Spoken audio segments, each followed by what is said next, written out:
savage, like,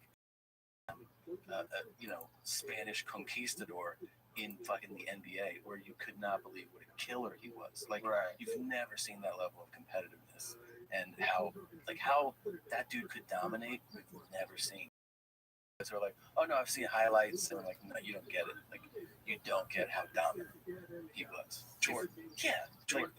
If you saw Jordan dominant, it was the craziest thing ever. The first time I saw Jordan fly from the foul line through the air and slam dunk a ball, I remember thinking, how does a person even do that with their body? Yeah. Like he literally flew through the air and slam dunked this ball. And I'm not exaggerating, where it was like basically where the foul line was. He fucking went flying. He took like an extra step. Do me a favor, Joe Rogan. One favor. Yeah. You put on the top 10 dunks by Julius Irving. Ooh. Just 1 second. Let's do that, and then we'll go to Jordan. Well, that'll bring it down, because before LeBron, there was Jordan. Yeah. Before Jordan, there was a guy from Long Island named Julius Irving. Sure. And he used to kill one team. The best dunks of all time were done by him against the Lakers. Here it goes. This isn't a regular one. Okay, this is nothing. Okay. Oh, look at that. This is against, watch this one, one-handed. Oh, That's just superb. That's superb. Watch this. Boom. In. Bam. Over a guy 7'4", and he's 6'6". Here's against, look at this. Bam. Okay. Woo! My favorite was Daryl Dawkins. Because he would destroy the backboard and over a hooker. I used to snort coke with Daryl Dawkins. Look at that. I used to snort coke on the top of the refrigerator.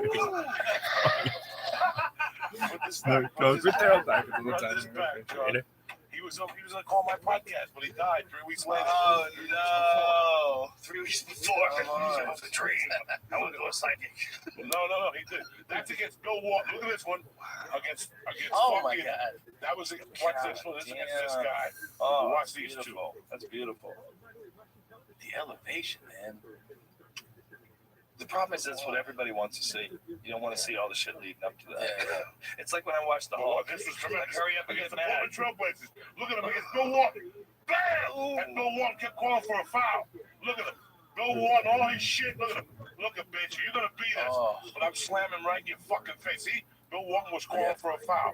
You know what? I feel like if you have a dishonorable claim and a foul, if you're doing something like those soccer players do sometimes, I feel like this one. you should lose points. Look for at that. this one, Joe Rogan. This is the one I bet. I won. I had the Sixers in Philly. Look at him. Against Michael Cooper and shit. Can you imagine being there? Oh my I was there. They gave us You were there? free hamburgers. I was down there. Fly. Look at him. They were getting a point at Philadelphia. How could I not bet that game? Okay, now go to 10 greatest Michael Jordan dunks. Oh my God. And prepare yourself for a fucking Avatar movie. Get on a toilet. Get on a toilet right I now. was the ball boy for the Nets. You find out a lot about basketball players. First of all, you know basketball players throw away their sneakers after every game. It's crazy. A lot of them do. So he would take the sneakers and sell them on the before eBay. He would take the net sneakers and sell them. Look at this crazy shit. Come Yeah. on, man. That looked like somebody pressed controls and then a body did that. He has some spectacular airtime. Oh, man. Look at this. He just flies in there, man. I wonder what's like the record distance. Yeah, I know I said from the free throw line, but what's like the record distance that someone's ever done from? I don't, you know who's way crazier of a dunker, though? 18 feet. It's 18 feet. It's 15 from the free throw, and it's 18 from the top of the key. Someone Maybe dunked from 20. there? Julius Irving. Oh my God. All the time in the things. What? That now, David Thompson. He's shaking his head. JV's saying no bueno. The free throw line. That's what I was thinking. Maybe 15 feet. Yeah. But that's still insane. That's insane. Look at this, look at this Some of shit. my now's done like a foot or two behind it. Now, have you ever seen Vince Carter's dunks? For a moment, because these are spectacular. This is, I mean, Jordan was just it's from a work another of art. planet. It's a beautiful thing. There's a It's lot from of another planet. times ago, I'm watching 30 for 30. Yeah. And I want to call Joe Rogan and call him because I know he's not that sport like the one about Detroit, and they beat him up really bad. Yes, And he yes. decided to lift weights. Just trying to get on that Mexican Yeah. supplement. Yeah, he said this ain't ever gonna happen again. Look at how jacked he was when he was like done. But Joe Rogan, Oh yeah, he's way. Look more at the way jacked he held than it he is back. here. yeah, because that's what he went and got on. He lifted against the Detroit Pistons. But Joe Rogan, as a basketball enthusiast, and I call Tom Herrera, there's only one, the greatest dunk of all time. Because he jumped over a motherfucker. Who did that? This guy. That's what I'm talking about. Until he got mad. Clyde Drexler.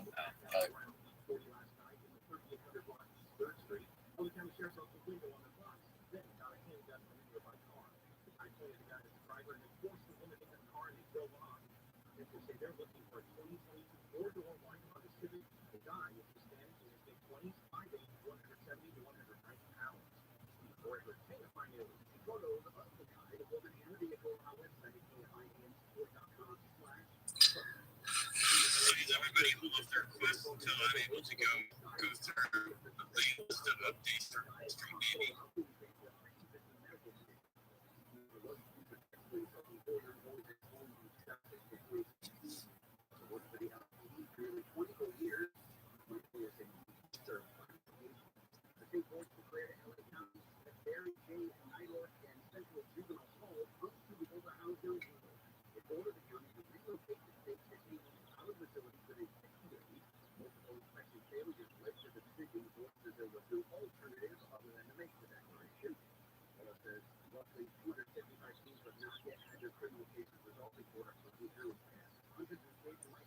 I like that technical claims.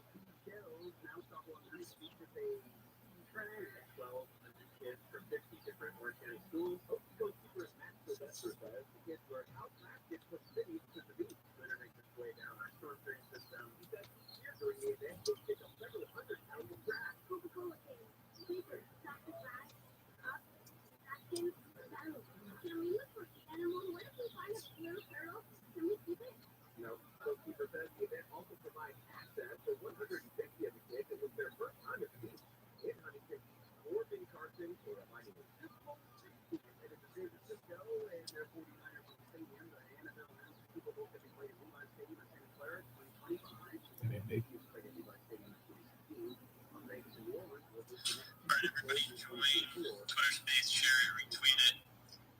I want everybody from our community to be in here so nobody misses these crucial updates to this project. This is probably the best line of updates we're going to give, because after today is when you're going to see the official posts from OKX. You're going to see the official marketing begin with the Chinese market. You're going to see us finalizing the date for us to go back on Mario. You're going to see, finalization of the buy bid. This will be the last round of updates where we talk about it before we actually see these things come out. So I want everybody in here.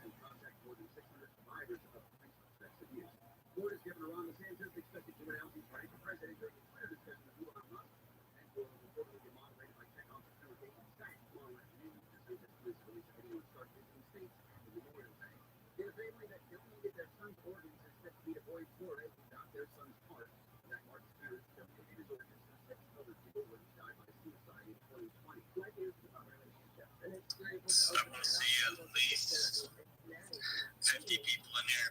This is going to be a bullish space for Wall Street, baby.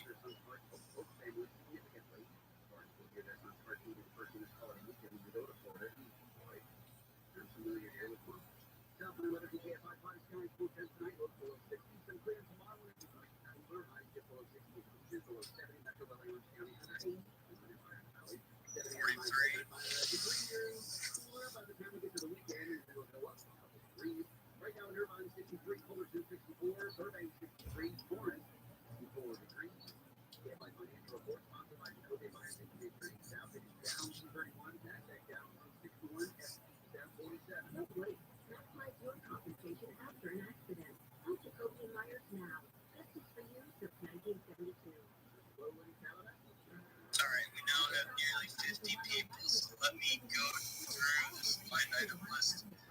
Today we finally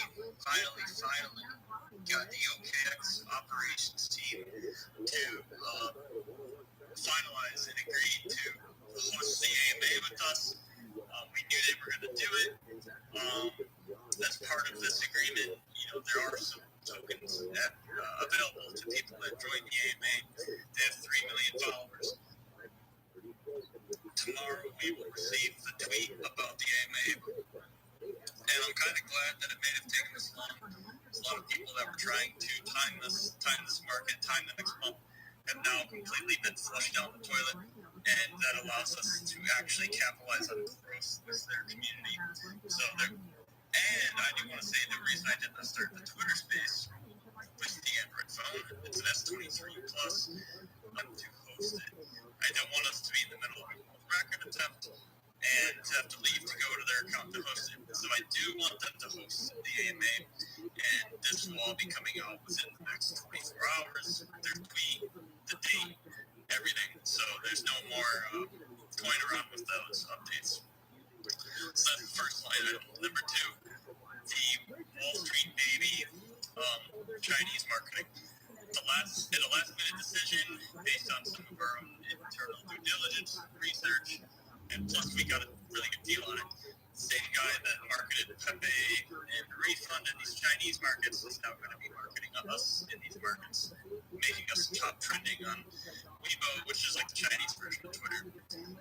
So we upgraded the package to make sure that we get treated the exact same way that those crypto coins, the same type of, I guess, marketing that those coins that did really well with their markets received.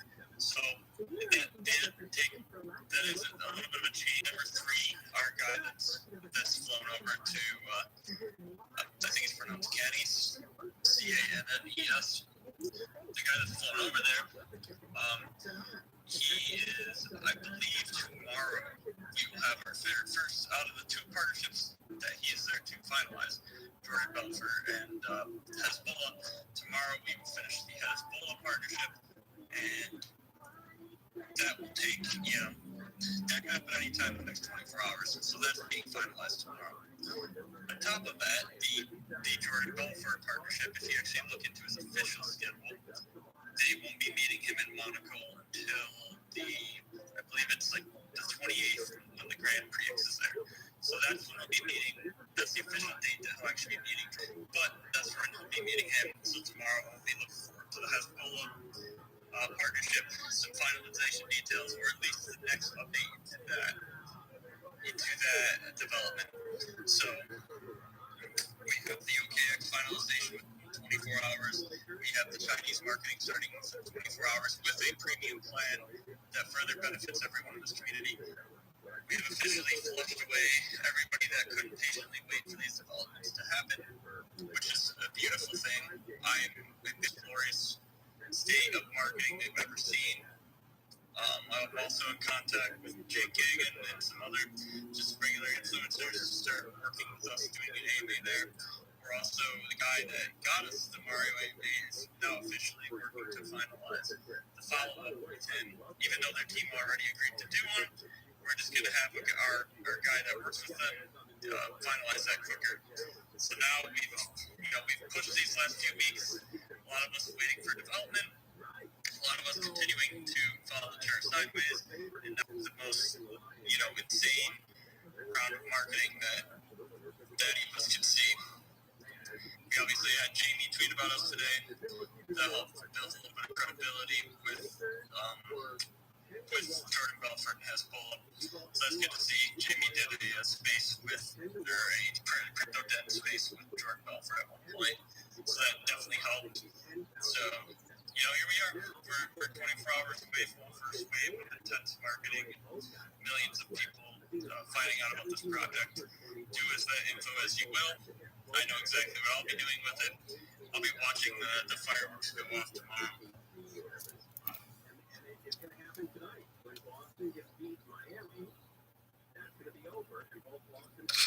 Hey, Roger, what's going on? Hey, what's going on, man? Hey, guys, let me add, I just got home, so, the winners, just give me a little time. I'm going to get the winners announced for that buy contest. No need to stress out for anything. I just got to go back and tally everything up and see who wins and,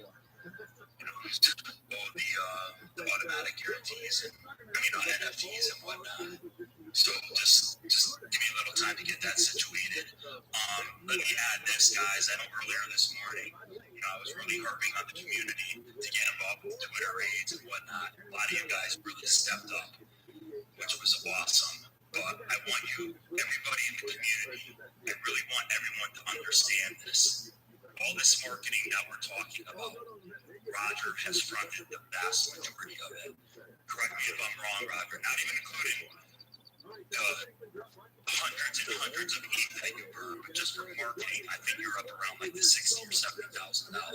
Yeah, there's no tax on this token or nothing like that. So you're never going to find another community or another developer that's actually going to go front that type of marketing. You know, so I'm fronting a lot of my money up on this, tokens, money, everything. Zero X, who's out, getting those meetings together. He's put a lot of his own money on the line there too, along with a lot of the other community members. So when people come into the chat and say, when are you going to do this? When are you going to do that? Why is the price dropping? I'll be honest, it gets a little frustrating because those are the exact points when we see the chat slowing down, no raids going or whatnot. So everybody has to do their part. We are not complaining about spending money. We took this responsibility on because we think it's going to be for the betterment of the project. But we do our part. You guys got to do your part. It's real simple. This is the best fucking community out there. When you guys kick it in high gear, there's no one better. We just got to keep it going, and just put your faith and trust in the team. Yep. I mean, honestly, when OKX tweets, it's just going to happen. And all these people that I kept asking when, they'll realize it was for nothing. This is a lot of people, like, between me and Cryptolizer, this is our real money going into this. You know, you guys get to spend money and buy tokens. That's not where our money's going. We're spending our money and using it for promotion. And we don't get anything out of it. Other than, the idea well, not even the idea. We know this is going to be a multi-million-dollar meme fund project. That's a fact. But, we're the ones helping take it off that ground floor. The very least you can do is go out and put a couple tweets out there. It doesn't cost you any money.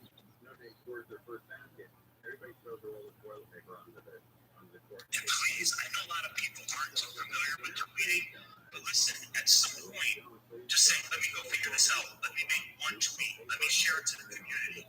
It's got to start somewhere, you guys. Please, everybody could do it.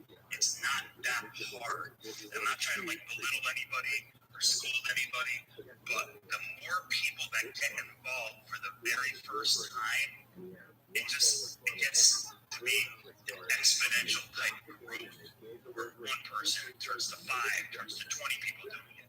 Just imagine we get our whole community just to rally around spreading the word. We can all do it. We can't just rely on somebody else to do it.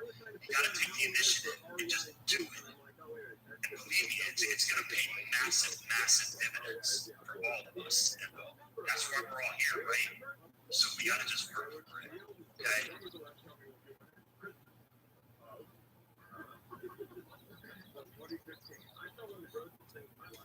Yeah, I mean, you don't want to be the only person sticking around realizing you didn't contribute much when this hits $1 billion market cap, because you're not going to be the desired app. People are going to recognize your Twitter. People are going to want to give you points to be part of their other projects. Like this is also paying yourself forward.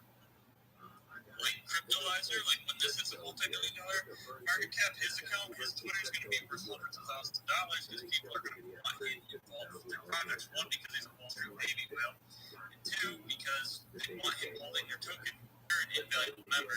You might walk off with 10, 20 grand from this project, but you're never going to actually have any value anywhere else. The same as you didn't contribute here. You're probably one of those people that would take 2 or 3 rounds of Walmart attacks and retire. So if you actually want to retire and be valuable to this project, you'll find ways to make yourself not invaluable to this project or valuable to the crypto space as a whole.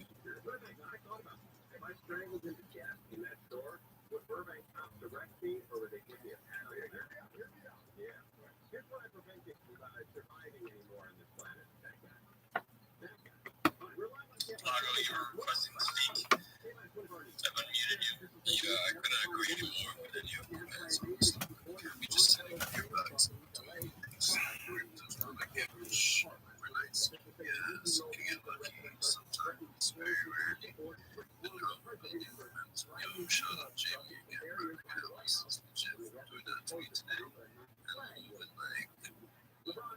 me, but like, you know, I know you guys are making big moves. And I think I accumulated way too late. You know, I think I became a mini whale, you could say. But anyway, I just went to the house. It's really don't take too much space. Too much time in the space. These NFTs or these pictures that I've been seeing on the comments, on the posts, are they legit? Yeah, community member lost in the Wall Street DJs, and I was like, fuck it, that's so cool. People putting it as a PFPs, I'm like, yeah, no, that's it more. But no, the fact that it's legit, we'll actually know. Yeah, we should put them as, even though, like, I cannot part of my idea of PFP, even though it's, might not find it impressive, I just find it stands out. But anyway, yeah, I'm definitely gonna copy it. Yeah, that's all I wanted to ask you guys. Thank you for your time. Thank you, sir, and thank you for having me. I'm in a different time zone, like you said, man. Fading out and sleeping the last 3 weeks. You guys go to sleep and you have a night Twitter. You guys waiting tomorrow. There's different people in the Twitter space. I see it. It's madness. I'm telling you. So I'm gonna get like an hour, 2 hours. Things are on this 1000x. Don't 1000x it on me, guys.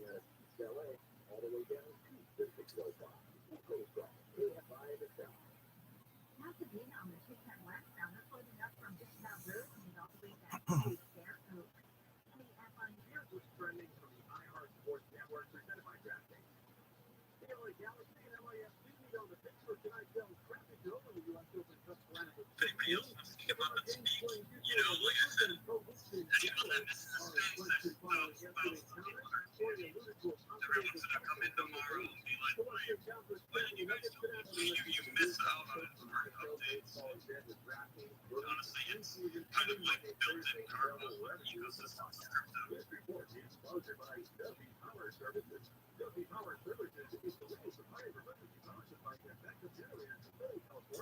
But I don't think I've ever seen a project that took a job of, you know, staying steady for a few weeks and flushing out the bad players and getting ready for the next leg up, which would be 10 times more violent than the first leg. You know, the first launch leg we had on.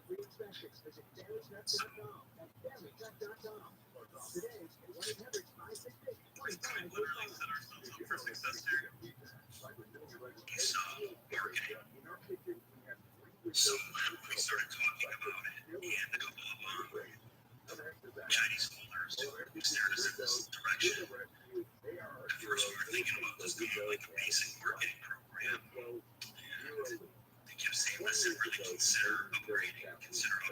So Roger started talking to the guy and negotiated a great deal. But you guys were getting like the premium, like the best package of over pay and refund initially, which really brought a ton of Chinese members into those communities. So if we can ever follow through with that, we just got to make sure we take advantage of it and really spread those. All the stablecoins coming after us, we're still standing here, and now we're ready to go. Everything is getting lined up like I've never seen before. I've never seen somebody down those places before. Wait, this like the first one was about to tip over. Like tomorrow. Everything is lined up. And we need everybody to get hyped. This is your chance to be in early on a real, unbelievably successful project.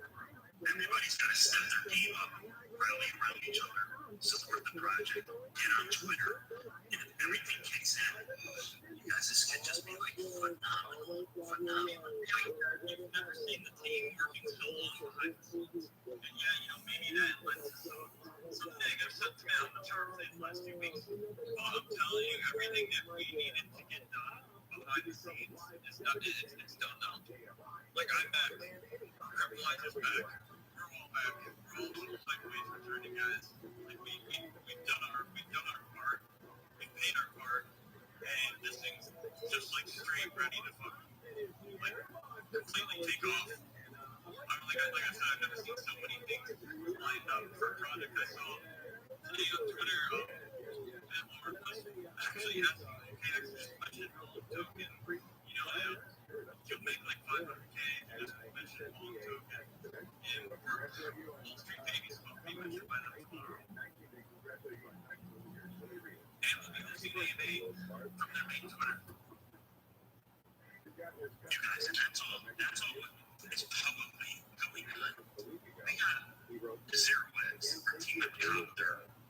To get on a 200-book yacht. And he's socializing and dealing with literal billionaires right now. Like, and that doesn't get you voting for those channels. Like, I don't know what will.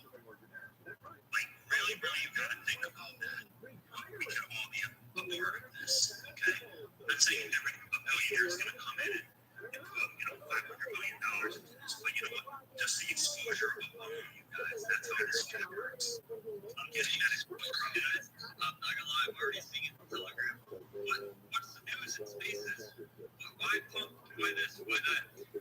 It's up to each individual to become a productive part of this community, figure out what's going on, and to actually pay attention to what's going on. Because, like I said, we spent the last 2 weeks, lining up this massive domino set for this thing to actually just, straight take over the current meme coin market.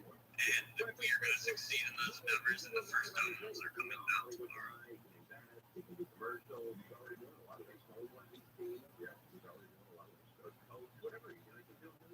What's going on, Sam?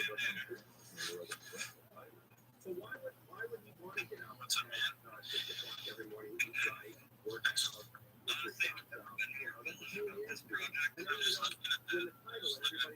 When you guys know that one thing too.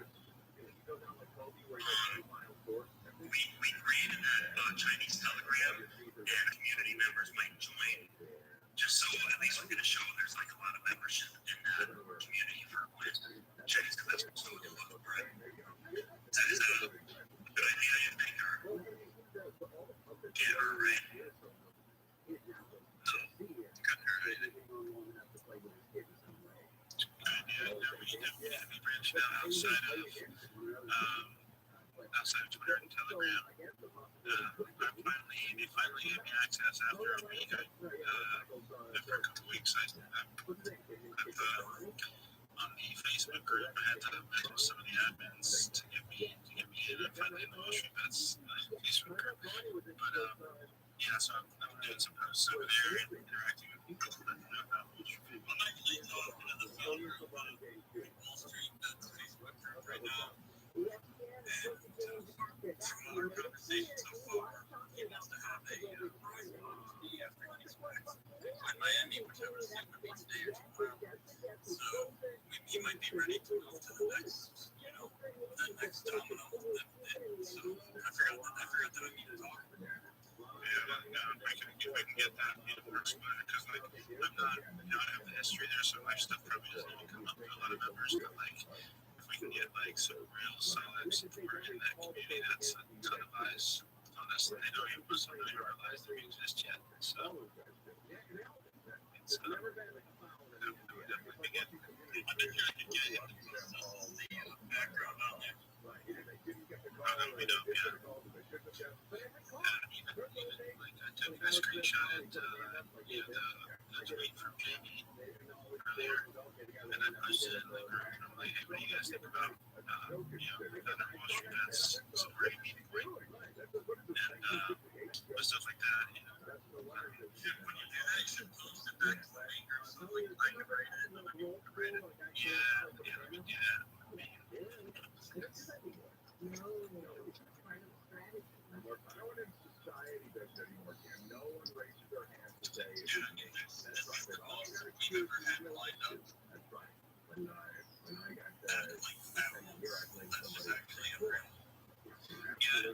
Doing this extra stuff with these other social media channels now that we've had kind of sideways my section with higher lows, like it's when people see that, they're not gonna see like a chart, hanging like, oh, look at that, look at that, they go, wow, that's probably gonna break out, so I need to get in. So it's a really good time for us to be doing that kind of marketing with these other in the other social media groups and things, because it's a trickle effect, right? People see it and they're there later. A lot of people here after they see the where they see, the husband of the week, or whatever it might be, when they start seeing Chinese marketing there and saying, oh, this thing's coming up for 400% today already, get in. You'd be smart to bring in those people now. Because we're being very transparent, probably more transparent than we should be. But, like I said, that was kind of the space when we first done this was just because we just finalized on kayaks, and our guy just landed on a 200-foot yacht, and the Chinese marketing package was upgraded to premium, and that starts tomorrow. So there's really not much, there's not much more you can pack into what's happening than what we have lined up right now. And that first stuff will be full tomorrow. There's some really nice things in the pipeline right now, and there's some other things as well that are early stage, and some conversations that can follow those. So we've got a couple of conversations, and there's some other stuff that we'll talk about later too. So we make our way around the world, all these markets.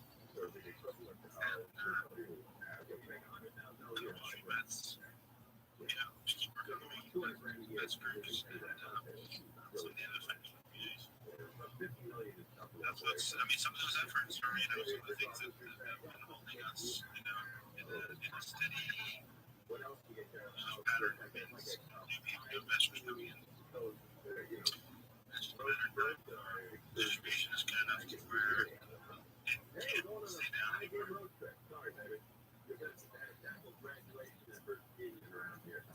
Yeah, that's our guys. All these other, what's crazy is all these other people, they're just now starting their consolidation periods. We've been in ours for 2 weeks. Tomorrow will be the start of our uprise. All the other varieties, those products have a lot of consolidation to go. We started our consolidation way before anyone. This is true. The couple that we did catch was we reserved one for the house. We did find firearms. So we were a man, senior, older, or younger. This report brought to you by WBC Kitchen and Bath Center. A court has rejected a bid for resentencing by a daughter in Pomona, including no contest of stabbing and killing her 58-year-old father. The combination of single stabbing with upper belly in January 2018. Investigators of the woman and her dad have been arguing as an ice standard. Arrest warrant for the woman, but she wasn't found until May 2019. They expected to travel through Memorial Day weekend. Jury says $42.3 million US for his road or passage plane. At 7th of February last year, LAX anticipated one-day total of travelers and this Thursday. The jury says Memorial Day weekend could be the busiest at airports since 2005. I'm never sure on that day up close. Alligators have found all-time neighborhood in Southeast Texas. Cornelius A. Gregg Jr. lives in the area that he was driving on Sunday when he spotted a gator. He said he didn't think he was dangerous. Well, I wouldn't get out my car. So I called the police and let them handle it. Really? He's got behind the gator until a trapper captured the reptile in a 3-hour-long rescue. Trapper said the alligator weighed about 1,200 pounds and was 85 years old. Bobby was booked up tonight, goes under 60 degrees. Hot there to clear up a bit, but mostly winter tomorrow and another degree cooler. And then kind of like that for the weekend, it will go up. For my charger, I'll be back in a second, guys. Just made it 66, with 67 degrees and crashing at the park.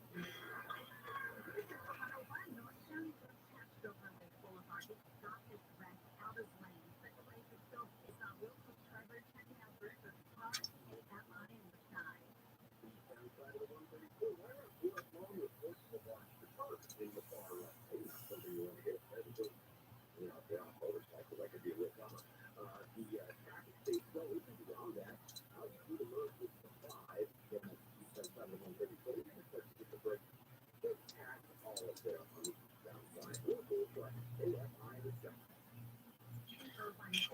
Try this. And if you're not in, you can join Wall Street Bets free on Facebook. That's a good place to. There's a lot of people, a lot of discussion there on meme coins, but posting up, where you buy it.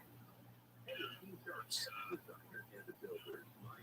different things like that. Quite a bit of investors in there, so if we can really start interacting with those guys, I think that'll help. That'll get our exposure. Turn people away. Yeah, that's really good. Especially there's like a divide. Trying to pick a lot of on Facebook and on Twitter, vice versa. So there's a whole untapped, untapped market that potentially we can get involved in.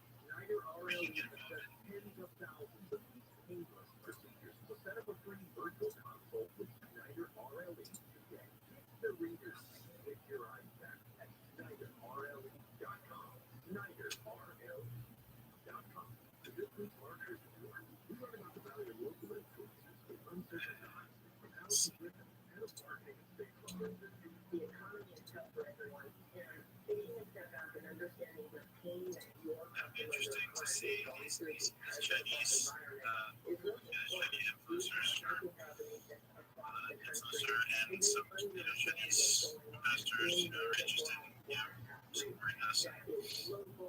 The investor or the influencer, is very highly ranked on Weibo, and is not just interested in promoting doing a promotion first. He's interested in putting there with us. So, and that kind of support in another community, from another country, especially China. Is in front of them, and provides a fresh market for us outside of our English-speaking crypto Twitter. So it should be interesting. See what we can check.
Igers. Many times I love him. He's a very nice guy. Yeah, I played poker once with Jim Carrey. I mean,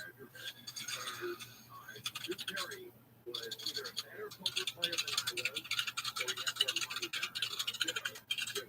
And so he would stay at a time when I couldn't afford to dance. He wasted me all the time. And for me in poker, he's giving it to the writer's guild. Like, he's buying people's dinners already. He's a good guy. I have swingers and what's the other place? Not Big Boy and Swingers. And you know, I fully expected to come to Burbank and find it packed after that tweet was sent out by Drew Carey. I was on the line with Kanye from breakfast heading out to the picket line. So what he just did is he set up a channel. I think it's Burbank. Over West Hollywood, Canada. One of those is WSB, where you bet 50, 60 mil, and the other one, and I call it the same time as the team right now. We're just getting started here. Number 3 and number 7, number 8. The guys and gals who've written something is the guys and gals. And I think I can nail those. So I think I can. Okay. And you know what? I've noticed that there's a lot more traffic in Burbank because of this writer's strike. Because those writers used to write at home, and now they're all here. That's good up here. They're at Warner Brothers, they're Universal, they're at Paramount, they're at Warner Brothers. They're everywhere. Yeah. They're everywhere. I mean, they're just taking it everywhere. From there, that's a girl. So we can put a couple of short for the last 2 weeks. We can set up knowing that, you know, we could place that aside for a potential, you know, $100 price at the end of all this. And the worst part is, I just can't get from here to there. Here's what's bad, right? Honestly, I look at the other meme points that did move.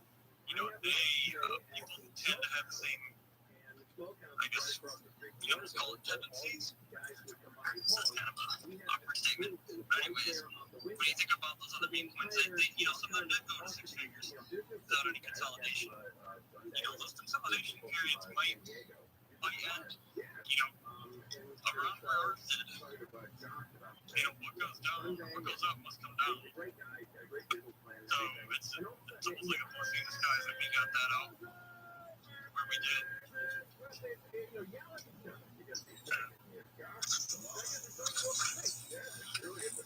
You're talking about they're losing a livelihood. They're affecting your livelihood. Right. Now you're on the same page. Anybody have any Memorial Day plans? That's Memorial Day.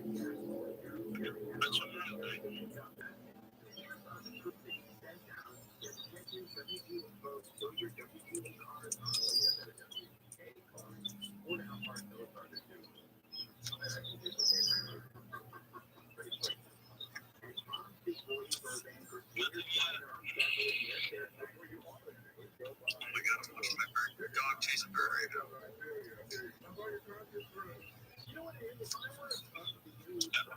Nice to meet you.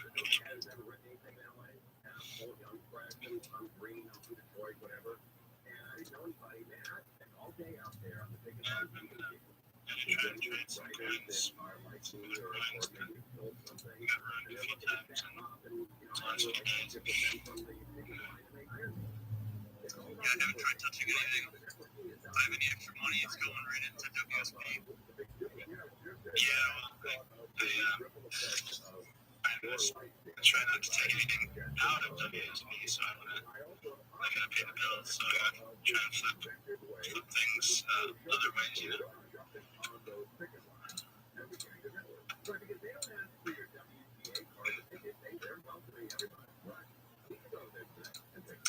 Yeah, there's been, and everything went crazy here. There's just a tweet that went viral, or had a gravity field, tons of views, and, you know, how to make a Bitcoin video that was posted up by a few influencers, and then since then, like, the meme coin, there's so many words that just sort through it. It's crap. So, at the end of the day, it's refreshing when there's, you know, people are gonna feel that too after quitting. They're gonna try because somebody quits their crap, you know. The projects that have some longevity and are still building, doing things like making progress. At some point, everyone comes back to those.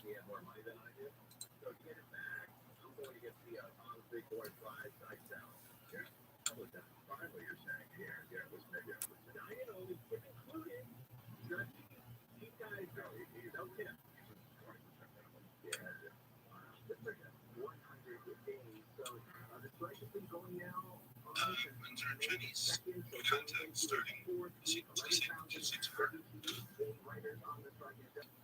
See, basically, we started out with a basic package, and then after talking to them, there's a lot with like this premium package. Like, unless I read it verbatim, I'm not too familiar with Weibo, but he's talking about number one trend for this, adding this number one here, the most exposure here. He's like, you guys, this is gonna take a little bit more time for me to organize.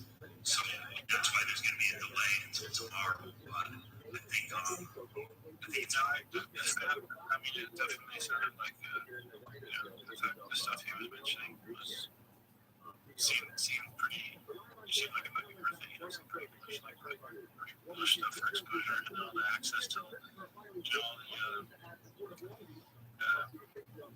big whale groups that he's going to get into it and things like that. About the Chinese whales, that's good. So, you know, like none of us are really too familiar with Weibo or how China operates. It's tough to go in there and do any research. So a lot of this is we're going on gut feeling and recommendations and whatnot. But, you know, you get a lot of people, and if you just click on Weibo, he has thousands of responses and likes. And I don't know, maybe some are about it, but I think he's got a great following. I think he has 1 million followers. I think he had almost 1 million followers, and then he has 3,000 to 4,000 likes, comments on each one of his posts. And a lot of those guys, we recommended that they too early in refund. And those 2 coins exploded. Guess what? We went next. All those people are going to put their money in this because they made money on the others. So, Yeah, either way, branching off and getting exposure to another social media platform and to markets. Can't see it being a bad thing for sure.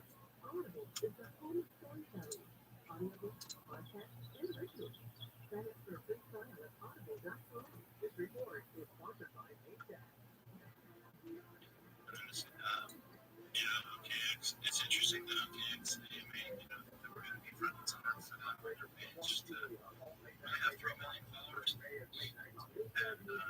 these other, other big, community that's have meme projects are, trying to get in just to get a mention or get listed. And, we're going to jump right up there front and center, so it's nice.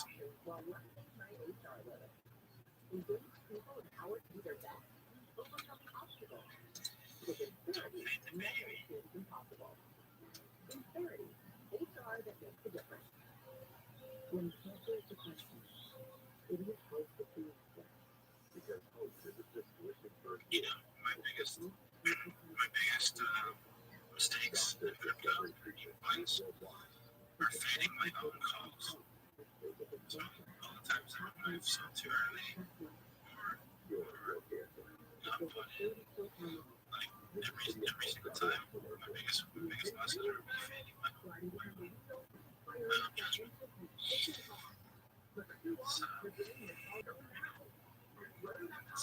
So, segment of the universe.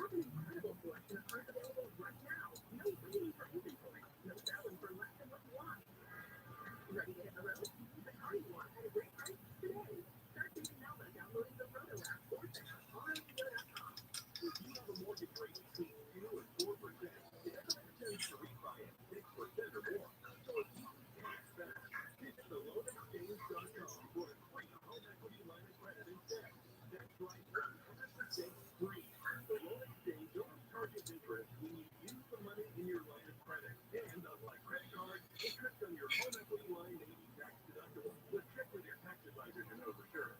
So you'll keep your low mortgage rate, have money when you need it, pay nothing if you don't, and the interest may be tax deductible. Go to theloanexchange.com, and in about 2 minutes, you'll know how big a home equity line of credit the loan exchange will give you. That's theloanexchange.com. Subject to credit approval, license for the California Department of Financial Protection and Innovation under the California Financial Law, NMLS 1637539. Visit theloanexchange.com today. That's theloanexchange.com. The Memorial Day Chevy Drive Event is back at your Southern California Chevy dealer, where you'll find big cash back or low APR finance on trucks like Silverado, the #1 selling full-size pickup in California, or SUVs like Traverse, Chevy's ultimate family vehicle. Don't miss the Memorial Day Chevy Drive Event. Hurry to your Southern California Chevy dealer and visit SoCalChevy.com. Based on SEC Mobility Negotiation Retail Registration, call 844-5570. It's the Memorial Day Chevy Drive Event at your Southern California Chevy dealer, where you'll find exciting offers on popular SUVs like 1.9% financing on all 2023 Blazer, Trailblazer, and Trailblazer. Let's get the rating on Telegram. And drive your favorite Get the KXA finalized tomorrow. Get that nice. Take that back. Let's see. Let's wait for that tweet tomorrow, and then the hype train begins. Be on Spaces later tonight. We'll be on Telegram later tonight. We do, Chinese working start somewhere in the early morning tomorrow. Let's grease the wheels. This thing's about to get moving. Right now, get a Kilomax 4 kilowatt system with a 10 kilowatt battery backup.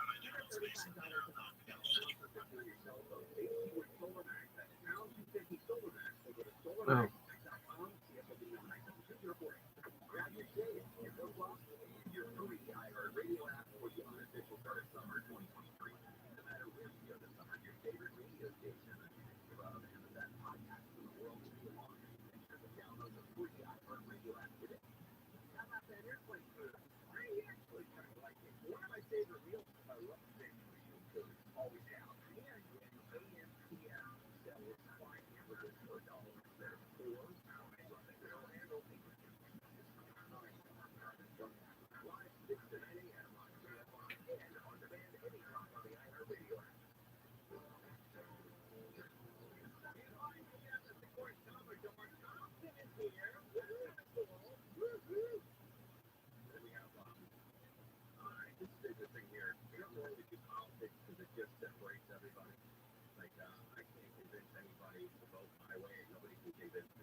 Are people buying this shit? If my mother gave me this, I would be like, bitch. I like the color, but they're gonna beat me up.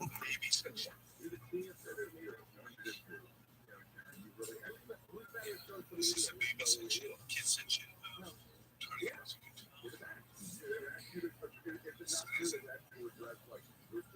So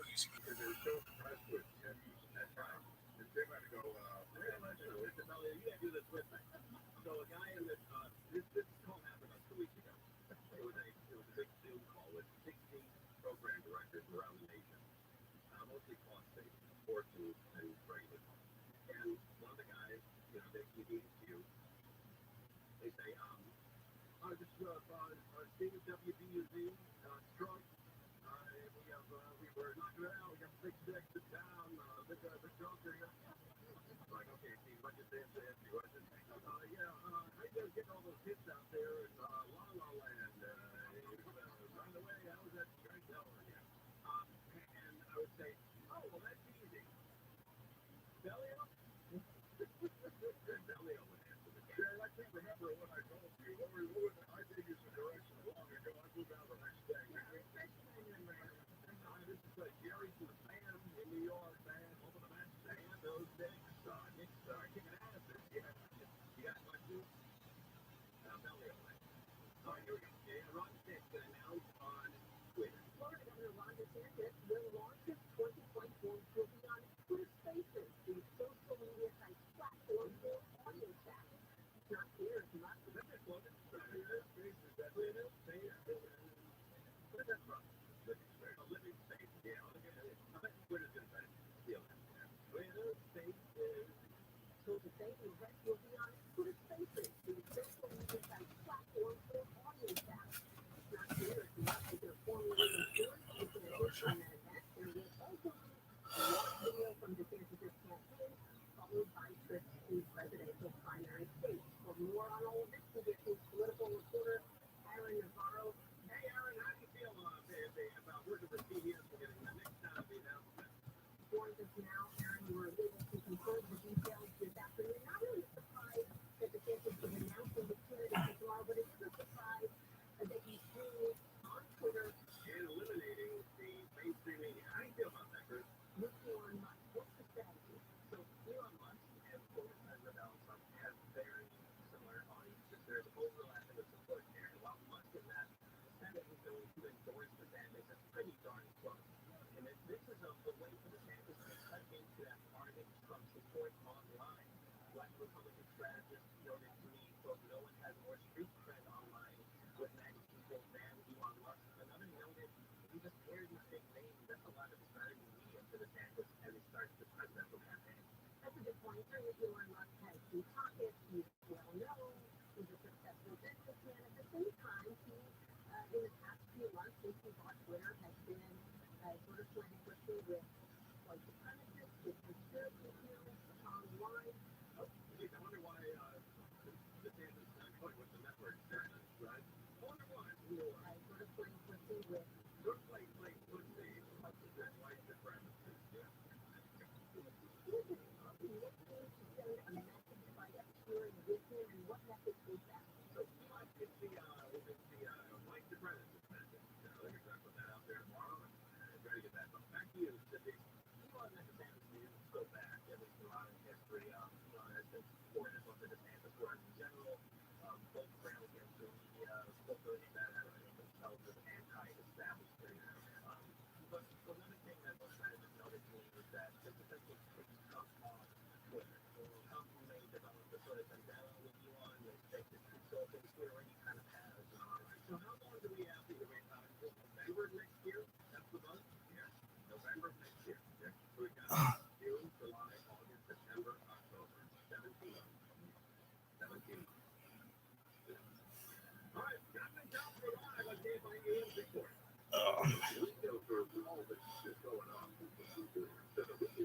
Are you done? Actually, couldn't. I smile like class over.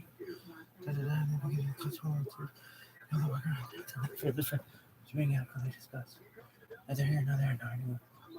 Go fucking understand the universe. You know what the fuck I'm not saying like machine. So the multiverse. Why is anybody not saying but can be machine against the multiverse, bro? Collectively. We've had ability choice. Let's go.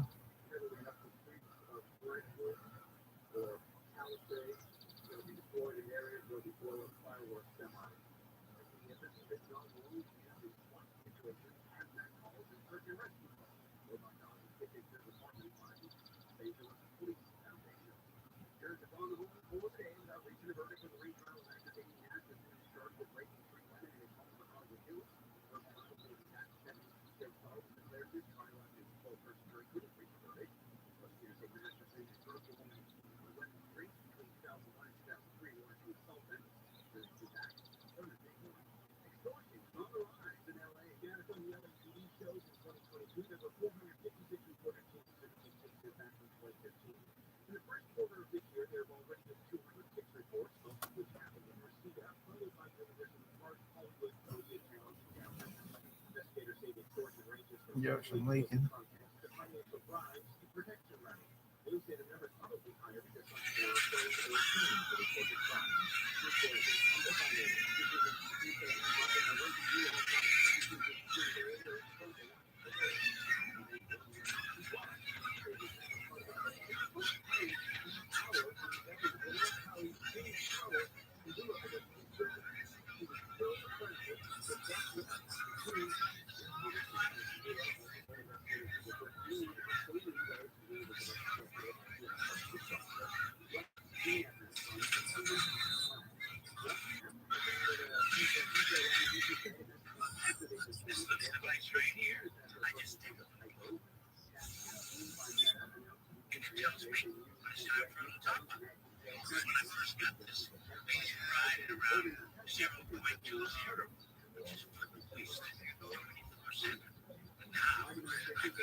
Is it on one of the deputies or is it on one of the city officers? Okay, hang on.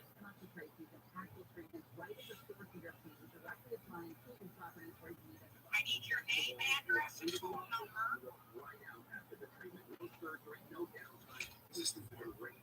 need that information from you. And one of the deputies will speak with you. Yes. That is our policy. You know what? Yes.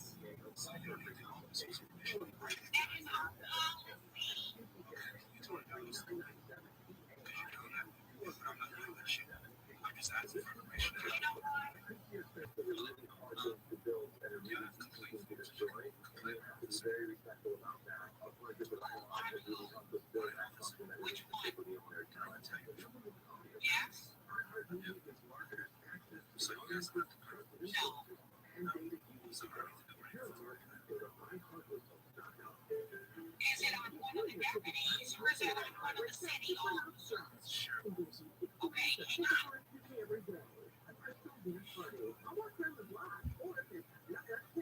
I need your name, address, and phone number.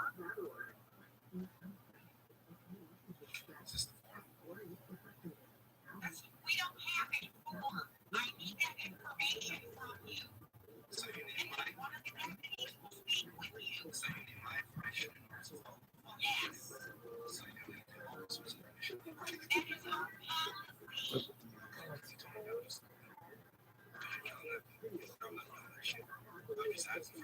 You know what?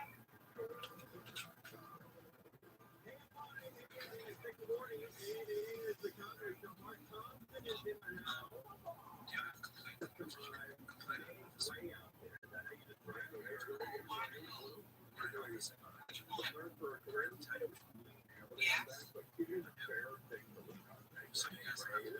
No.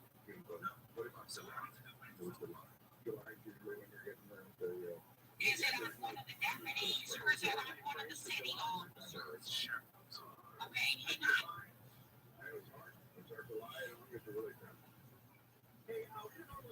I need your name, address, and phone number. We don't have a form. I need that information from you. And one of the deputies will speak with you. Yes. That is our policy.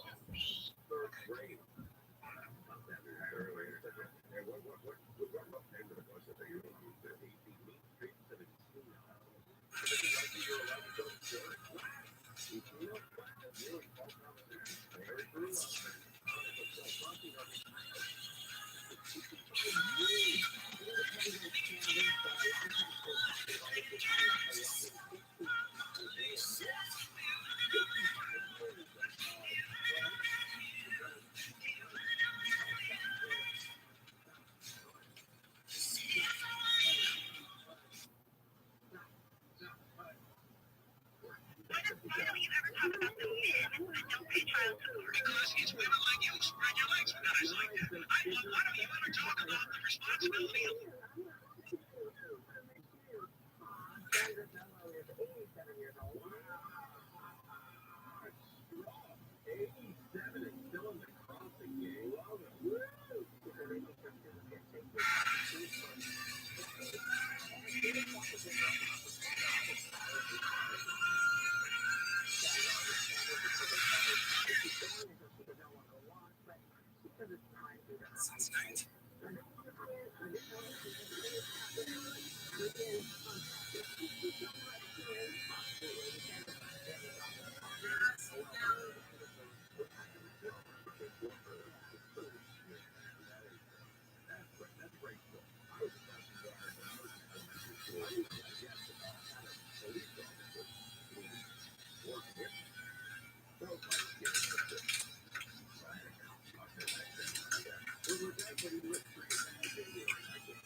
Story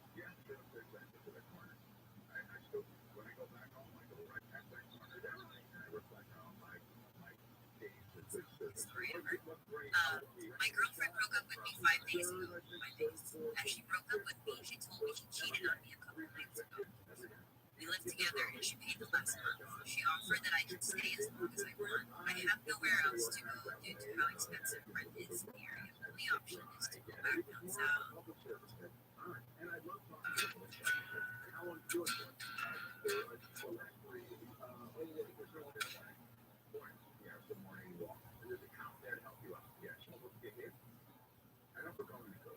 You've got to check out this new high-three mix machine. It's like a cold freestyle for condiments. It was debuted at the National Restaurant Show.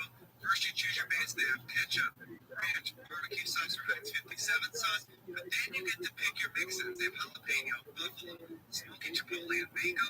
And you get to do a low, medium, or high intensity on each one. And then you take your cup, you put it down almost like a Coke freestyle machine. And this thing is going to do some real work. So check this out. First, you see the base coming down, the flavor coming out at the same time. And this thing just spins this cup super fast. So it's basically shaking and mixing everything together. And you watch it above, you can see the countdown. And as it gets closer, it's going to start flashing around to let you know it is ready to eat. You can eat this with anything, fries, burgers, any food. It's mixed perfectly. Tastes great. Cannot wait for this. No. English words you cannot say in Hong Kong. Don't say C with a rising shit in Cantonese. Don't say poor guy because it sounds like poor guy, which means don't say ni lei no more because it sounds like ni lei.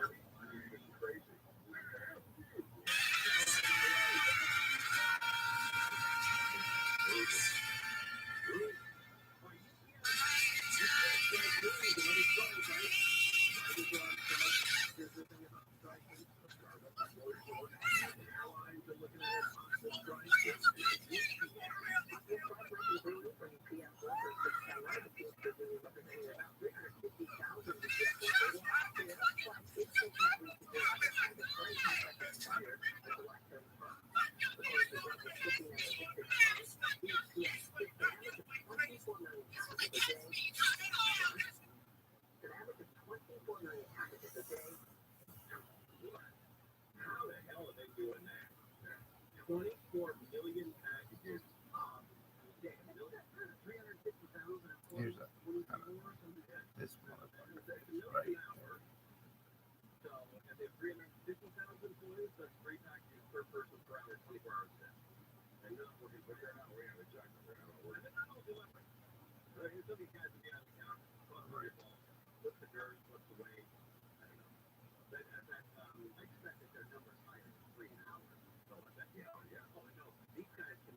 You are right there, dog. This isn't a fucking.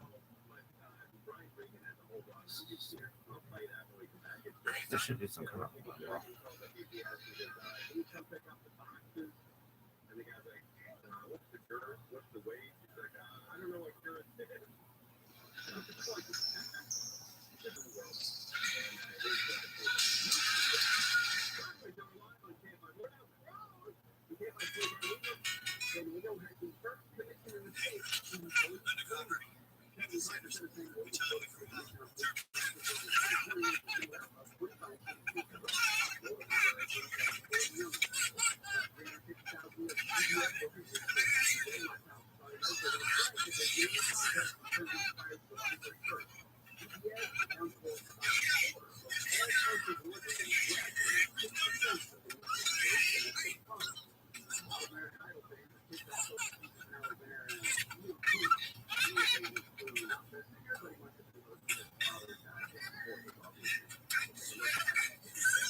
Good pizza, this bitch. Oh no, yo, big beef.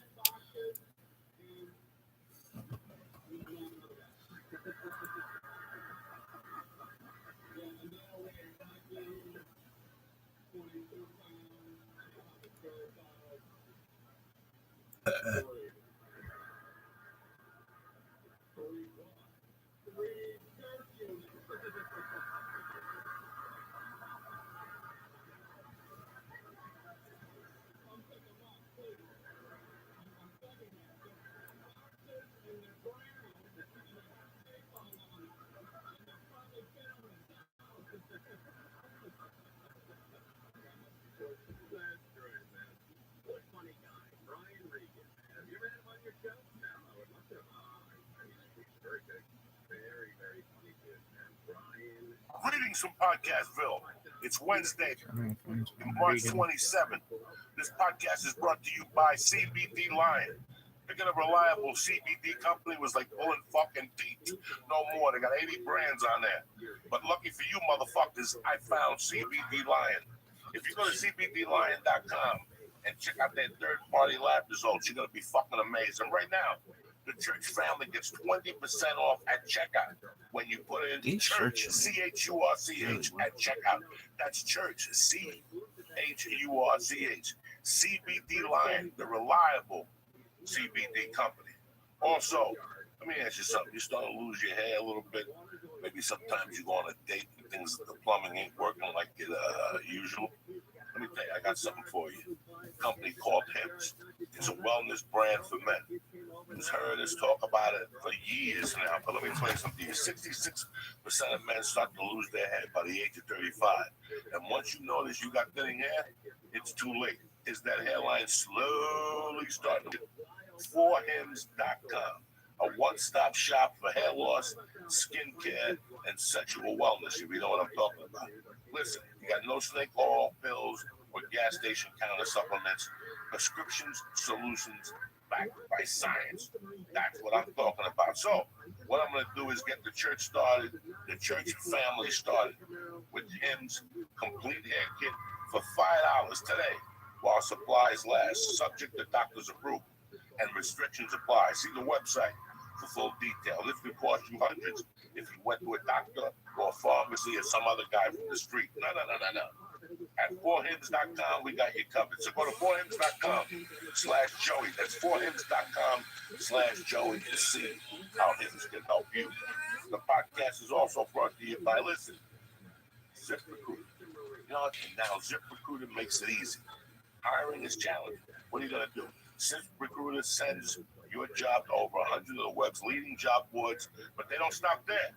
With their powerful matching technology, ZipRecruiter scans through thousands of resumes to find people with the right experience to invite them to apply for your job. Who else does that? ZipRecruiter analyzes each one and spotlights the top candidates. So stop messing around. Whether you got a small business or a large corporation or whatever you got, ZipRecruiter is the way to go. And right now, the church listeners can get ZipRecruiter for free. F-R-E-E gratis. No nothing. Yes. At this exclusive address. You ready? Grab a pen. ZipRecruiter.com/church. Again, that's ZipRecruiter.com/church. CHURCH. ZipRecruiter.com/church. Kick this motherfucking muley. Are you fucking kidding me, Mike Tyson? How hard is this hit? This is 80 something. It's t-shirt automatically sent to the website. Oh, that's This makes you want to stab these motherfuckers. The radical ones are young. Oh my God, Mike, you did something that happens in Hollywood, but it happened to you. You were like the fucking king at the age of 20. How hard was it? I mean, you didn't even know what the fuck was going on around. No, you're absolutely right. That's true. Like 20 things are moving so fast. Hey, well, he never thought about that. Me and this old Italian fellow, we got together, and he has told me these wonderful things about myself and what I could accomplish if I listened to him. And so I dedicated my life and listened to him. Now, did he take you to a hypnotist? Yeah, he was able to. He also took me. He was a hypnotist. Yeah. In which way? Yes, that way. Allow you to relax and you can reach your subconsciousness. With the tone of his voice. Yeah. And just talk to you nice and light. Yeah. How you won't Sleep. Yeah, no. Tush was a weird breed. Yeah, he was. I never met him. God rest his soul. But he knew what he wanted. He wanted champion. You know, Mike, I want to write a book. I've been writing a book. But in that book, in between chapters, I want to write about the people who touched my life. You know, how many motherfuckers came in and out of your life that you think about every 3 days and go back? And they're not dead. I'm not even talking about that. They can still be alive. You just in a different mind games. You didn't talk to them no more. Yeah. You're not talking to them no more because the Most of mine is dead. But you know, like motherfuckers. my life has just changed. How many motherfuckers came up to you one day, didn't want nothing from you, and just said something to you, and you went back to your room and had to think about what the fuck just happened? And you look back and they disappeared. And you think that maybe to be an angel from God. I had 20 motherfuckers that have come into my life at the weirdest times and like disappeared. I want to write like a page just in between chapters. How many motherfuckers do you have that really affected you in the weirdest ways? You know, wow, like I said, a lot of people in my life that affect me and easily passed away and stuff. And I was watching a documentary about Joan Rivers. She's blonde. Right, the crazy lady. Yeah. And she had said somebody had left her. She lost contact with one of her workers. And she said, God, he was there. And, you know, what happened to the people? Remember when this happened? It's weird. I'm not even talking. Like, I got a guy that lives in Little Beach. And one day I was with my sales manager in Boston. And he was trying to egg me out after this time for you. I'm like, stop. No, ain't no fucking idiot.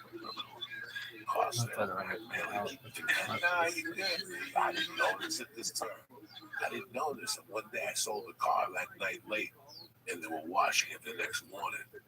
And the kid's son, I went back to the checkout. I'm like, when's this car going to be ready by 9? And the kid, my dad said if you had any balls, he quit his job. Gets the car and takes you on the road. That shit fucked my insides up, right? Like, till this day, I check them little once every 2 months. He's about 70. He's the one that taught me how to write my goals. He used to say, a lot of people go, you go right down, I want to be world champion. Well, how are you going to be become world champion. Write down the things you need to do to become world champion. I gotta train. I can't drink. I gotta stay away from these people. And he would make you write weekly goals, daily goals. Like when you went in there, every day he wouldn't let you talk to a customer. So you write those goals for the week. Listen, I'm gonna sell 2 cars today. Call 10 people on the phone. I'm gonna talk to 8 people face to face. I'm gonna have a good attitude. You gotta hand it to him. He ain't dead, but I never forgot that lesson. He came into my life. Yeah. We still talk. I talk to the kids online. The one kid had shares a birthday with me, so I wished him a happy birthday. Sure, I don't forget nobody. He is into my life like an angel. My prison counselor, redneck motherfucker, Mike, the first day I sat down, like I wanted to, you know, when you just get off the bus when you go to prison, and they unshackle you, and they give you the fucking towel and your sheets, and then you go to the room, and then some motherfucker comes in and says, Tyson, the council wants to see you in room 4. And you gotta go in there, and before you even sit down, Mike, before I even sat down, he goes, no, before you sit down, I'm gonna tell you something. I don't like straight niggas and Jews. So I don't like you already. Like, that was how the conversation opened. I'm going in there with personality, like, you know. That nigga, they said, fuck that. No, he said to me, did you ever get sit down? No, he goes, don't even sit down. I don't like these type of minorities. I'm not crazy about Chinese people. He was a redneck in the military head, dude. And he goes, I read over your report. You got here by a skin in your fucking mother's country. And then he goes, you're dismissed. Before I hit the door, he goes, you ever get hepatitis C? What's something? It was either hepatitis or some other disease. I go, no. He goes, report to the kitchen. You got a job. Get the fuck out of my sight. So for weeks, I didn't like him. Like, you know, how can I like a guy that opens up like that? I don't like space. Who the fuck are you? Nobody's ever said that shit. But somehow or another, he got arrested. I did what I was supposed to do. There was these psychological evaluations. You know, when we first got locked up, before they sent us to our destination, they do that week where they ask you stupid questions. They draw blood. They ask you to fucking fill the circles with the blocks. Did you ever do that? A whole week. What did this look like? Yes. Yes. What? Isn't that all my life? Yeah. I only had that evaluation once. Because, like, I watched your Spike Lee documentary. Like, it blew my mind how similar you two were, but it said you were arrested 38 times by the time you were 13. Like, do they even do diagnostics anymore after like 30 times? No, they always give you Dorbean and what's that? Lithium. Yeah, They put you on the lithium Oh shop. man, I've been on so many medications that the kids. Really? They drug you out? Yeah, listen, when we were kids, when Mike and I were kids, there was 2 drugs. There was lithium and Dorzine. And then there was a heavy one that gave you, they used to call it the lithium shovel. As soon as you go to prison, they give you Dorzine to calm you down. That's a really dangerous guy. And you have to take it. Yeah. And then what you do is you double up on them. Like I would put them under my tongue and save until I got 3 of them.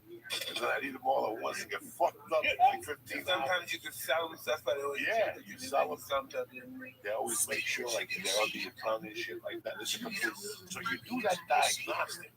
And at the end of that diagnostic report, they make an assessment. That assessment goes to the fucking FBI and every other federal bureau. This is their assessment.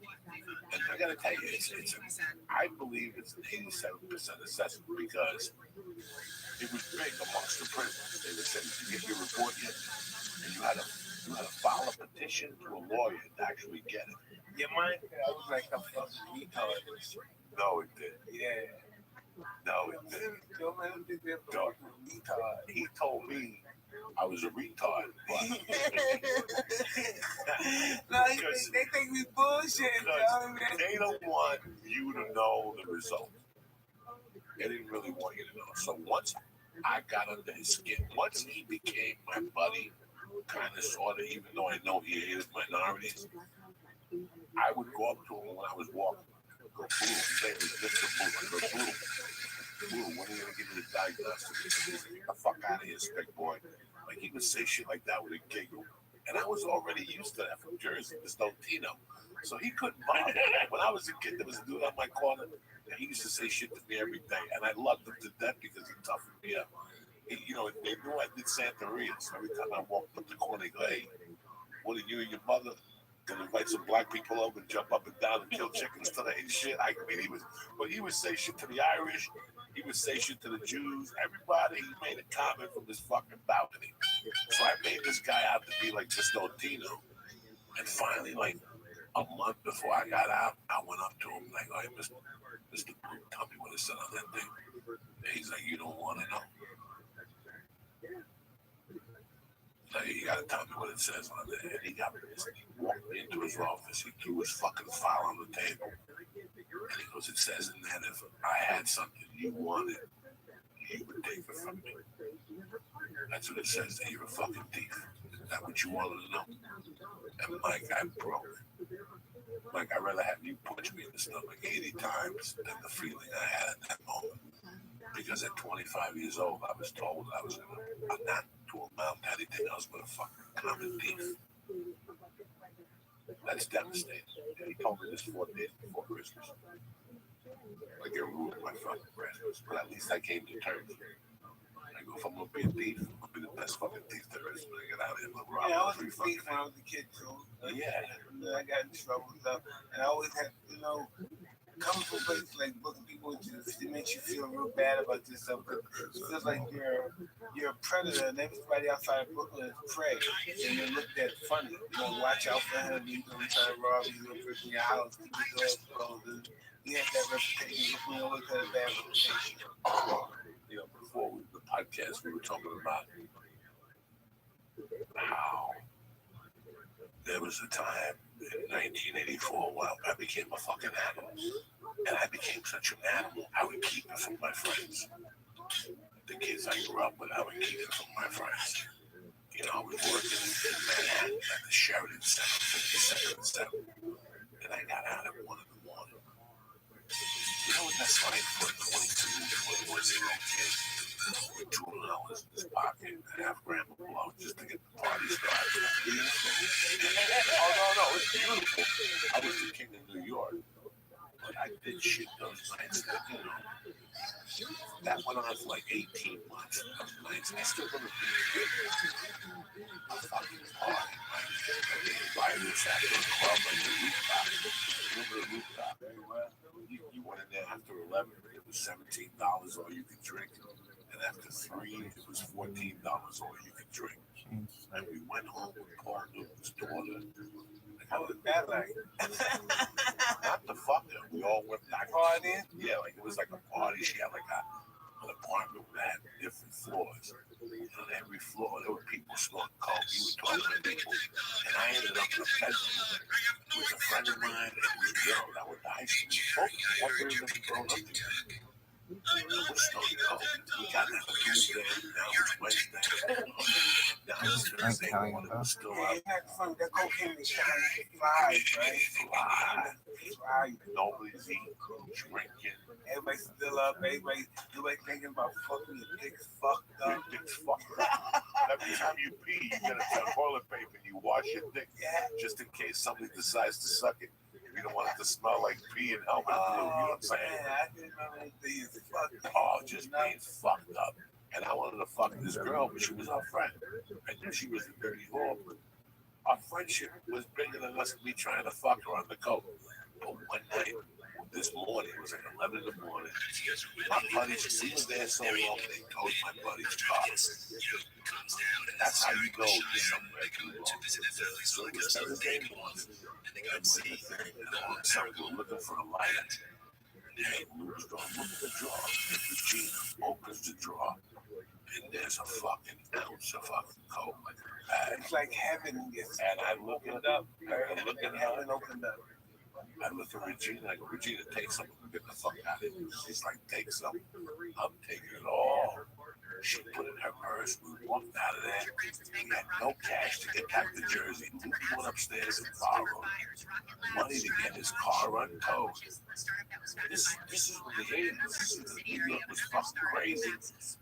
This had to be, 85. Where were you in 85? 85, establishing just turned professional fighter. Like 18 years old, just started fighting. Were you smoking weed for that? I smoked a little weed, but I stopped when I started fighting. Or the Olympics that we tested. You couldn't smoke over that.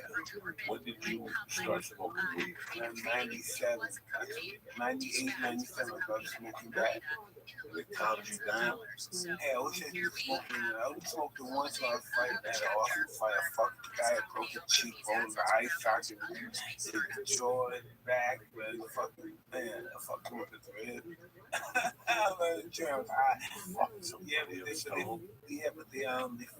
they fined me $300,000.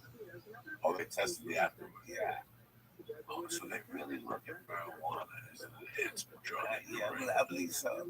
That is fucking crazy. But I'll tell you what, the best thing I ever did growing up was shooting hoops.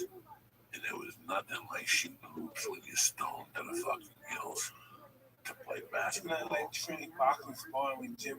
Yes. No sparring. I'll do bag work, I'll jump rope, I'll do kettlebells, I'll lift. Punches get thrown at me when I'm stoned. Fuck you. And jiu-jitsu, I never even think about getting high before I go to jiu-jitsu. My best part is saying I'm high. Fighting good. It relaxes you when you're sparring. That little taste that look. See, I like it before I go on stage. Before I go on stage, the feeling you get, it all lives in your stomach. Everything that you own, everything that you when I was on stage, I couldn't go on this soap. I couldn't go on stage. You know? Let me ask you this off the fucking topic.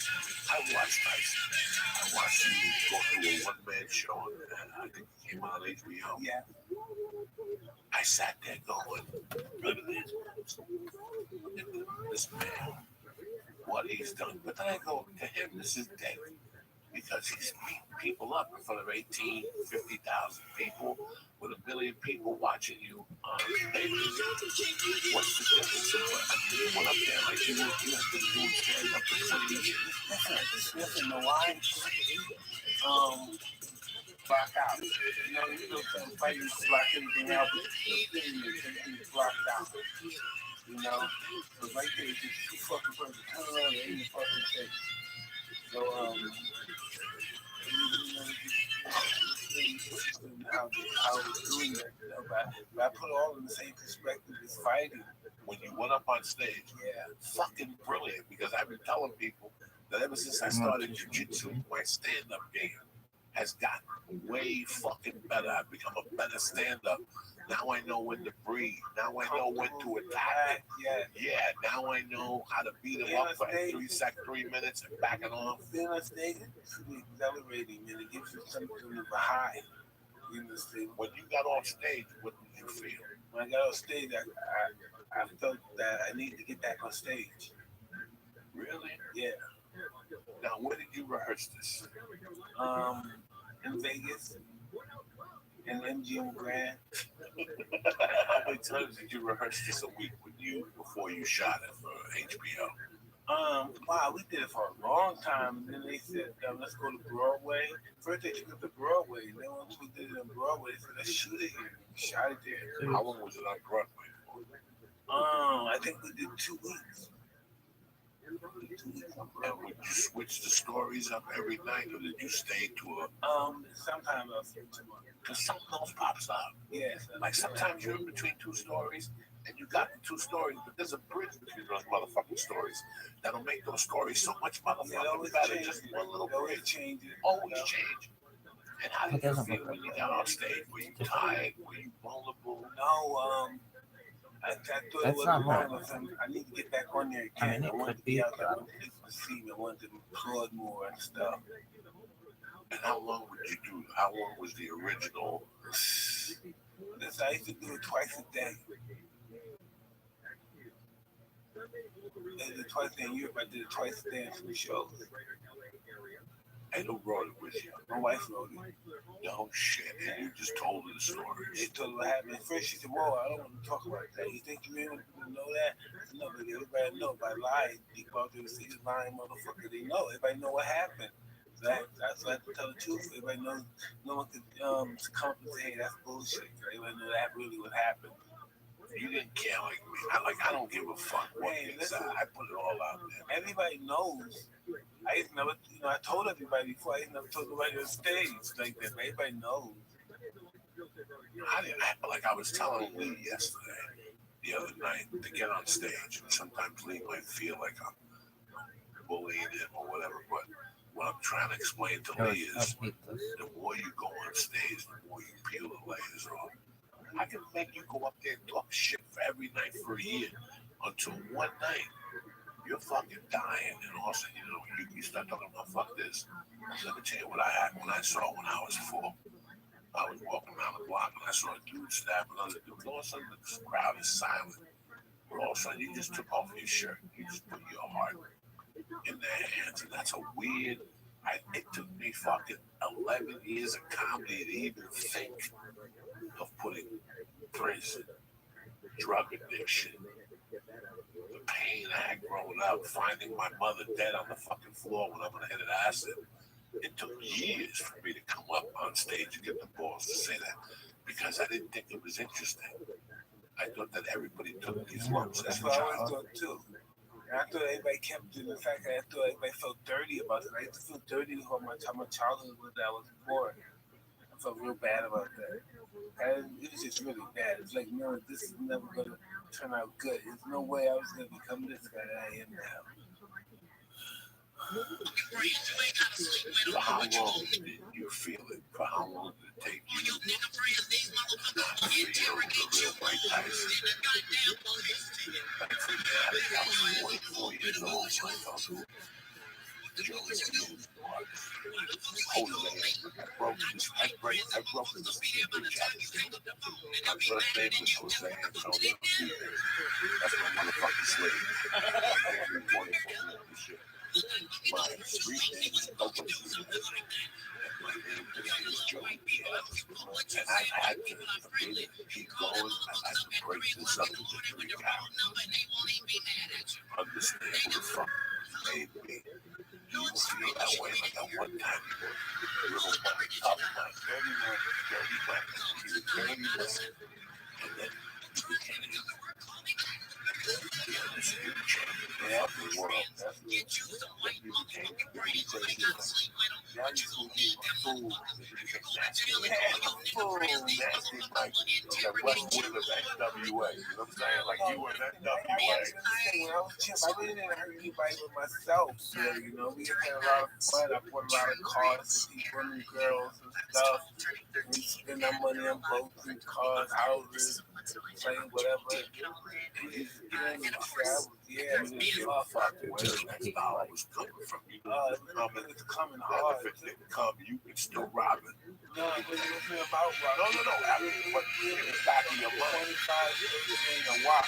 So, you know what I mean? Yeah, we make 90 a year. So we were just going crazy. Fuck. When did the blow come into this? Yo, dog. I ain't started using the blow to what?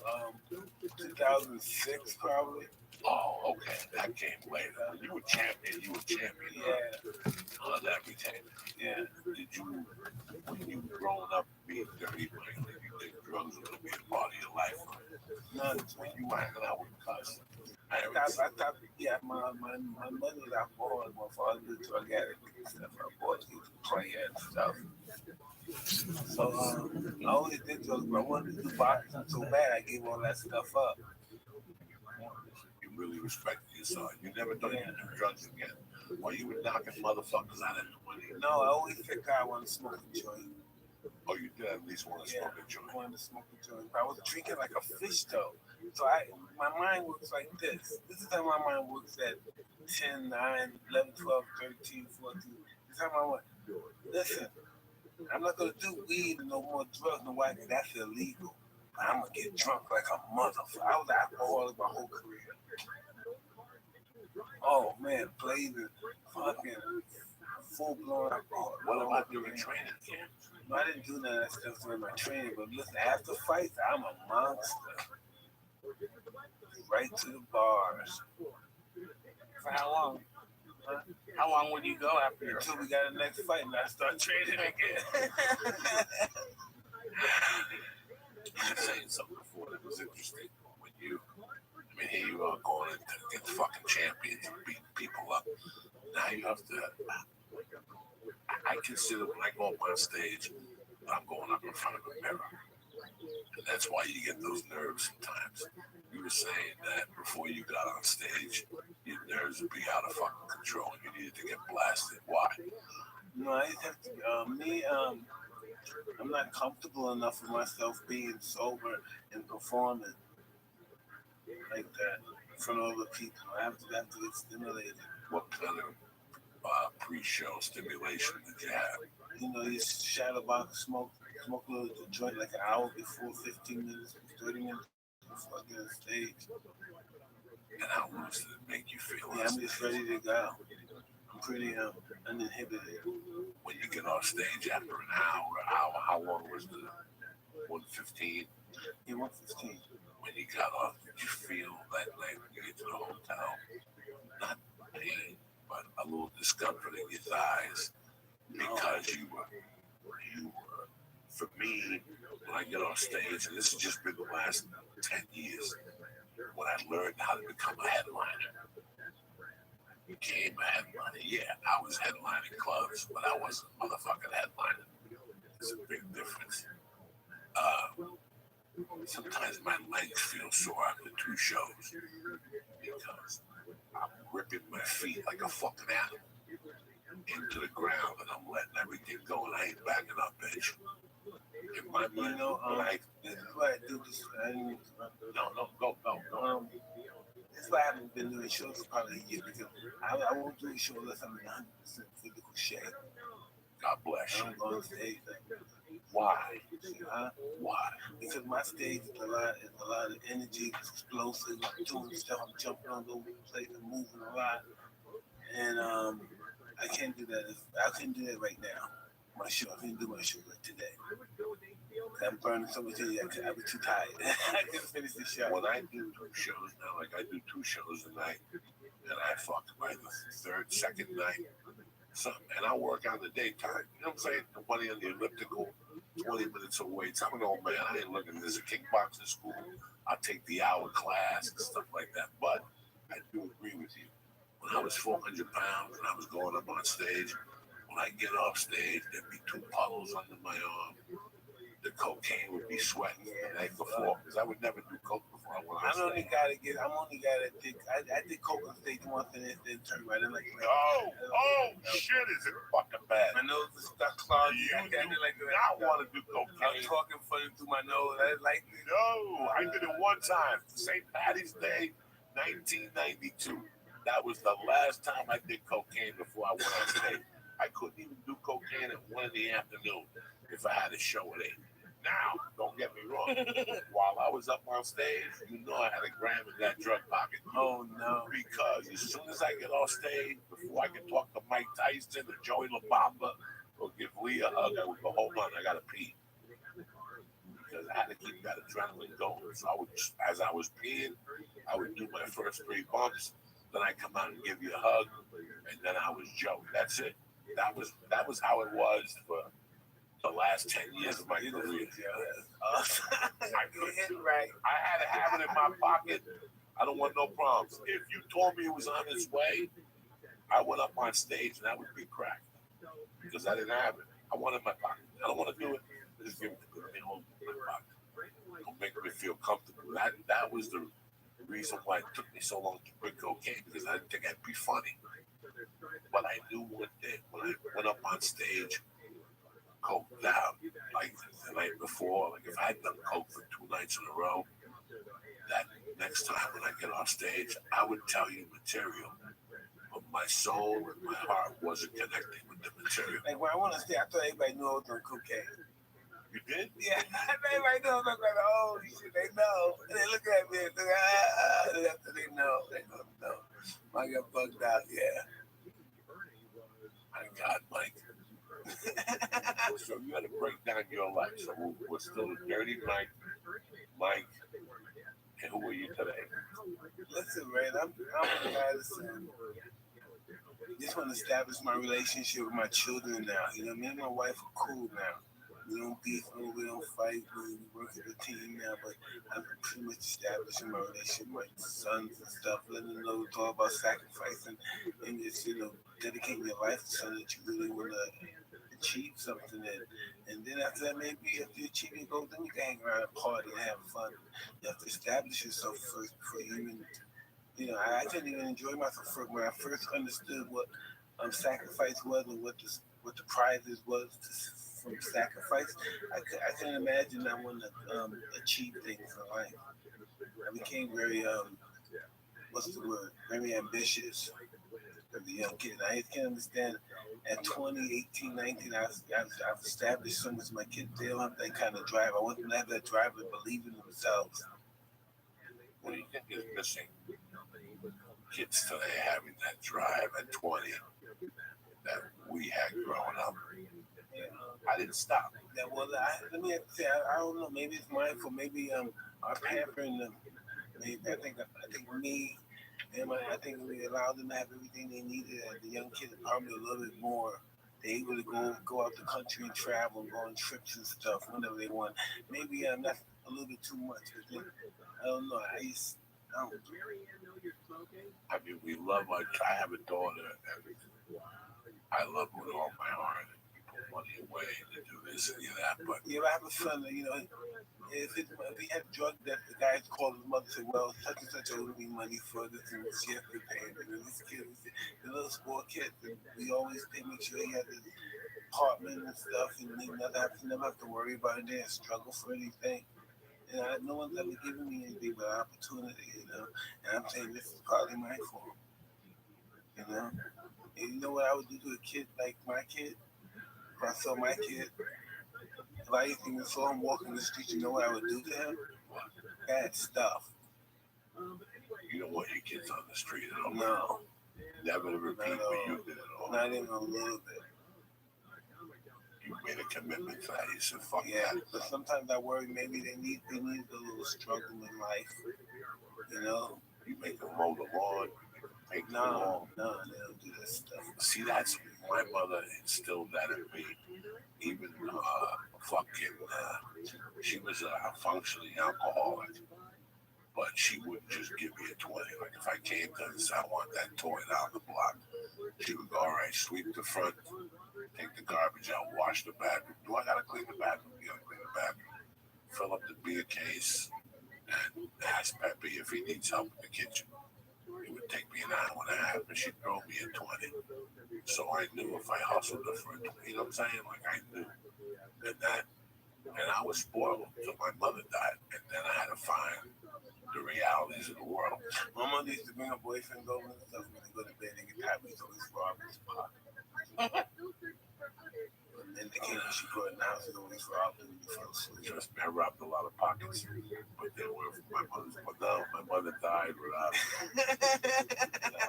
But I used to fuck with my stepfather. I loved my stepfather, but he was a loan shark. And he would hide his money in different places in the house. So when I wanted to fuck with him, I would move his money. I would never steal it from him. I would move his money. And he would never say nothing. He would just go crazy. I would do this to him for fucking weeks. And then something happened between us. I went to work for him, selling flowers on 86th Street, Broadway. We would sell gladiolos. And one night I felt he undercut me. So I started robbing for him. I'd take 100 off the top. And he would have rubber bands. And he would always put like a marking on them. And I would lure him downstairs one way or another. I'd make a fire in the kitchen or something. And while he was turning up, I'd hit him for $100 bill. And one time, I'll never forget, I was robbing him and the $100 bill rubber band blew up. And there was hundreds floating. He caught me. He's like, you motherfucker. It was fucking crazy. Do you ever notice this when you go around life and your journey in life, you haven't met too many people like yourself? Oh. No. I think where I came from, and that has to do it. You know, I one time I'm in I'm in England or Sweden somewhere, and I'm talking to a young lady. I'm young, I'm like 23 at the time. So I'm talking to a young lady, and she's talking about wonderful things her and her family did. And she said, "What did you do when you were a young kid? What were you like?" And I thought I used to rob people's houses. I stopped playing. I said, "What did you think of that?" I did rob houses. I was snatching the jewelry and purses and stuff. I didn't get arrested 38 times.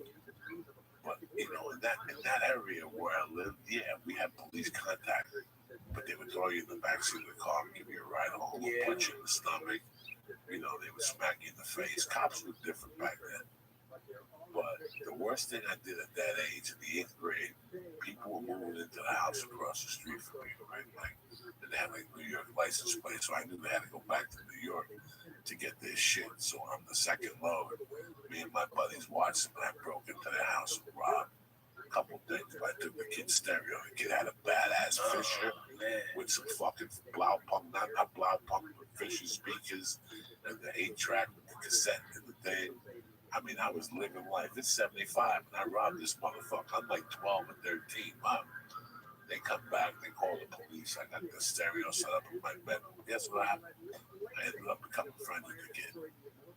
I would go to his house and eat, then he would come to my house and eat, and then he wasn't allowed in my bedroom. For 2 years, we were friends, but I never invited him up there. He would always say, "How come I never saw your stereo? You don't want to see it." And then they moved back to the Bronx. They were Puerto Rican. This is fucking New Jersey. Oh man, shit. Jersey City was Puerto Rican. That Puerto Ricans are all over that beautiful fucking city, bro. And now they got Dominicans up and down. They're beautiful. Beautiful. Beautiful. They fucking, I love that whole area. I'm excited about going back for a few weeks. It's been a long fucking time since '93. Every time I go to New York, it's just fucking 3 days and I get out of there. And to be back there in April and May, the weather's fucking nice. No humidity yet. That June shit, you can fucking kill your mother in that shit. That June humidity shit. Buying icy, buying icy. Yeah, you had to sleep with a sheet, all the windows open, the fucking fan, on a sheet, naked. What do you call that stuff? Beat out what? The iron stuff to come and hang out and put up the fire escape. The fire escape, yeah. I think you were talking about the Puerto Rican snow cones. That was awesome. The dude comes with a sheet of ice with a towel on top of it. Oh, they put tamarindo and fucking coconut. Oh, the coconut is the shit. Cherry too. Cherry coconut mix. You give an extra quarter and shit. Remember, I used to keep truck with, Mommy, I didn't throw down a quarter. Oh, Mr. Softy. Nothing like New York, right? Bro, Mr. Softy came into my life in 1988. And to this day, my favorite Mr. Softy is a double cone, vanilla chocolate with color. We met with him since the 70s. Fuck yeah. Listen, I still fuck with Carvel. I mean, anybody who knows me still knows I buy a Carvel cake every year on my birthday. Even if it's just me alone, bitch. Joey, I was in my room, my bedroom, watching television. I was just saying to myself, I was watching Bobby Brown living this stuff. He was young, like 19 or something. And I think, wow, this is my era. I said, where does the time go? And I got old too fast. What the hell happened? How fast did it go by? It went too fast. 1 minute you were 20. Yeah, 1 minute you were 33. Not even. Like you wake up and I'm 33. Wow, that was 13 years ago. And then you wake up and you're 41. Then 48, something else hits you. And I walk around, I look at my daughter at dinner some nights, and I'm like, how the fuck did this happen? 6 years ago, how the fuck did this happen? How many fucking, where did she come from? You know, who brought her into this fucking house? So sometimes I call friends or something like to get my daughter, get one of my kids, a job, and I forget, God, I can call people to help people with jobs. I don't know these people. You know, time goes by so fast. You know, this guy, you met them, but until they get the job, they can help you. Damn, how do you get into this stuff? When you were sitting there at Cuss's house at the age of 15, thinking you were going to run the Olympics and become a champion, did you think about going around the world 8 times like you had? Yeah. dreaming about going around the world fighting and stuff and cuss and stuff. Dream Meeting great people. culture, Good Italian food. fucking some women, because I know that was the back of your Yeah, mind. Shit, you're a fucking savage. Yeah. You're like, I'm gonna go fuck those Indian women up and shit. Listen, man. You know I'm what? fucking like that right off their head. No, listen, man. I went on a trip one day with a friend of mine. Yeah, I went for like 3 months off the French Riviera. We started from like Ibiza, Spain, and we ended up the boat. We kept going. The boat ended up in the Ukraine. We was partying from country to country. We was having a ball. We went to Istanbul for the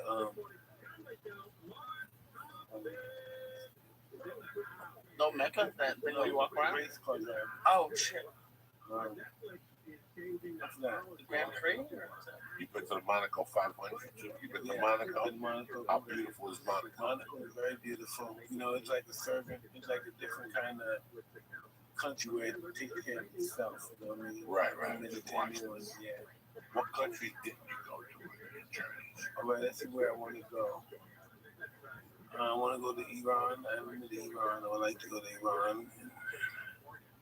And then Iraq and those countries. I've never been there. Never? No, About North Korea. Dubai? I've been to Dubai. What did you think of I Dubai? love Dubai. Dubai is really awesome. Now you're vegan. No, I'm probably now. Yeah, I'm not. I'm losing weight. Right. I'm on diet. When you go to these countries, how do you feel about the food? Do you eat it? I normally eat in American hotels and stay there. What type of foods do you like? Chinese food? I love Chinese food. I don't eat Chinese food. China.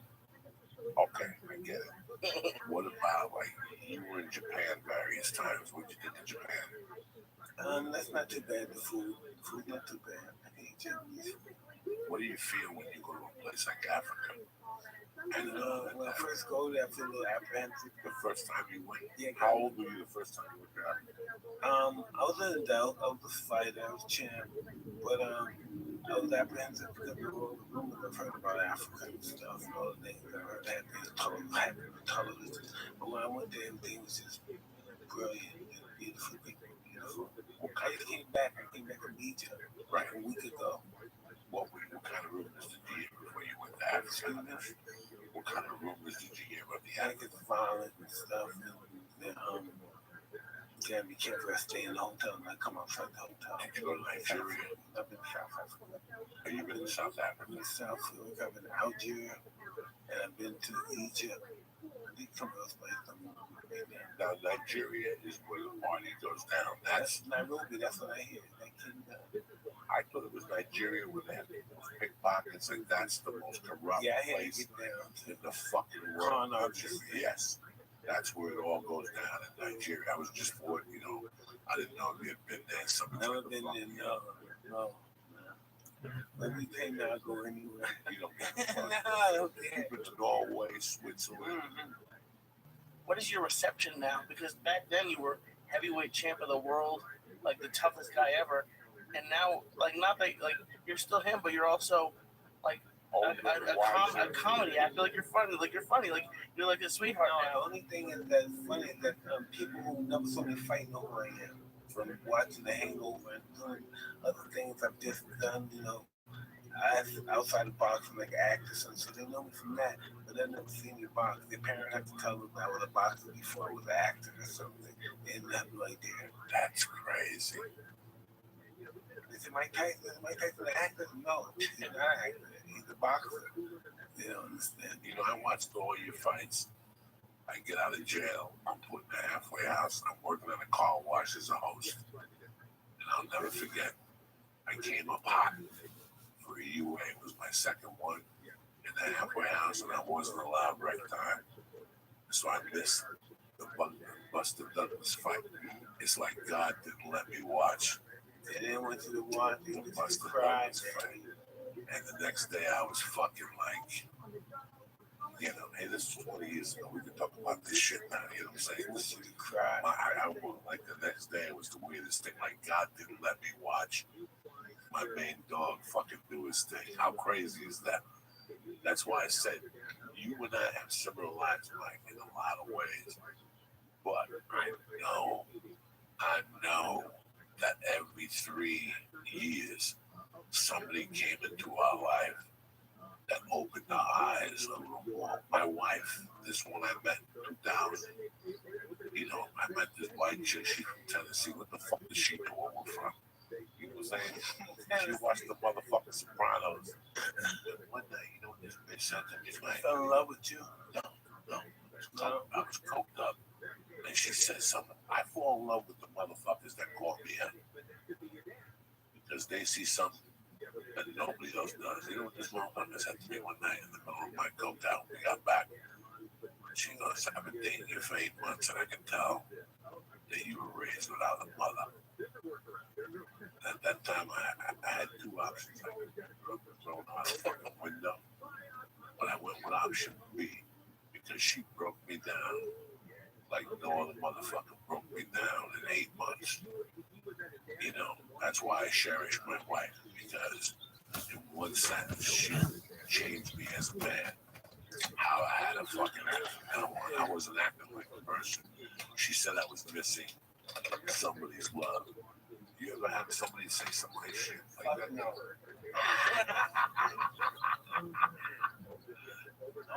My wife just said, we're going to do this. Don't worry, it's going to be all right. We'll do some movies. We'll write some plays.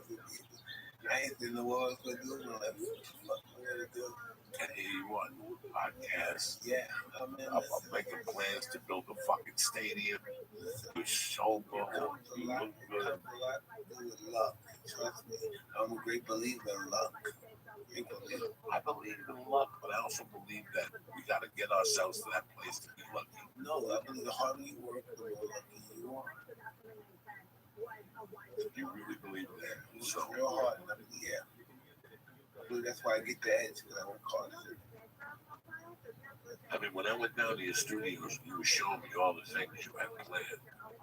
I'm like, what the fuck is Mike Tyson gonna fucking find time to do all these things? I mean, I had no idea about the Egypt trip. I mean, you don't stop moving. Yeah, first stay alive. I'm gonna tell you that, right? You're a shark. You're a fucking shark. Like moving, you work 7 days a week. Even if I could play, it's still needs to go. I'm just. And when you're not working, you're thinking about the next fucking move. Yeah, that's a really that can start depression and stuff. What's that? Not doing anything I do. I'm always thinking about the next move. My mind, I could be looking at you, talking to you. That's why I need that. I smoke that reefer for 2 reasons. It's the only thing I have from my past. It's a teddy bear from my past when I was Jose Antonio, and it was there when I was Coco, and it's there now when I'm Joey Diaz. You know what I'm saying? Coco went through that motherfucker. Coco was fat. That thing, Coco. Coco was my name given to my father before he died because of how white my skin was. So they called me the inside of a coconut. I didn't like it for a long time, but I didn't like Jose Antonio either. Jose Antonio was a cunning motherfucker. He didn't do drugs, but he fucked with people's heads at an early age. You know what I'm saying? Jose Antonio was a stone cold hustler. Jose Antonio was a kid that from the age of 7 to 16, he didn't care about pussy. He cared about how to make money and get out of his mom's grasp. Like, the more I could stay away from my mother and her giving me money, the better we were off. We had an understanding because if I took a 20 from my mother, I had to take her bullshit. Even though I still took a 20 from her from time to time, I had to take her bullshit. But I wanted to be independently free. I delivered newspapers. I sold flowers on the corner of 6th Street. I robbed trains. I robbed punks and knocked on people's doors, sold the punks for $1 a piece. I was a one-man fucking I need to make money machine. If I went to Chinatown Lee, you want a t-shirt from Chinatown, a Bruce Lee t-shirt? Yeah. It costs $12.50. No, it don't. It costs $9.99. No, that's the shitty one. It costs $12.50. I'll prove it to you. I would make $3.50 on the transaction. I learned how to jump into Congress and jump into dumpsters and I'll have to get the right sizes of the shoes because you can't pull a 6 and an 8 and try to sell the motherfuckers for a small 13 because they were $21. That was Jose Antonio. Jose Antonio always had to have a 40 in his pocket from the age of 8 to 7. I bought my first 007 knife. With 007 that night, that big fucking knife I bought. Yeah, 007. 007 on this motherfucker. It was gigantic. Big. You couldn't even put it in your pocket. But Oh my God, you had to put it in your side pocket. You had to figure out a way how your mom could. No, fuck your sock. It would fit your sock. It was a Rambo knife. I had one when I was 8. My mother found that knife, and next thing you know, I was in Catholic school getting beat up by nuns. My mother was like, I'm not going to tolerate you having that fucking knife. Well, how old were you the first time you carried a knife? I was young too. Damn. Nobody would understand these stories, Mike. That's why I was so, you're such a breath of fucking fresh air. Today, you're an ambassador of God. You know that? That trip is thinking who you were. That's all my life consists of beating somebody. And today, you're an ambassador of God. My life consists of beating somebody. Get closer to the mic. My life consists of beating somebody every day. Someone says, man, how can I play him? Oh, he's too big. Let me go and get my friend to call him and walk with him. Let me rob both of us. So I wouldn't look like I'm involved. I would always plan this stuff. Look at this motherfucking Jesse Smollett. You know how I knew he Oh, lied? man. You know how I knew that punk ass died? That brother, check out Dig. He has got, they let him go. Yeah, they just dropped all the charges. Dropped all the charges. I don't understand that. I have to live with Tony. But you know how I knew he was bullshit? Because he had that little faggy cut on his eye. Eyes Mike closed. Yeah, and me and Mike would have jumped him. One of those eyes would have been closed, busted nose, broken fucking ribcage. We always kick you when you're down after the mugging, just to make sure. You know, man, that was just amazing. That's something we do.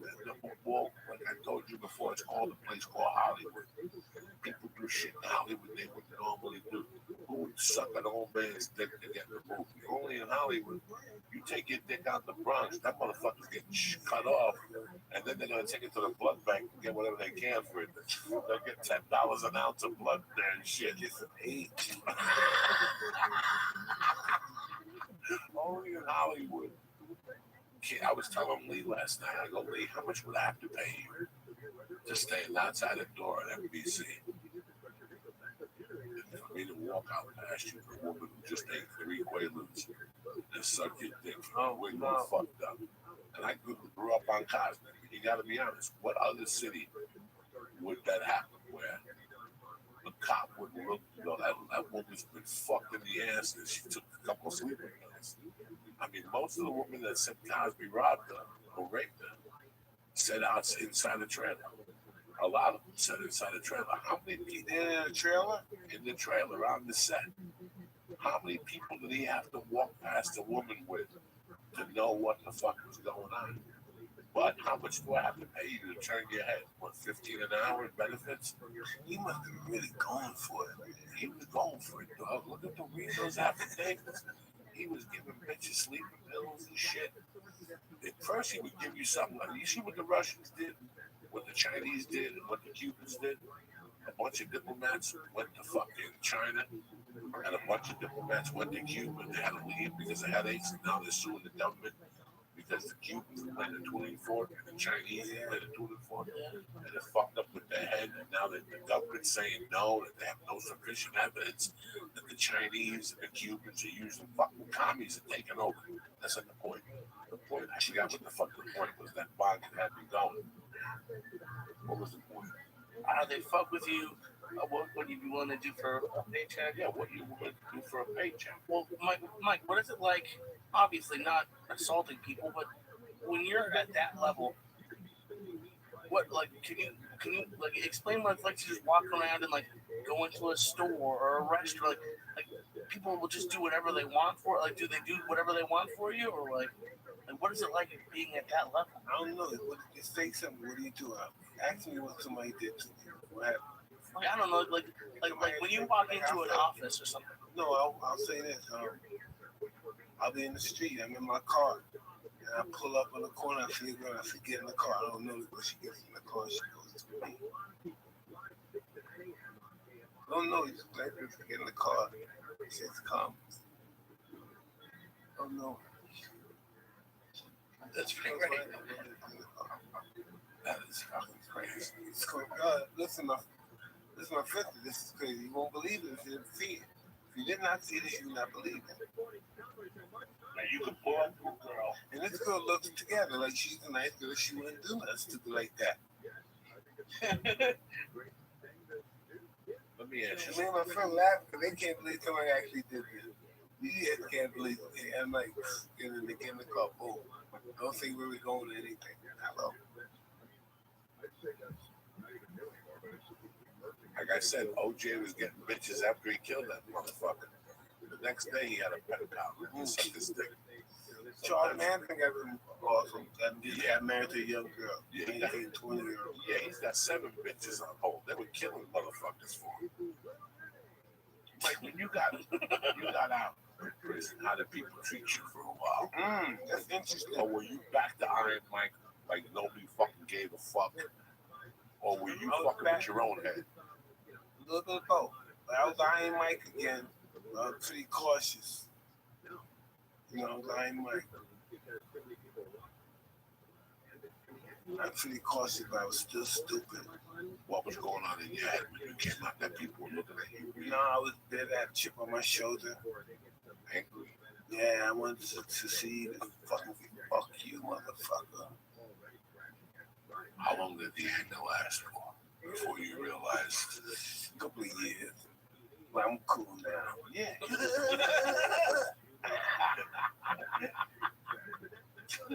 That stuff destroyed me.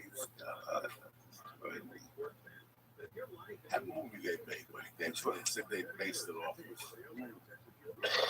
One with Ving Rhames and Wesley Snipes. Yeah, that bullshit. Is that bullshit? Nobody challenged you in there?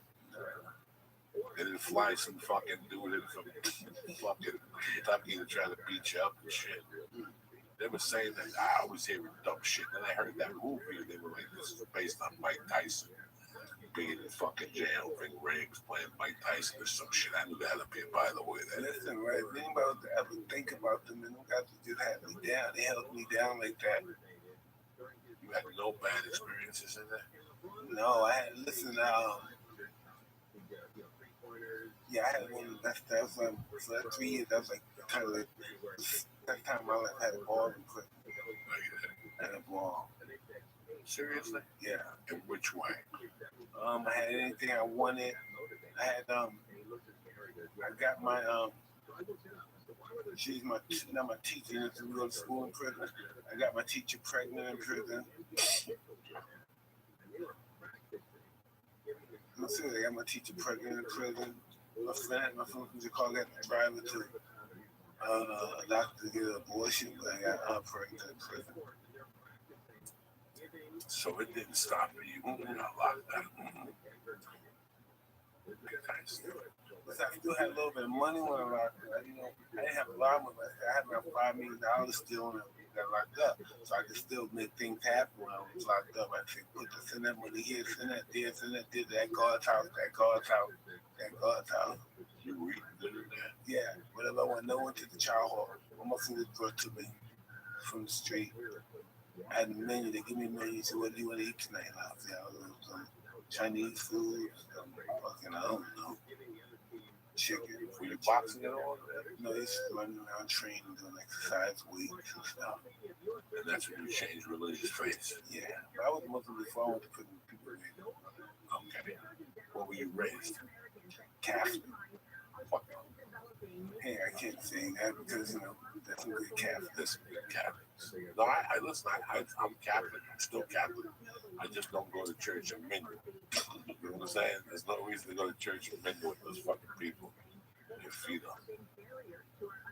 So what was that like then? Like being king of prison versus, like you weren't king of, like when you were 15 or 13 in juvie 38 times. Like they didn't do whatever you wanted then. No, I don't really okay. I had no money and no stuff like that. But I knew everybody in the prison. Most of the guys from my neighborhood that were locked up, you know. Some guys used to see from other places like Queens and the Bronx to give me a 42nd Street. I pretty much knew everybody in my juvenile time being like I knew everybody. Did you go to a city a lot when you were young? All the time, pickpocket. No shit. Yeah, remember you robbed those perverts and stuff. Right. Yeah, 42nd Street we used to do that too. They would go with them. Come on, I'll go with you. Beat the shit out of you. Those perverts never call the cops. No, they can't. They can't. Those little pedophiles in the jungle, the layer beating on them, they can't call the cops. It was funny with me. I think that the word got out that they were getting beat on. Like the word was definitely out. Don't go over there. The people that over there sucking your dick, don't beat you to death and shit. The guy who got me finally, that fucked me up, he was waving down the cops. He was there as their savior. Like I went back there. I went down there on a bad fucking night, and I tried to suck his dick. I didn't even follow the route. You're supposed to take him deep a little by the tree. Yeah, you take him to the shower. People still see him. I took him on Boulevard East, and I smacked him on Suicide Bridge, and that was my. If I would have had him by the dirt, I would have tackled him. Scream. Nobody heard him scream. The only person who screamed was me, Mike Tyson. When he unloaded 50 fucking style Mike Tyson shots to my head. He was one of those aerobic pedophiles. Shit, this motherfucker went to the gym and jumped rope with candy in his mouth. And he lit me the punches. And he knew how to hit Mike because he was going up here. He was going, I was coming for myself. He was fucking me up with hooks. The next day, it wasn't my lip that was busted or my nose that was a little fucked up. It's the damage he had done to my head. My head looked like Zombo. Let me tell you something. There was a guy down there that sold hot dogs that weighed 500 pounds. And he made fresh lemonade. I was down there 3 times a week eating those dirty dog hot dogs. After that fucking pedophile beat me, I never went back down there again. Not even to get a hot dog because I was scared he was still waiting for me. Yeah, I got jumped. It was a mugging that was a fucking backfired on me. Like, you ever have a mugging backfire on you? Man, listen, man, I don't even tell you. Hit me. You gotta hit me with one. You know, I had a little mugging when somebody got killed. One of my friends got killed. Oh my God. Mugging up bad. So the mugger shot one of our friends. Like, man, he was like Berkowitz, crazy Jew that went on the train that time in New York. Black guy, the jury on stuff, and nobody searched him. They saw the jury and it went for the jury. Nobody decided to search this guy and nothing. Stuff when everybody started to turn, they walked around, turned around, he came out, boom, boom. Well, this shit my fucking pants. My buddies went to get their dick sucked one night in New York. And I was downstairs. I was not getting my dick sucked the type of guy in buildings and shit. And they went upstairs with these 2 chicks. They went into a building. I was down there for 45 minutes. I was supposed, while they were getting their dick sucked, I was supposed to go around the corner and cop. It was right when you get off the George Washington Bridge and make a left. It's little Dominicanville back there in those buildings. The cops had that wired down. They knew why you were there. Nobody bothered you. A little bodega on the corner. So if it was me, you, and Mike's going to get his dick sucked. I'm going to get the drugs. You're going to the 6-pack to buy Daily News and a pack of gum, maybe some fucking chicharrones, just to have a reason to be there. And then we'd all meet downstairs. We let the fucking 2 idiots go upstairs. 45 minutes later to get their dick sucked. Now I got to buzz my way into the building because it's also the drug dealer building. Finally, something made me go on the roof. The door was open and both these idiots were handcuffed. The chick fucking, they said the story was the chick was sucking one of their dicks. While she went to suck the other guy's dick, a guy came up on the roof and said, "What do we have here?" And get up, we have cops. It was a fucking fake sticker. Put him up, handcuffed him, told him he was the cop, took all their shit, and left him there. I had to go get one of the Dominicans to get a fucking saw. Oh, no. We had to fucking open up the handcuffs, and the 2 guys made me promise never to tell the story. That's the first time I told them. Fuck them. The guy's name was Chicha Bastich and his buddy. they got their dick sucked over there. And that's why I don't like going. And then another time I went over there, my buddy got his dick sucked. This time he kidnapped the bitch. We took her back to Jersey and robbed her for $60. Lit her wig on fire. Man, we used to have a white guy. He wasn't white, but he was Puerto Rican, but he was white. He had blue eyes, blonde hair, and everything. We used to always just put the jury on and put him in the front of the movie theater up there. If we picked the fuck with him, we could fuck them up. Get in fights. Where would you hide?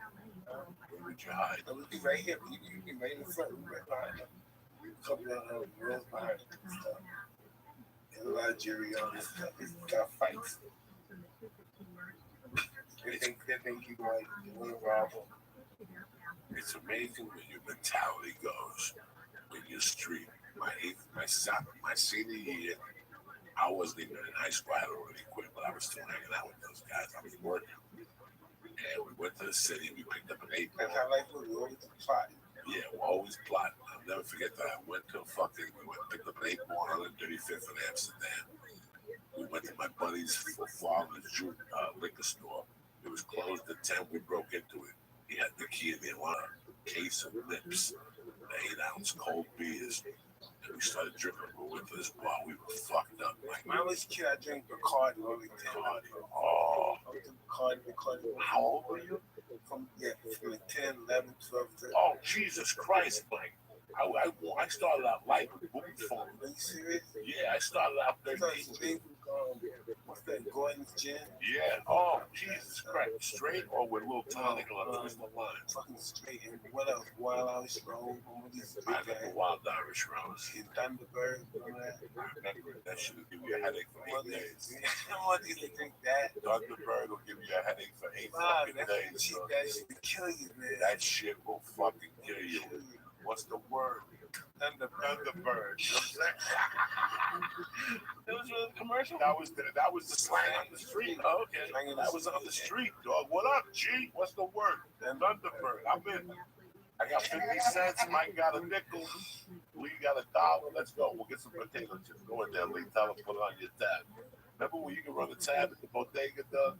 Listen, remember you did this. You come there, you give them a food stamp, right? But they don't give you no change. It's right on the paper. I owe you 70 cents, 30 cents. Yeah, it's good. That shit would crack me because I would buy food stamps like 30 cents to the dollar. Oh, you buy people's food stamps? Bro, they're junkies. So if they had $60 worth of food stamps, you give them That's the only thing you're always going to rob somebody's food stamp. Yeah. And cash the check in. You can cash somebody else's check for rob. So easy. That came 70. My biggest scam was, 70 before you didn't even have to have a credit card, nothing, the information, you have the check. a different time. It was a different world. Trip. Don't tell him Chinese restaurants used to go in and they print the card. So if you spent over 50, they never rang it in. I go to the same Chinese monthly for 3 months. Rice and gravy, what I used to always do when I was in the street hustling and stuff, I couldn't eat until I go there and buy some rice and gravy just to eat Chinese restaurant. You know what else I made a lot of money on? You know I took down single-handed. Tell me about it. Oh, man, that's a trick. So, you got to go to foreign neighborhoods. For me, you got to go to Japville. Yeah. To a Japanese neighborhood. They don't ask questions. You don't tell them no lies. Let's say you got a $50 fucking American Express traveler's check. You buy something for 32. 32, no ID. Okay. They give you 18 and change. You follow me? So you would just go to Japanville and spend a little bit. They were all in on it because they got the insurance. Nobody gave a fuck. So if I knew you were going on vacation, you said to me, I go, what are you going to do? How much you got? Well, I'm kind of struggling. I only got 1,000. They got 1,000. Go to the bank, give me the traveler's checks, bring them to me. Call the police, say you got them stolen. File a police report. You go right back to the bank. An hour, give me the traveler's checks back, and I'll give you 5 off the top. So I make 500, you make 500. So what? You catch a little smack to the face, like Henry Hill says. Every once in a while, you gotta get a beat sometimes. Yeah, you know what I'm saying? That's it. So many things are fun. I get a beating. You gotta get it somewhere along your life. I think I know the answer to this, but like, how many days a week, Mike, were you thinking about doing all this stuff? Like, was it every day? Robbing stuff. Yeah. That was my job. get in the morning, go to school, eat breakfast, and then when class start, boom, I go outside, start robbing. Till lunchtime come back, go eat lunch. If I didn't get a good thing, if I get a good thing, I'm not eating lunch. I'm gonna go somewhere else, to a restaurant, like Red Lobster somewhere. Other than that, I come to school, I come back to school next time, I go back out, get until 5 o'clock. So 9 to 5. After that, it's really not going to get any more hits unless you go to the rob somebody. God bless you. Look, let me ask you a question. When your mentality, because I know this, I have to be honest with people, so I'll tell you. There was days when I would wake up from the ages of 17 to 27, and I would wake up and go, I don't know how the day is going to start. I don't know how it's going to end. What I do know is that I got to come up with $80 because I need money to eat. I got to do laundry, and I got to get a bag of dope. And somewhere or another, I get 82, or I get 75. And that's when the song from the Stones comes on. You can't always get what you want. But then something happened years later. That mentality went from waking up to how am I going to rob today became I'm waking up, where am I going to get on stage? That transfer has happened for you from robbing to boxing. Did you fall in love so much with boxing that it took you away from that? You had 100%. You went from thinking about, I saw you in an interview one time say that when you stayed with Cuss at night, you would watch fights endlessly, black and white fights endlessly. You studied listen, I have all the utmost respect for all your accomplishments, but my utmost respect for you is that nobody could ever pull one over on you about a fighter. If there's a fighter that existed, good or bad, you know he existed. You know the day he fought, who was in his fucking corner, how many tickets were sold. And that impresses me to no end with you. When I saw you do that interview, I had just gotten into comedy, and I said, if he was a champion and he studied all those tapes, it's time for me to study tapes of guys that have nothing to do with me, even if I don't like their comedy, just to see everything that was available to me. Oh, so that's the best thing to study. I always say that I'm going to get involved in anything, say baseball, boxing, all these record anything. I'm going to find out how this first began, go to the origin of it, where it first began, and I'm going to know who the players are. And I'm going to know how to play the game. I'm going to know how it fails for him, how it failed for him, how it went well for him. And that's how it went. And you study the fighters. You studied what they did, what they didn't do, what made them successful, what you're going to do different. You know what? Kid Chocolate did this type of training. I'm going to do that type of training. I wanted to say something to you about that because I was looking at something about Kid Chocolate. And I was talking to you about, he got a sick disease, but what he did was bigger than that. He they wouldn't have been fighters, they didn't have much money he made. They had no intention in mind of becoming a fighter. He wanted to play violin. Henry Armstrong was working on the railroad, and he saw the paper how Kid Chocolate Day like $85,000 a night, one night. He said, "Fuck this! I want to be a fighter." He inspired so many great fighters. And they say that. What did you like the most about his fighting style? He's beautiful. Pretty fighter. Muhammad Ali. He's different styles. The Cubans got different. He moved the shoulder, they played it out. He's different. Oh, they those bongo players. They those bongo players. They look pretty. They're good looking ballet players. Another ballet dancers. It's amazing that I learned a lot from you, Mike. We're very similar. Now we smoke weed with 3 hands. You don't give a fuck, Jack. I know I like to smoke. You love your fucking reefer now, just so nobody fucking gets in your way and there's no misunderstandings. So what's next for Mike Tyson, brother? Fill me in. Fill the church out. What's next? Besides being a fucking great inspiration. Really, what I'm doing now, I embarked on my cannabis business, and not necessarily from a flower perspective. You know, we work with flowers, we don't necessarily touch it, but from a CBD perspective, you know, from the medicine perspective, from the health perspective, hygienic perspective. You love CBD oil. Yeah, I think it's American oil. Me too. We're sponsored. We have a sponsor, and I love everything about them. I've tried several people have sent me pounds of shit. And there's an ointment that I really like. I like their ointment. I like their tincture. And I like their gummy bears. You know, so I've never met some of the people who've got become friends with some of the people. So if it wasn't from the weed perspective, you know, from doing kind of cannabis and stuff, I met a lot of people. The fuck is that Liberace called? Yeah. Jesus Christ, he's back to the grave. Listen, Mike, I appreciate you coming up here today. I know it's a long route. No, it's all good, man. And I appreciate your friendship. Where'd you go eat? We ate at this it was like a Spanish restaurant, wasn't it? It was really awesome. Oh, they got potato tacos. You should Well, I have don't them. know. I'm on a diet. So what do you eat now? What's I your eat with pretty much egg white and broccoli or spinach sometimes. That's your breakfast, egg white, broccoli and That spinach. egg white, man.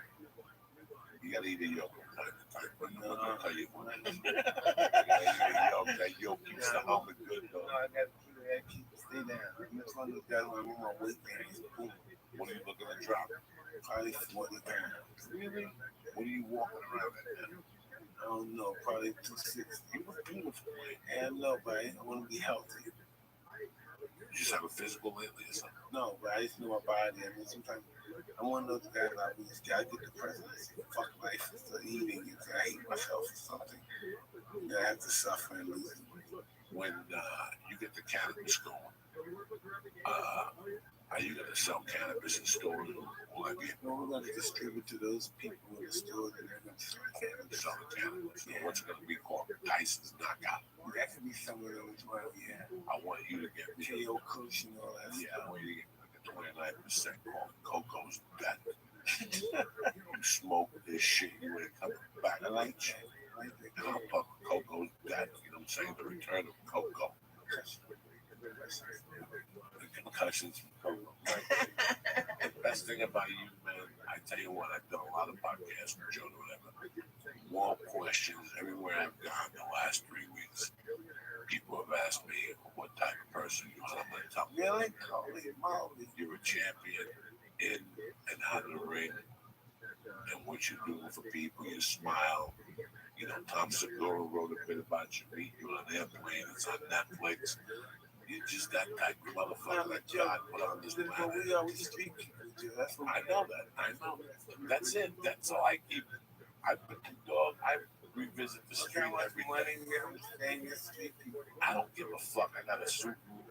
Nobody needs to know nothing. They can all suck my dick and call me shorty. I was born in 1940. Mike, just break that That was fucking powerful. Jesus Christ Almighty, Mike. I love you. 1940 shorty from We 1940. ain't fucking around. That's an old prostitute man from TRILLIONAIRE Avenue, over where with the Royal Javelins used to run and shit. What was the name of your first gang? Jolly Stompers. Jolly fucking Stompers. Yeah. What was your insignia? I don't know what the fuck it was. Some kind of shit. We used to carry that on the flag. We used to go crazy. Mike Tyson, I will even see you on your podcast. I'll see you. I would love that, man. This is really awesome. Whatever you want me, I'll be down. I'll go down there and fucking rock with you for an hour. You gotta come to our next fair, our next concert. When is the next concert? October. Where at? It's gonna be in Palm Springs. What's it gonna be Down called? at Hot Springs area. It'll be the Kite Festival. Mike Tyson Ranch. You gonna have a comedy show? We can make a comedy show. Let's talk. Have music. Let's talk. Let's do a separate tent. We got 410 acres. Oh fuck, we got a lot of people there. Yeah. They just gotta get some bathrooms. People that We shit got a lot of outside. bathrooms. It's gonna be like Woodstock. We're gonna get some coffee shop to make it. What's the coffee stuff? African magic. Behind I forgot the name. Starbucks. We'll probably try to get Starbucks. I wish you all the luck in the world. You're a Man, I'm gentleman. just very grateful. You give a lot of love. And, Grateful that life turned out good for me. yeah, I'm really happy it has too, man. Like you got more lives than a motherfucking cat. But you're always welcome here, right, brother? Thank you. Have a great day. Stay black. All day, And every most day. important, stay beautiful. You see Justice Smollett, it's him. Slap that. No, I can't do that. That's gonna You're put me gonna back in the cell. Nah, he'll take the Put me mid back slap in with the you. cell, He man. knows he got it coming and shit. Well, I love you, Mike Tyson. Thank you very much for coming Thank out you, to church today. I want to give Mike a shout out for stopping by there, the champ of champs. I want to give the Christ Killer a shout out. Always showing up and shit with his little bald head, no fucking Fidel beard. But most importantly, I want to thank you guys. Remember, next weekend I'm in Pittsburgh, only Thursday night, 10 o'clock tickets left. And the 19th in Minneapolis at the Fitzgerald Theater at 420. The first show's already sold out, so get your tickets because they're going to go fast too at the Pabst Blue Ribbon Theater. I'd like to thank our sponsors today. I want to start with ZipRecruiter because hiring is challenging, but there's one place you can go where hiring is simple, fast, and smart. A place where growing businesses connect to qualified candidates. That place is ZipRecruiter.com/church. Hiring used to be hard. Multiple job sites, stacks of resumes up. It's a confusing review process, but today hiring can be easy and only have to go to one place and one place only. That's ZipRecruiter.com. Why? They send you a job to over 100 of the web's leading job boards, but they don't stop there. With the powerful matching technology, ZipRecruiter scans thousands of resumes. As applications come in, ZipRecruiter analyzes each one and spotlights a top candidate for you, so you never miss a great match. That means saving you time. Time is money. I think if we were to resolve it, like if I didn't have the lung capacity, I know there would be worse lungs. The lungs were my bad, my big bad has been very neurological. And then also, like blood stuff and vessels and things. But yeah, if my lungs were more impacted than they are, I don't know how I would cope. I really don't.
I guess that's kind of what vampires are known for doing, right?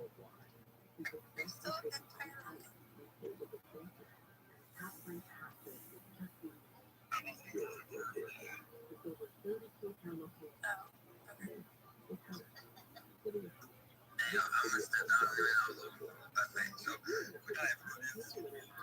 Vamos, cara.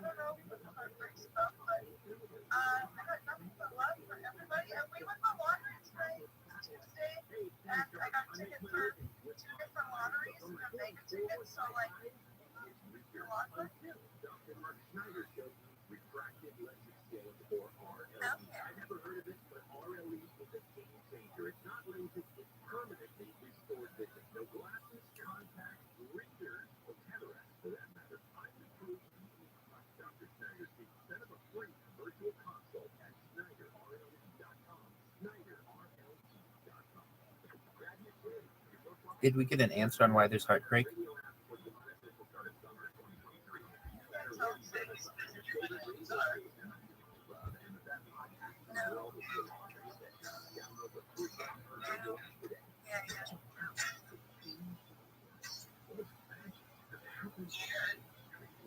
slightly. It's a little low.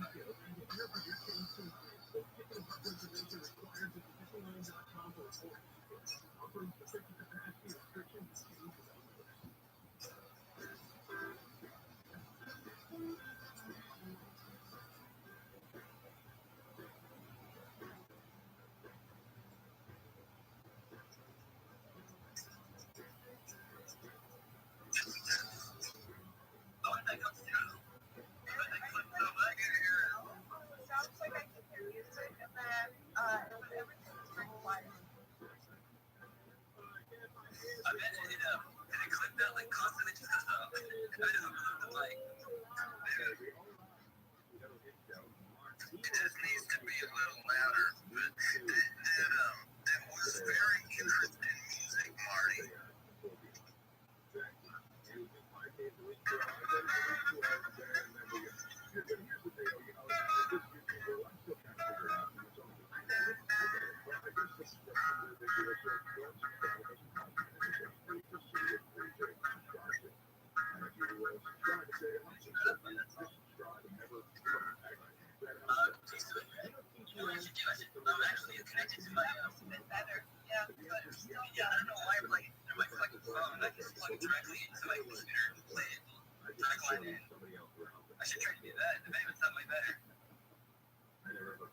Yeah, it's clicking just a little bit, but not as bad as it was.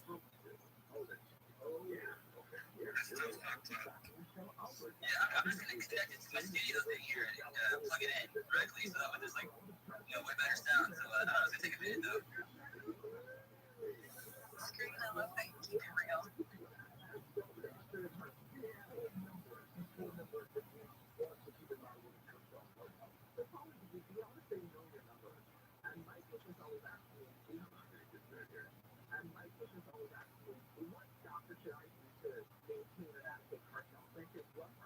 Yeah, when I say a minute, I'm saying like probably like 10 minutes, 15 minutes at least probably. And as I just start my computer and like plug in like the shit like I've never done before, you know, so I'm still kind of gonna figure it out. I don't really know. You said we should talk amongst ourselves while we wait. Not just wait in silence. Silence now. Do you have like an iRig or anything that you can do like a line into your phone, or do you have to do it over your DOM or an interface? It's a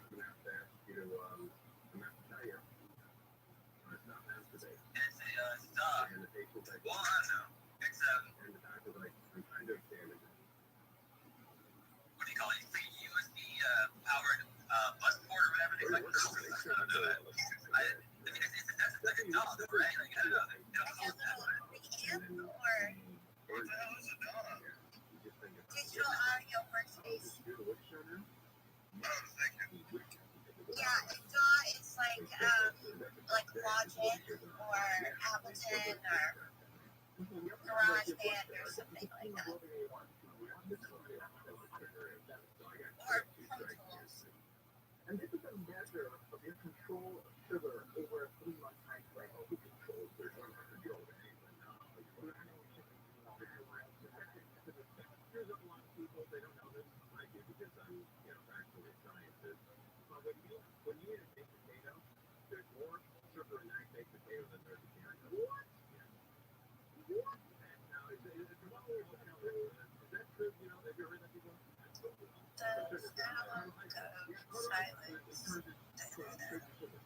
couldn't tell if anyone was speaking or not. I'm in this room where we're doing tunes with the keyboard, and it has this little wiggle bar, so I feel like I don't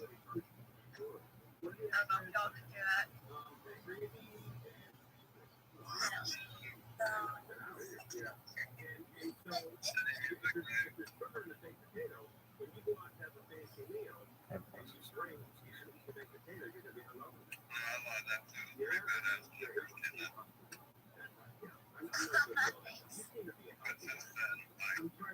Greta, can you hear this?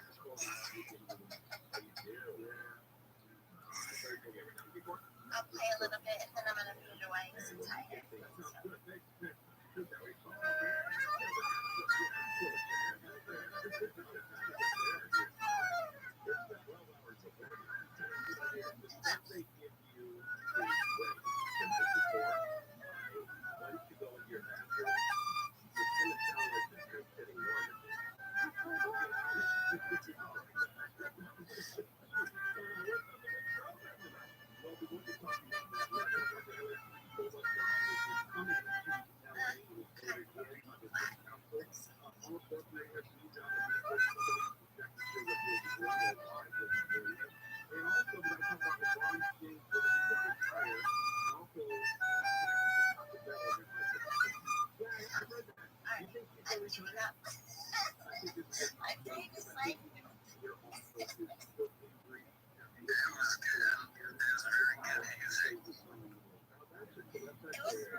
All my neighbors out there, Blue from me, watch me for the changes and try to keep up.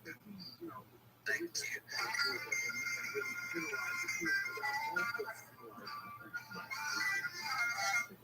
Oh shit.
had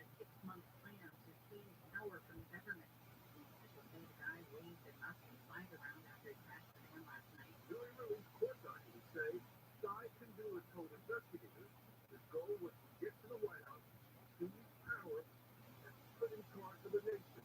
When asked how he would seize power, Kandula allegedly said he would kill the president if that's what I have to do, and to hurt anyone that would stand in my way. Thomas said Kandula was arrested yesterday by U.S. Park Police, who left the scene after he saw them pick out the Nazi flag.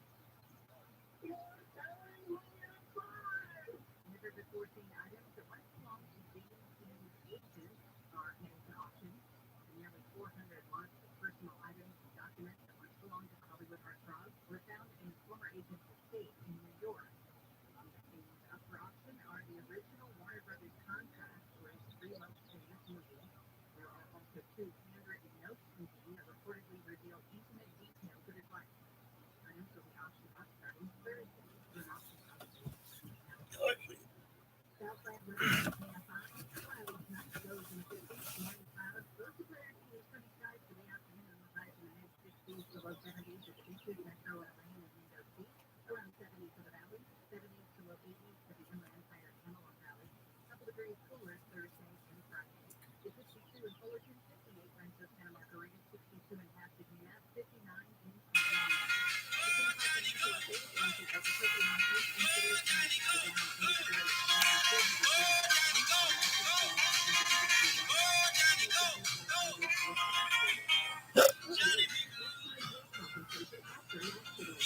Johnny hit the car and the gunny sack until he was in a big old back. Oh, man, say.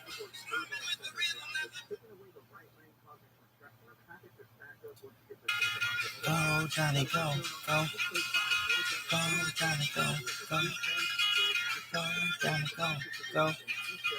Go, Johnny, go, go. Johnny be good. Carry his guitar in a gunny sack, and then again the train and the railroad track. Oh man, everything in the shade. Him and the gun that the cars are made. Being everybody, they can run and say, oh Lord, that boy.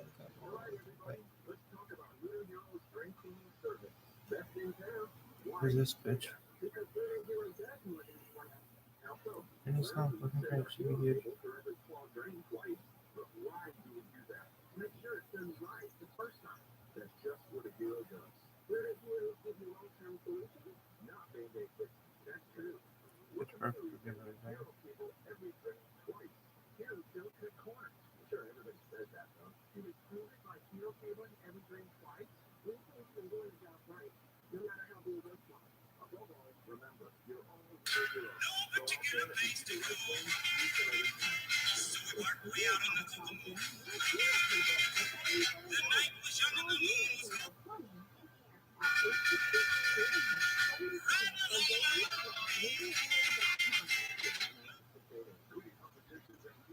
Yours.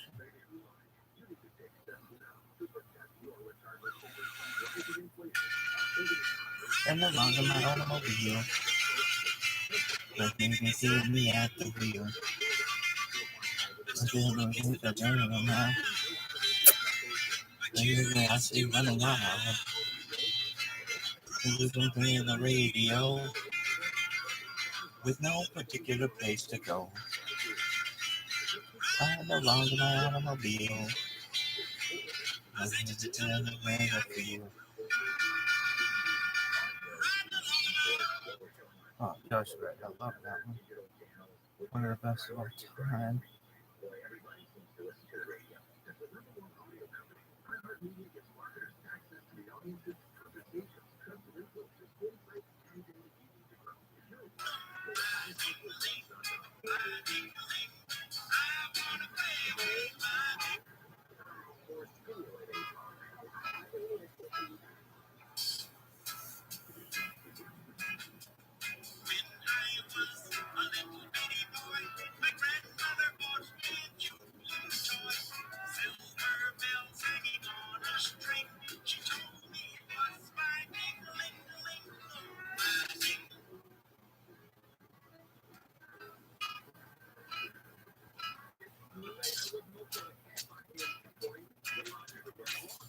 I was a little bitty boy.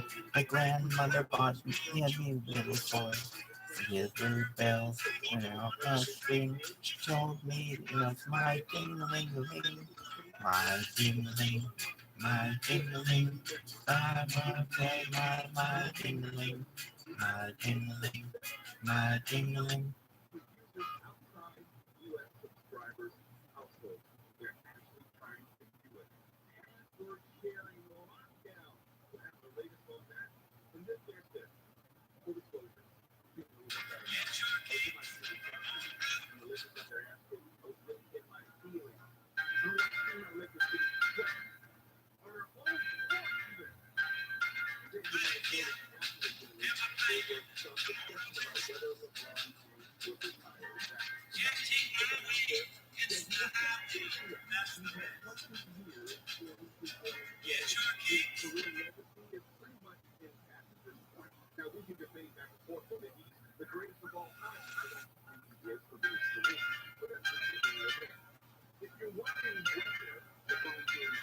And if you have a time, run on it. Can't take it away. It's the highway. That's the best. Here's your kicks on Route 66. Yeah, when I go to the lake.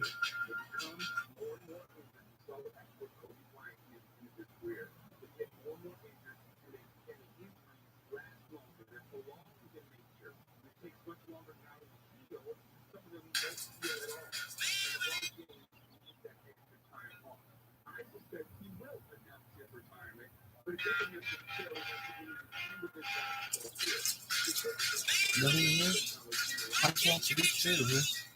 Oh, man, believe, why can't you be true? Even though I know the things I used to do.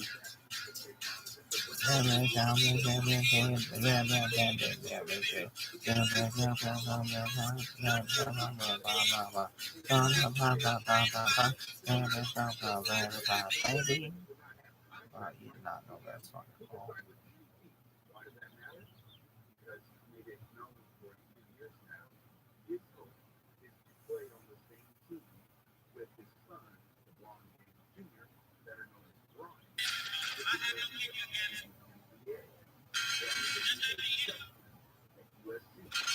Just let me hear some of that rock and roll music.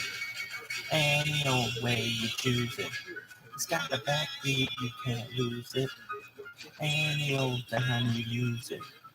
It's gotta be rock and roll music. If you wanna dance with me. If you wanna dance with me. I got no kick against modern jazz. Unless they try to play it too darn fast. And give it the melody.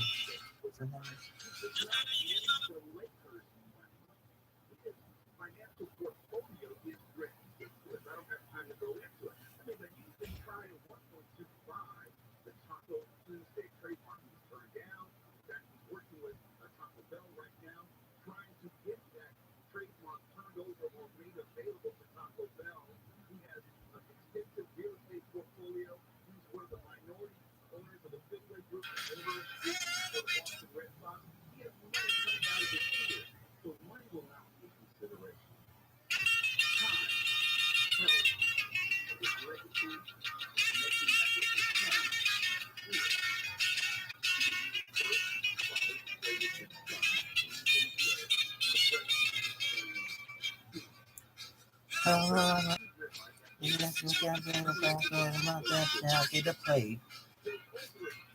Roll over Beethoven, back in the old days.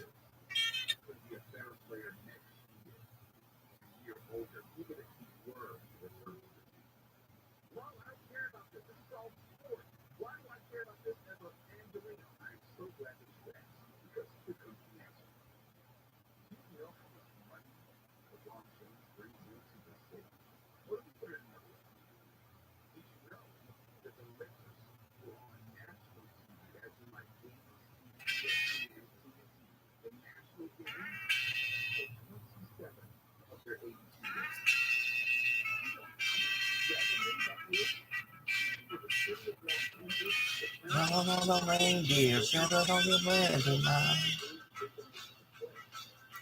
Run, run, Rudolph, leaving your fire behind. Run, Rudolph, you just did a American town. Leaving your man, you can make it take a million down.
Well, you can tell the way I use my walk. I'm a woman's man, no time to talk. I'm living hard and living warm. I can't kick around since I was born. And it's all I got. It's okay. I look at sleeping another day. Now let's go. Oh God, that was hilarious. Much Alexa Ridiculous. Like, here's my number. I gotta cut him out, blah, blah, blah.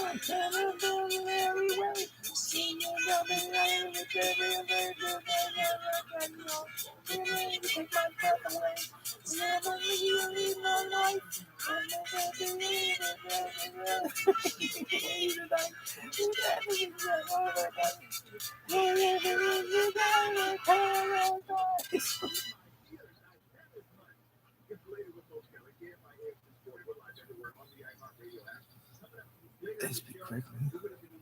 I don't know.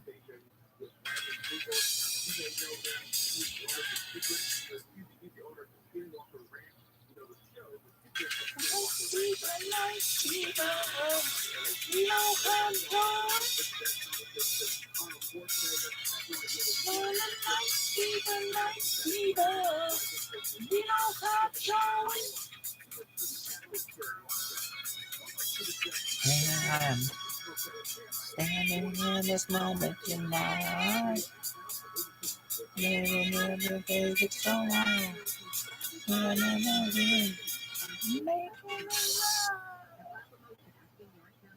Yo, dog.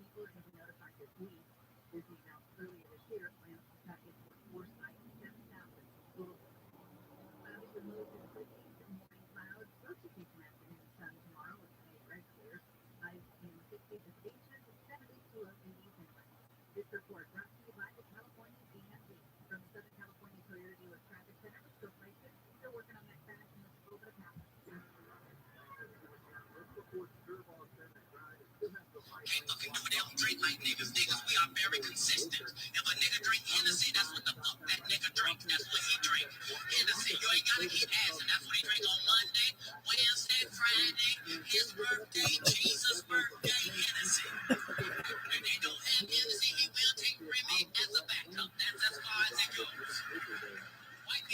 what they drink. All they care about is what they said when they was leaving the house. Tonight, we're getting fucked up. Get drunk with your white friends. Can't do it. Can't fucking do it. They don't drink like niggas. Niggas, we are very consistent. If a nigga drink Hennessy, that's what the fuck that nigga drinks. That's what he drinks. Hennessy, you ain't gotta keep dancing. That's what he drinks on Monday, Wednesday, Friday. His birthday, Jesus' birthday, Hennessy. And they don't take Hennessy, he will take remake as a backup. That's as far as it goes. White people don't care what they drink. All they care about is what they said when they was leaving the house.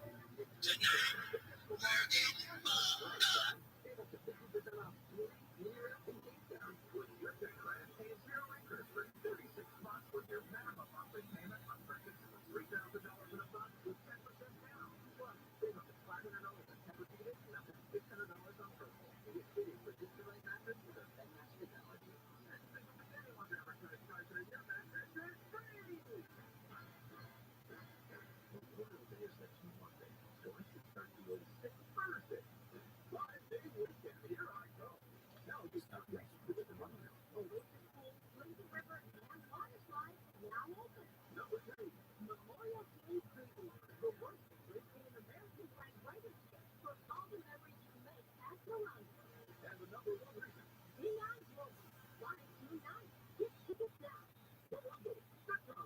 Ready to take control of your phone plan?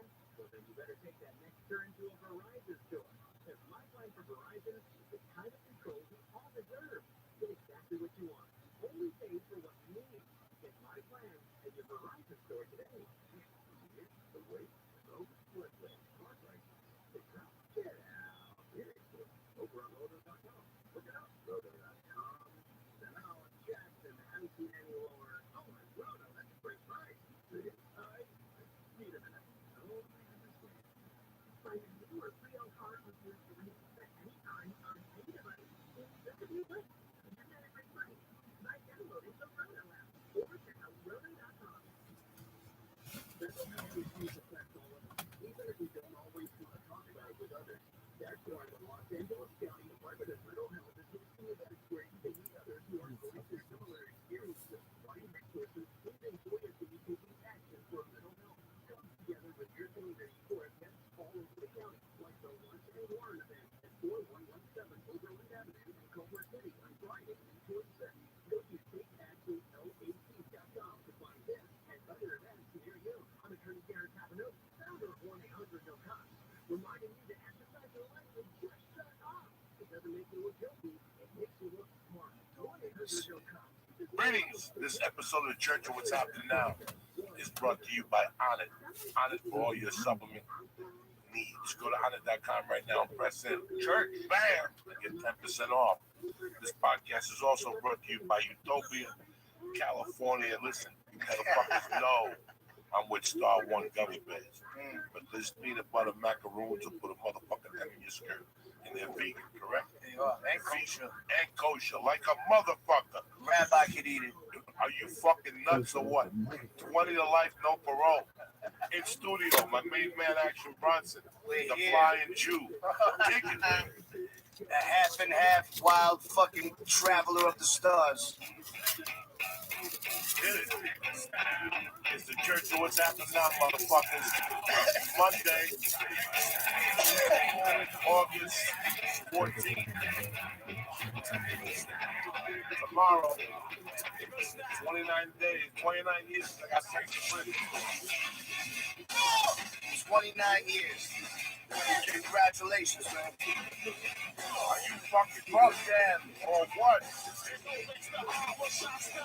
Are you fucking nuts?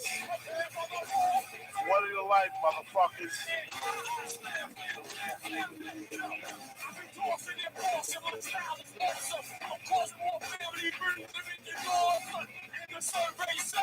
So who was that? Hey, yo, the one was black. Niggas go, oh, like I'm super champion. You know what? Oh no, you're drunk. Wu-Tang Shogun, killer to the eardrum. Oh shit, it's a church. Hit it. What's happening now? Monday, Tuesday, motherfuckers. Action in the motherfucking house. Lisa in the motherfucking house. Let's do this.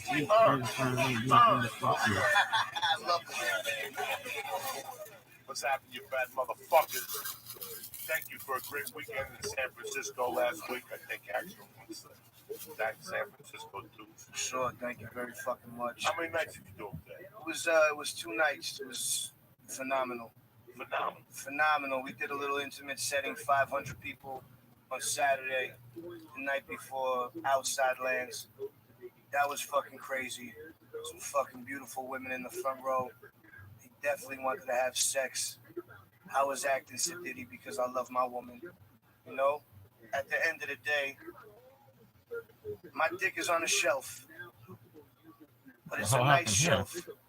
Some lady be like, You know what I mean? It's a Colombian calm down. shelf. You get them You're like fucking lying at a watering hole. Beautiful women everywhere, but you know, home is where the heart is. That's really, there's nothing like having a good woman. There's nothing like having a fucking good woman that supports you, and that's what I got. You know, a great fucking man when I was a kid once he told me, we talking about something. And this time he was very successful at a gas station, 50,000 a day. And I said, this chick's got the hots for you. You're going to give her a stab. And he looked at me and goes, why would I? He was like, oh, well, I was there when I had $2. Now I'm rock and roll. I'm going to cheat on her. It's fucking bullshit. I get tempted. We all get fucking tempted. You know, I'm getting older. I'm 54. When I see like 2 19-year-olds, you ever drive around and you see like a 19-year-old couple, like an 18-year-old couple, holding hands with spoons. You know, they're going home to fuck. And they got them 5:30. Yeah, he's my favorite. When you had them 5:30 to fuck, suck titties, come on their stomach, beg them to take it in the ass, beg them to suck your dick. They had to cry. You got to get a box of tissues. Of course, you The got grandmother. There's always an argument. Yeah. Oh my fucking God. Young arguments over dick sucking. I remember those, man. Goodness. But that's never gonna happen again. Nah, it's over. That's never gonna happen again. Nah, I had a couple arguments. I have some arguments here and there over getting my dick sucked. You still do? Sometimes, you know, it's real life shit. You gotta fucking have an argument sometimes over it. It's like, you know, if you don't get the fucking hint, what do you want me to do? I'm gonna fucking sit on your head? Like, what do you want me to do here? How long have you been with you? Like 4 years now. Yeah. For 7 I can't wait. There's no argument. No blowjobs. It's fun. It's fun arguments. It's like practice. It's practicing for being a lawyer. Yeah, you have a 10-year-old. I do, and it's fun. From a different. I do. From 2 different. Now, one dip, same one. So you always were you with that baby's mama for a while? Nah, we weren't together for a long time. We were young, 20 years old, you know? It was young shit. Had a young fucking dick at the time, you know, it was just fucking wilding out. Yeah, it's like, wow. Another child. I have a child with 26. I was staring at this sun. Now it's the same. Another curveball. So it's all right. Now I want to just like someone. I just feel like I want to have another baby, for sure. I want to give my woman a child. I'm the fucking turtle. I look at her, she'll fucking have 20 in her pussy. I'm telling you. I've been fucking making women pregnant since 13. Now, how many medicines? As long as I can spread it. And you love the other ones that drive you fucking nuts. You speak Spanish. Fucking Brazilian. Anything with a tan skin. Fucking go, I go nuts. Guyanese. Freak me out.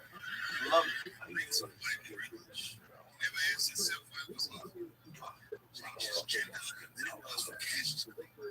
Olive skin. Fucking years.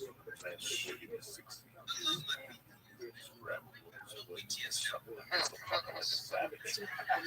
Like, this guy's definitely got a problem. That skin color is fucking beautiful. I love it. I'm cute, man. You need a little fucking, difference. I don't want to see the same shit. The motherfucking Albanian Jew is on the show, swinging big, giving out fucking. They have a new project coming out. Yeah, man. What's Blue Chips? Blue Chips is just, when I first started doing that shit, I was really thinking about 60 basketball games. And just the correlation of me being this new up-and-comer, fucking Nick Nolte's over here buying my mother a tractor, bags of money, you know what I mean? So I come and play. That's what the whole fucking thought process behind it was. Trying to make it seem like I'm a fucking blue chipper, so I'm shaving points, I'm doing this. It was really just a fucking, in my own mind, some crazy shit. I love that movie. Shaq, Penny, fucking Nick Nolte going nuts. Fucking, who else is in that? Fucking woman, Sarandon. Susan Sarandon. I don't know. It's just, it correlated something in my mind. And it's one of those projects where I just fucking rap my ass off. I just do whatever the fuck I want. I don't even give a shit. I honestly don't care. Ever since people been telling me we gotta get action on the fucking show. Right. Other ones that goes off the fucking floor for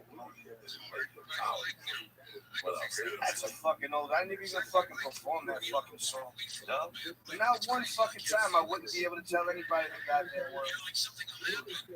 You have a tremendous fucking rapping style. It's real.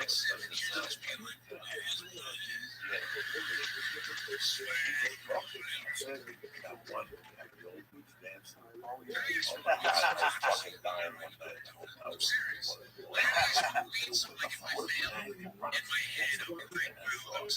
What's this video about? No idea. That's how this weird. And it all starts with I mean, I don't know if that's where it started. what was the first time? I gotta get in that fucking kitchen. I've been a fat piece of fucking garbage my whole life.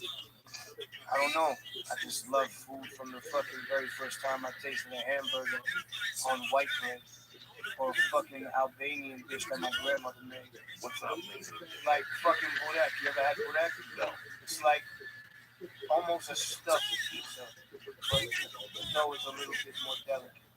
It's like a fucking baklava. You know that? Yes, It was stuffed with meat, but not sweet. You feel me? Yes.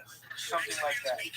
Very peasant, but it takes a lot of skill to make. Is that the same thing as like a burrito in Israel? And it's similar. They have similar names. It's a stuffed pastry. Yeah. Now you're Albanian and Jewish. Everybody cooks in this house. So 1 week it's gonna like get Jew food. Nah, the thing with the Jew food, it wasn't really like. I don't know what the fuck like the Jew is like. My fucking grandparents came to Ellis Island. We're from New York.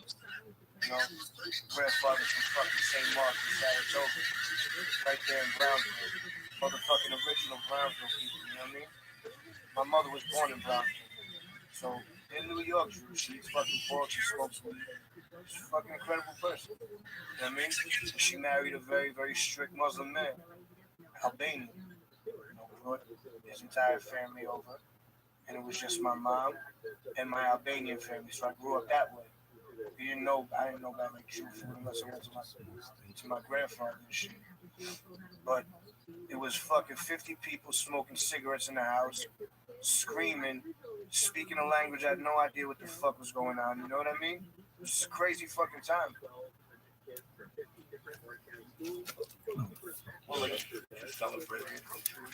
Of course, every fucking holiday that you can get out of school. Now, what would this I Albanian was a fucking fucking- Muslim say at the other side of the You table? know that my When father. you gotta open the door and let Jezebel in. What's the guy? What's the dude's name that comes on the Passover? The fucking ass. I don't even know insurance. I don't even know shit like that.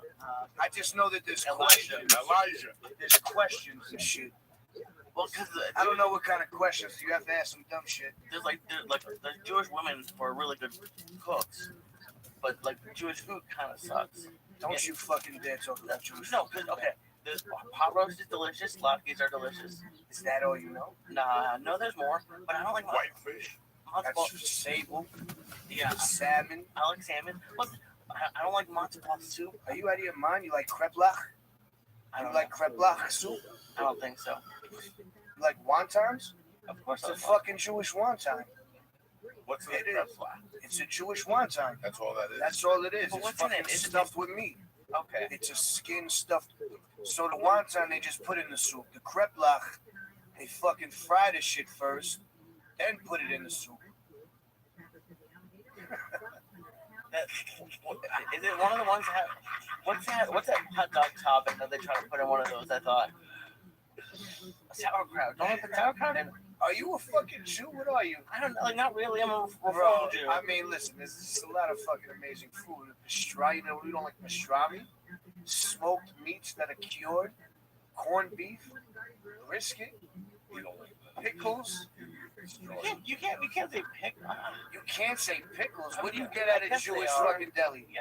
You get pickles right away. It's the first thing. No, That too, they bring you that too. Listen, there's so much. What about fucking Kashkavarnikish? here's making up words. That's a real fucking noodle poop. Oh yeah, man, was good. That's fire, man. The Kashkavarnikish is stupid. Comparatively, when you say other cultures blow Jewish food out of the water, I would say I mean, it's different. The Jews contributed a lot to culinary history. okay. Challah? Oh, it's bread. It's delicious, but it's bread. So wait a second. This guy goes on Yelp.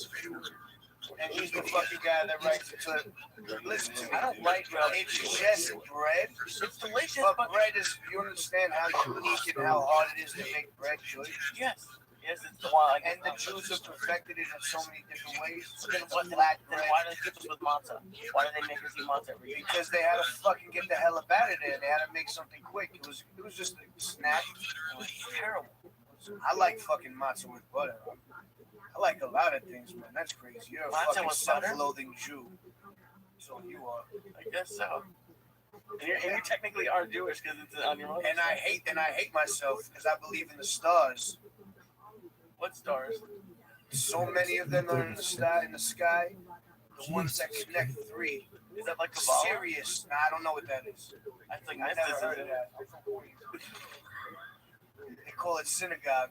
It's the Jews that have the red string on their wrist. I don't know that one, man. Madonna Jews. I don't know that fucking. I'll take that. Man. I'll show you some shit. Easy shit. You're a fat fuck. You have ideas. I know how to dope shit up. I can take a steak and put it on the but there's a separate. I had a friend that went trains fucking dead. He made church Monday night. Church. I would sit there with an example and write jokes over it. I would watch him do his thing. I just didn't have the time to do it 4 years to fucking kill everything. I'd rather work under somebody and learn how to fucking cook. That's what you fucking learn. You learn everything in the kitchen with the fucking Mexicans touching each other's asses and fucking crying, laughing, talking shit, fucking cursing at each other. That's where you learn how to cook. Nah, they give you the basics, but they don't fucking teach you how to interact with Mexicans. You in the kitchen and fucking learn how to fucking cook hard, you know what I mean? You've cooked hard. Very hard. Like high volume. Extremely. I've high volume fucking eating. I've also fucking cooked on Viagra with my fucking balls. We're gonna explode. So I've cooked hard in so many ways. It's crazy. A chef fucking action. Orders come up. He's the capital person of the enterprise. It's really impressive. When I seen that in my eyes, like I drew, like that's the shit that I get impressed with. And then when he tells me how the reason why he put this bar, this texture, like okay, let's break something down. Thoughtful. Let's talk about something we were talking about before. I'm born here in Dominican, Puerto Rico. I'm Cuban. He has to play with the rule. So beans gotta come up. Okay, I go to a Cuban church, and I'm telling this. I was raised in a Cuban house. Black beans are fucking frijoles. Right. I didn't think about this about 10 years ago. You know, you get fucking black beans, you put them on white rice, you spin it around, you get your favorite garlic chicken, and you eat it. It's enough. But then they got a thing called arroz. What do I add for the black beans and rice? It's like some type of fat to make it really fucking.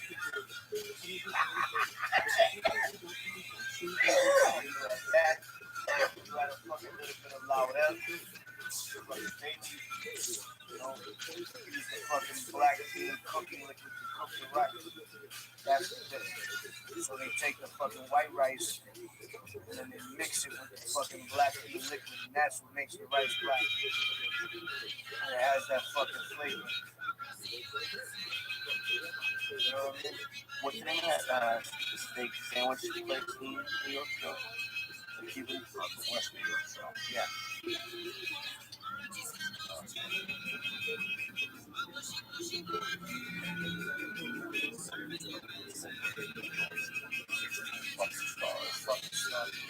We had a bunch of couples back. I'm gonna fucking drive home backwards. Oh fuck yeah! No idea. You started. Guess what? They got one side effect.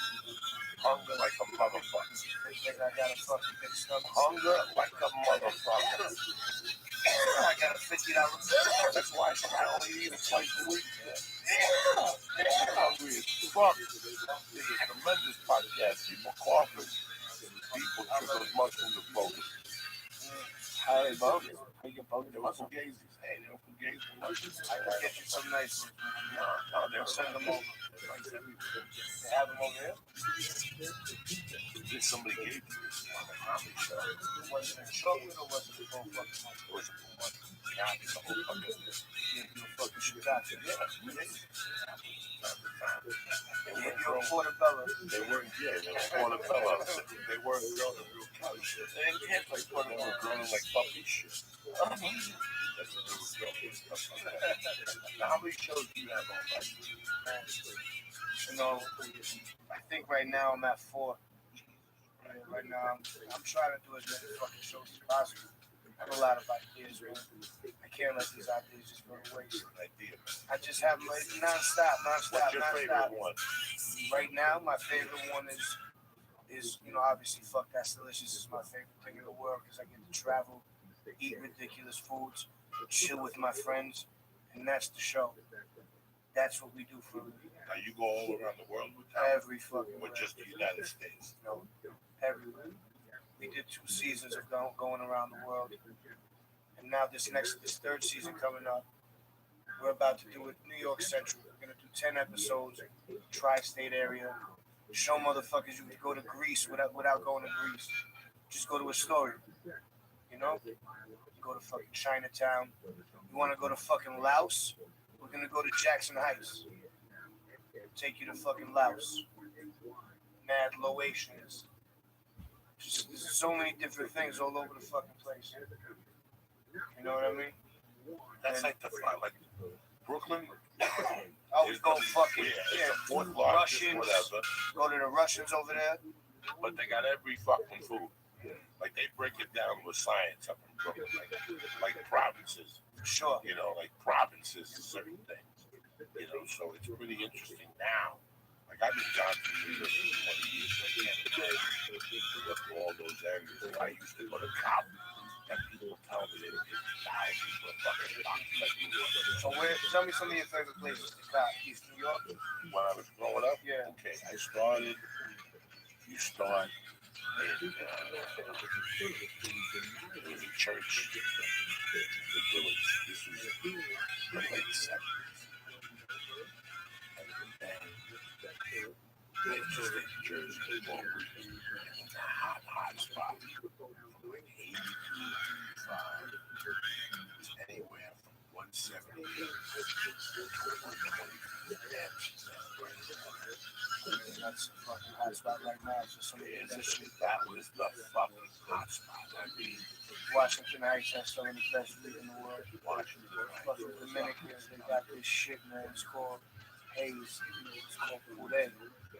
It's a special type of fucking weed. You only get this weed in Washington Heights.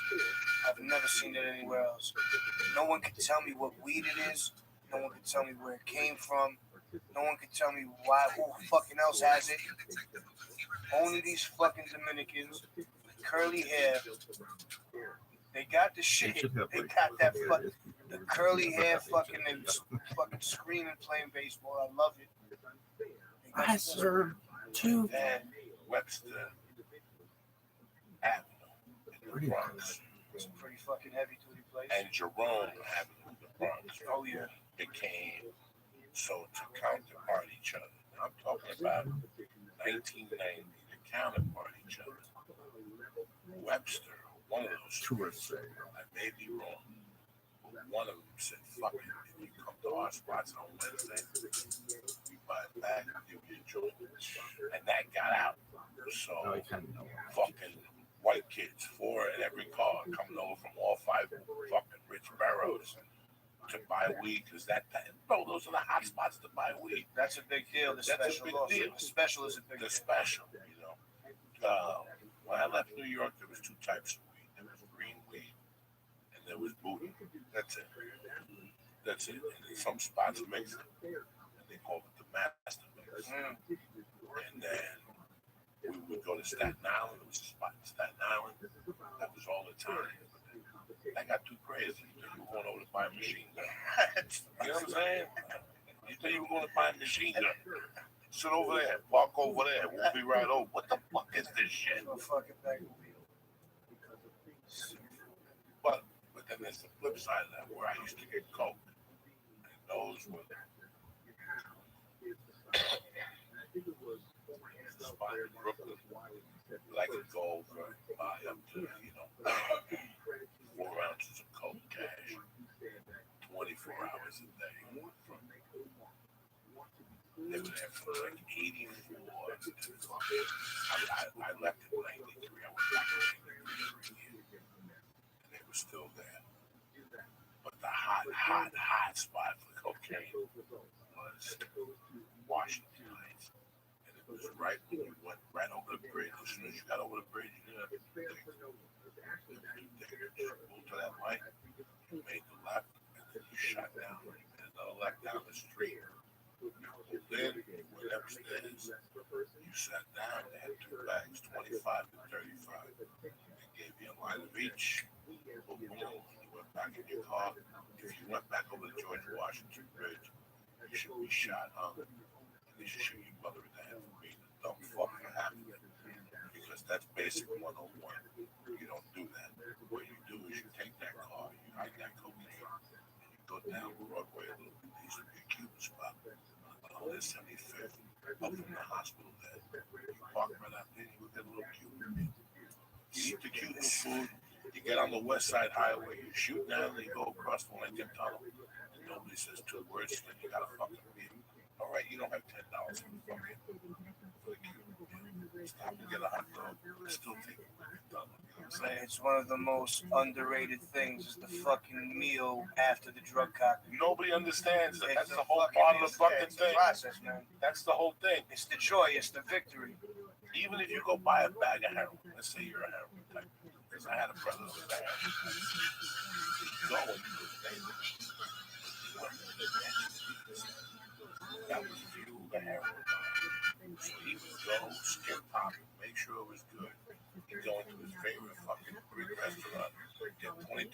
of sandwiches, and right in the bathroom, blast off.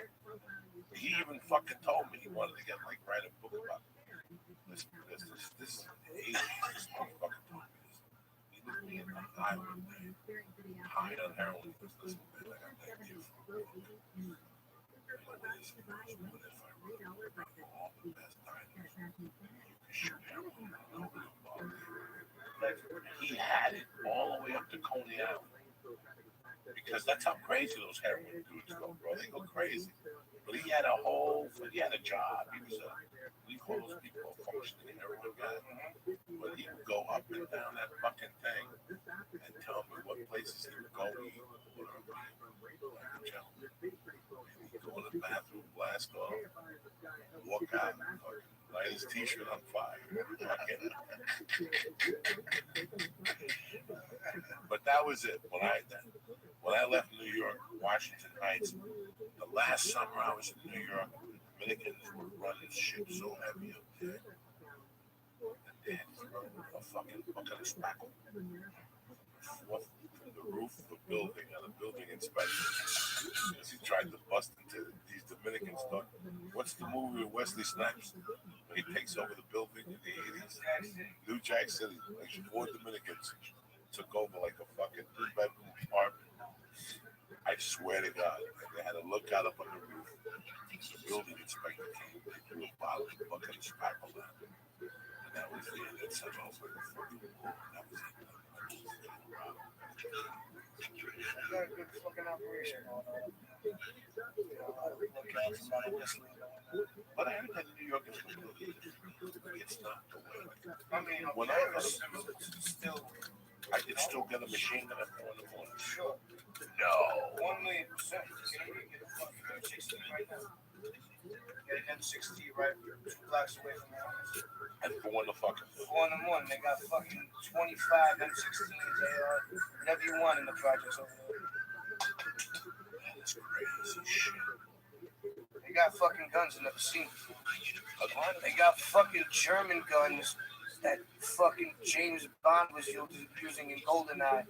You know the little fucking Ruger, the little fucking fancy one? Ooh, they should imagine getting shot with that. Like, yo, fucking getting shot with a fucking vintage German gun. I just read in the projects. The hardest place to smoke a joint in this country. I just fucking light up on the street. You don't give a fuck. I don't give a fuck. I don't give a fuck either. What are they gonna do, man? Gonna fucking? I'm just curious. I'm not sure. What are they gonna fucking do? They're gonna come up to you and they're gonna do what are they gonna say? Put it out. No. I don't know. I just fucking do things until someone asks me to stop nicely, and then I'll figure it out. I feel the same. I'll figure it out after that. Even in San Francisco, I spark fucking wherever the fuck. I don't give a fuck. People are adults. You know what time it is. You know what time it is. This is street. You should be down there anyway at 10 o'clock. You know, there's a bad fucking neighborhood. I'm Drew. I can't do it no more. You know, I'm too old, man, to fuck around. I hide it from, I'll smoke outside for my kid. You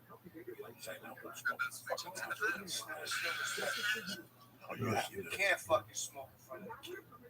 I feel like you can't do that. It's just ridiculous. Then again, they see you on TV doing it.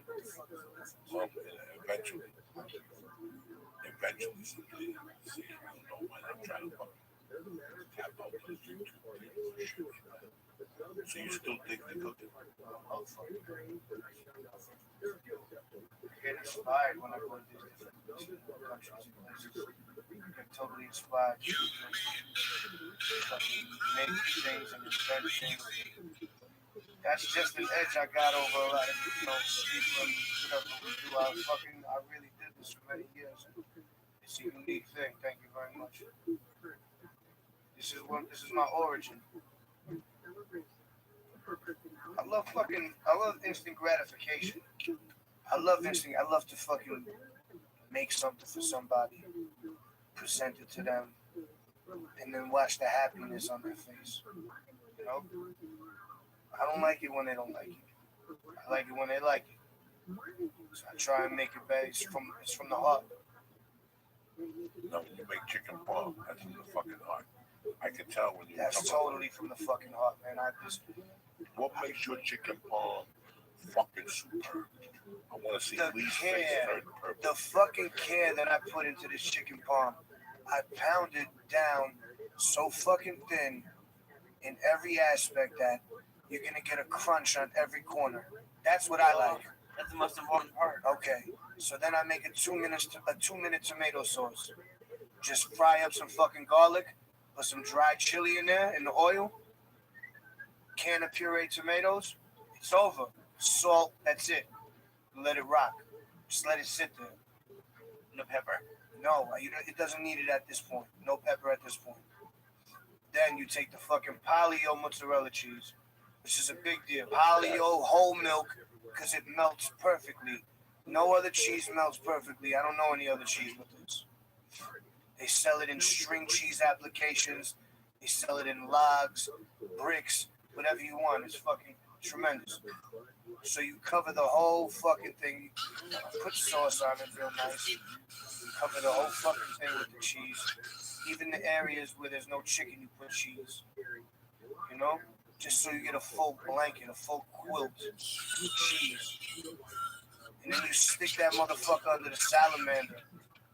So it heats from the top also. And you get all those brown crunchy bits. And the cheese is melted like fucking, it's just fucking gorgeous. You lift it up and it's just elastic cheese. Up and down. You fucking bring it to your mouth. You have to fucking hold your cheese here and rip it a little bit, you know? You know when you have to rip the cheese a little bit because it's too much? And you fucking wrap it around. It's phenomenal. It's all about the crunch. Absolutely. It's all about the crunch on those little corners, man. Just to remind you that this wasn't fried chicken. You have a restaurant now? I don't. But the world is my restaurant. I cook everywhere I can. The world is my restaurant. Have you ever cooked not pine, not stone? I'm sure. Really? It seems like It's not fun.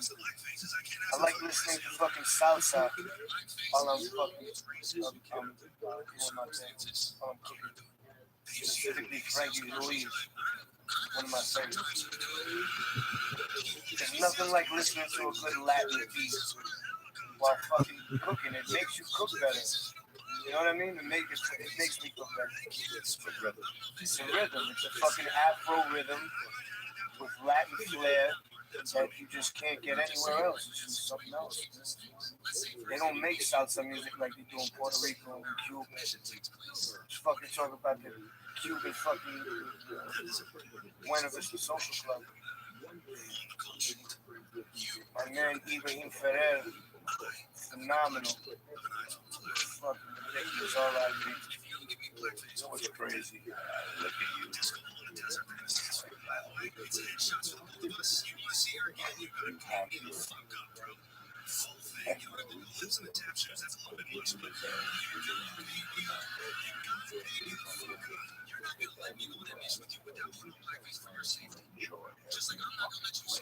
There's certain things.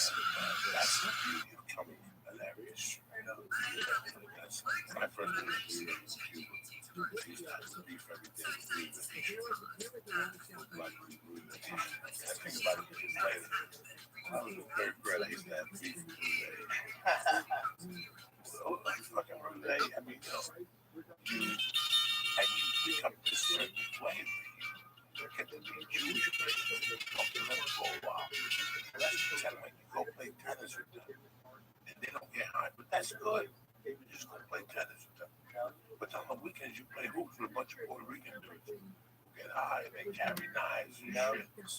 But then on Sundays, you're hanging out with your girlfriend's family and they're fucking Russian. And you get this flavor. You grow up with this certain knowledge. Like for me, it was like Greek, Italian, Greek Italian, for sure. That's a queen specialty right there. Yeah, Greek, Italian, fucking Puerto Rican. My uncle was the super of the building. like Christopher Walker, he grew up in the story. His fucking parents lived in the building. You know, like, we used to walk to Steinway Street. I had fucking Jamaica Avenue 5 minutes from me. I had Flushing Main Street where all the Asians were right near me. And I had fucking Forest Hills where it was like a nice, weird enclave of like fucking ethnicities and like the older Jews and young people. There's a lot of weird shit going on there. Like a little bit of a fucking Queens nightlife.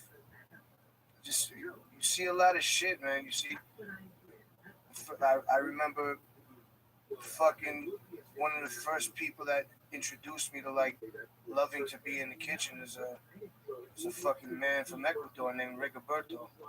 You know, he used to work for my pops in the restaurant. He used to call me a little fat fuck. I loved it. He was like, make me giggle, you little fat piece of shit. Like, it was funny. He was like, fat fuck. And then I would see him chopping up the fucking parsley. He's like, yeah. Like, I'm fucking 6 years old. So I'm like, giggling and shit. I love that. When you chill in the fucking kitchen with Mexicans, you start hating like your own people. Like they start talking shit to you about fucking white people, and it's true. You start hating yourself.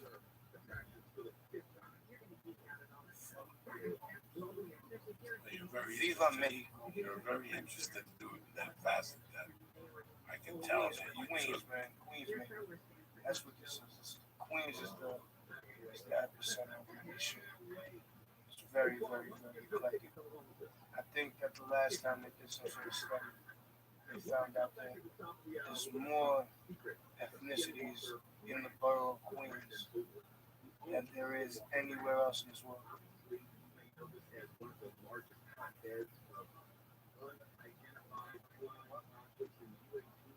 That's great. I always thought it was Brooklyn.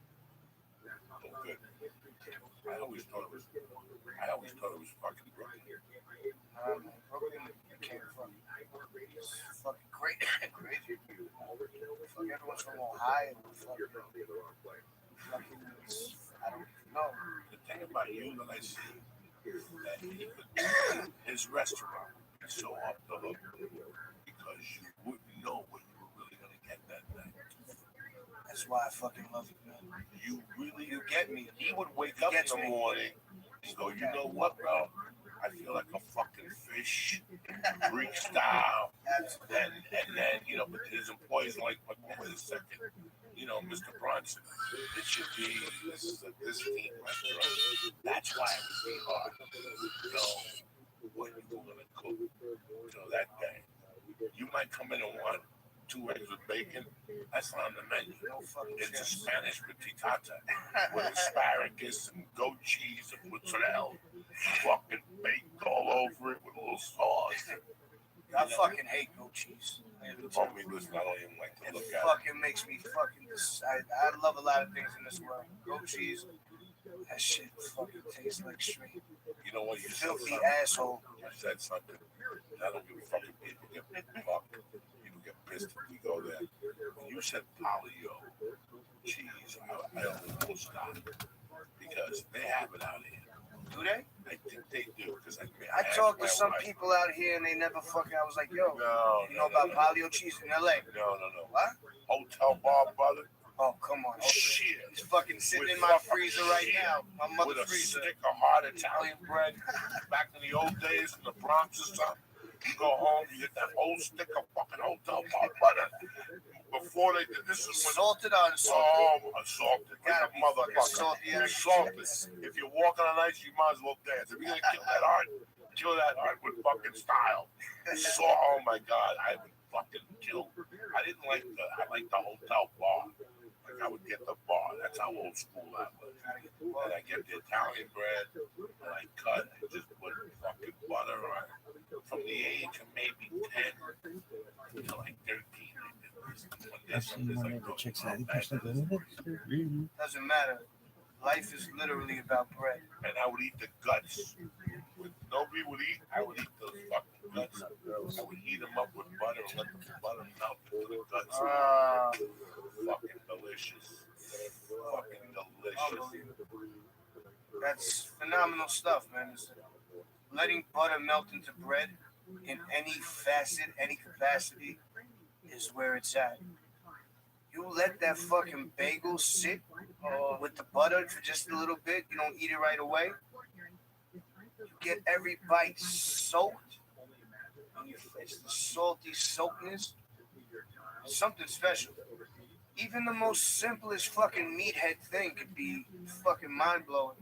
You know? Like bagel and butter. If you fucking toast that bagel right, and you let that butter sit on the bagel just enough, that's 52 stars. 52 motherfucking stars, Michelin, New York Times, wherever you want to fucking do. 50 best restaurants in the world. Just give me a bagel with butter. What's your I'm a simple man. It can work with a lot, but what's your favorite kind of bagel? My favorite bagel is from Utopia Bagels in Queens. Utopia Bagels in Queens and fucking Bayside.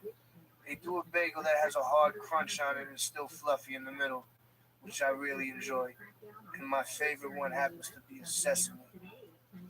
And you toast that sesame, it's like you're putting pussy on my mouth. I don't see they put too much cream cheese. They fucking they do. I have an issue with New York City fucking bageleries. They put a thick fucking thing of cream cheese, and you go to open it, it's all over your face. It's all over. They don't even give you enough napkin for it. Good. It doesn't. You need a thin layer of it. I like to go with the butter soaked in, or I get one slice of mozzarella. Or restaurant breakfast. They give me toast with 2 pieces of butter next to it. You put it's a fucking. It's logic. You gotta put the fucking butter on the toast and it comes to you in the middle. They don't know that. Fucking middle is all butter. I gotta get the fucking butter and open it. I don't do it with a knife. It's fucking rock hard. It's rock hard. It's rock hard. You can't fucking smear it. You know, that shit drives me crazy. What are you gonna do? This is America. That's what they do. I remember being a kid and going to and getting one muffin. Cut it in half, soak it in butter, and put it on the motherfucking grill. On the griddle. God damn. Shout out to every short order cook in the fucking city, man. Yeah, my fucking grandfather, we used to go to fucking restaurants, he used to make my mother take the fucking bread. He would make my mother open her pocketbook, say, put the fucking bread, put the butter in the bag, take the napkins, take the ketchup, put it in Sweet clothes. Everything came from elsewhere. Coffee lids, the coffee things that you put on the coffee to hold it where it gets too hot. You took the sleeves? The sleeves. You fucking had shit. We had trays from McDonald's, trays. Yeah, like, my grandfather would eat his fucking Lender's bagel because he was in West Palm Beach. He still needed his bagel. Lender's. It's a disgusting bagel, but it works. Lender's fucking bagel. A little bit of Philadelphia cream cheese on a McDonald's tray. Listen, man, all those bagels, these little bagels, like Noah's bagels. You're in a fucking rush. You're in an airport, 7 in the morning, you're smoking 2 joints the night before. Noah's bagels work. It works. You just gotta coach them. You gotta get cream cheese with turkey and sliced tomatoes. That's nice. Oh my God, little turkey. I love the turkey. A little turkey with a little poppy seed. Poppy seed is another Poppy underrated seed is fucking tremendous. It's an underrated Poppy one. seed. The only problem with it is it gets in your teeth. You have to brush your teeth. That's the whole point of it. That's what you want. That's what you want. I like picking my teeth. I look forward to picking my teeth. I can fucking work wonders with this corner right here. Give me a fucking thing for the cigarette. Give me anything. Put a little fucking thing in it. Dig it in. Put some Tony Gunn on it. It's that type of fucking night. Action Bronson in the house. Rolling joints like a fucking like a cartel member. I wanna be around to pick up the pieces when somebody breaks your heart. This makes me think of my grandpa, man. Fucking love this shit. Somebody twice as smart as I. Thank somebody who will swear to be true. I need another star. Used to do with you know what? Give me another fucking peanut butter also.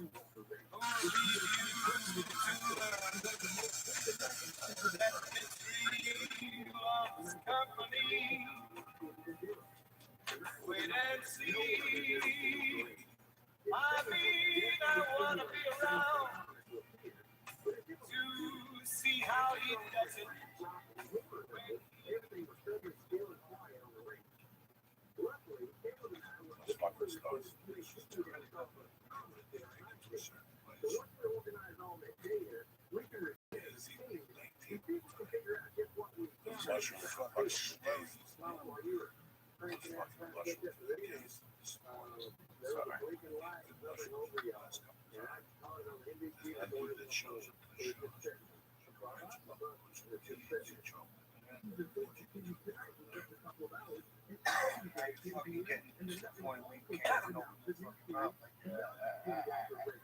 No, I still function. Okay, because I like taking the mushroom. My fucking face is paralyzed. You know?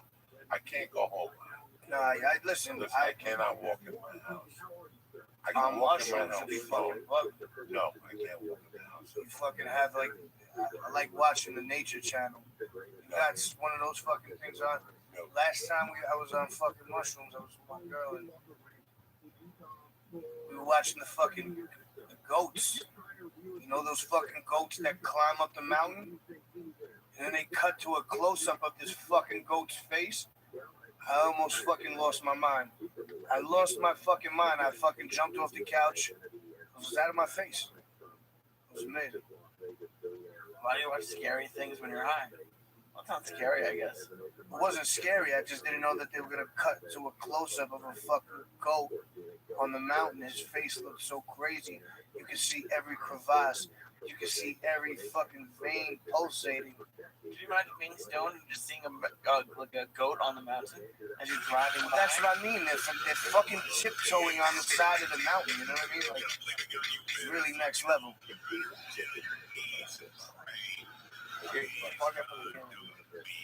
You know, it's fucking nuts. I like 10 shows. I'm fucking fine. Vice, that's great. Vice, all we've done.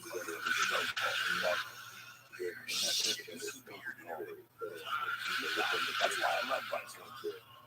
Because they fucking think they're living the world. You can try to Hey, I think that these are the only people that will take that chance. Mainly to show fuck. You know, that I was mainly the one thing. What? Fucking love that shit. They love to do. The first thing you say when you fucking say something, you say, oh, fuck. That, you know, the fuck was shit. For some reason, you equate shit with being disgusting with shit sometimes. Exactly. It really depends. Depends the situation. Now, you know, I got a call one day.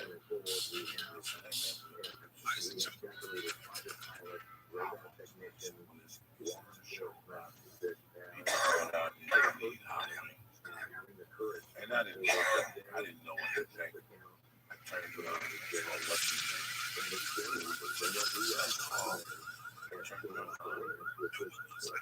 I'm just very interested. I have friends on it. But the most interesting thing why I would love you.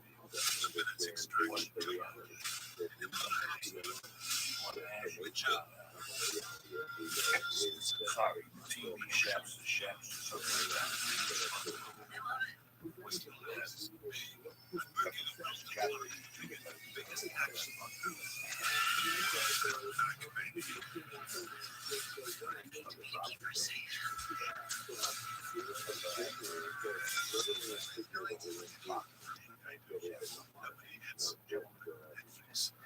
that inspired me. It was a show called Yan Can Cook. You ever seen that shit back in the day? It was on PBS. This fucking guy, big smile, just always teaching fucking Americans how to make Chinese food. very like gently. It was amazing. Like one of my earliest memories. I don't fucking know why I like it. It's like crazy shit. I love fucking Yan Can Cook. Yeah, nah, you know, just he's next. He's just on some next level shit, man. You know, he's on some fucking. And all he would teach people is how to cook Chinese. That's it. Easy ways to cook Chinese fucking food. Easy, easy, easy. I love Jacques Pepin also because in the kitchen where I worked, we had a little fucking TV. We'd watch soccer. I'd watch baseball. I'd watch the fucking novelas. It'd be one that we always watch all the time. The fucking El Tiburón. You know that one? No. The fucking guy told me is one of the Mexican actors that he's like 70 years old, but he got the fucking cock with the pumpkin ball. You know, so that's how we identified him. He has the cock who pumps the ball. He has to pump the ball to fucking get hard. But that's where I used to watch PBS when I did brunch. You know, I would work brunch, come in at 10 a.m. Fucking Martin Yan, Jacques Pepin would be on all day. Then the infomercial for the golden oldies, you know. You know when they have the revival fucking thing, and they sell the fucking compilation. Exactly. They put on like a second of the song. Right.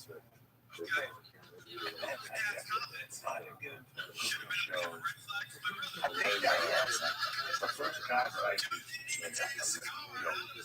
only reason why you stop somebody is either fat fuck or you stole or you both fucking whip it up. And it was an Italian guy who really did great because he had actually seen the fucking sitcom. No, fucking Italian too. Kind of lost his head. They gave him a show on NBC, a fucking sitcom. That's how popular he got. This is 98, 97. In Italian? Yeah. You said he was one of your, that you liked him. Chef something. And, but then you spoke about, like the one I always watch, and I was always interested in sort of in the same neighborhood. No reservation. Okay. It was very interesting. You said, that's the kind of show I would like to do.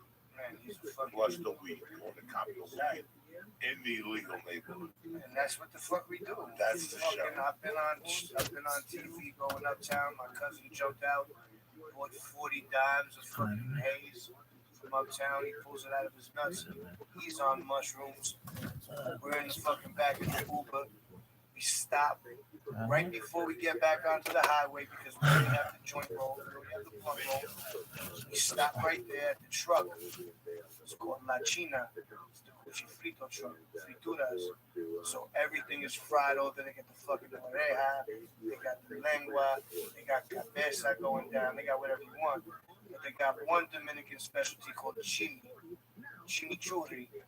It's like a fucking, like a pounded patty, like a burger type of thing, flavored with oregano, garlic, all that sazon, chopped cabbage, mayo ketchup on a toasted roll.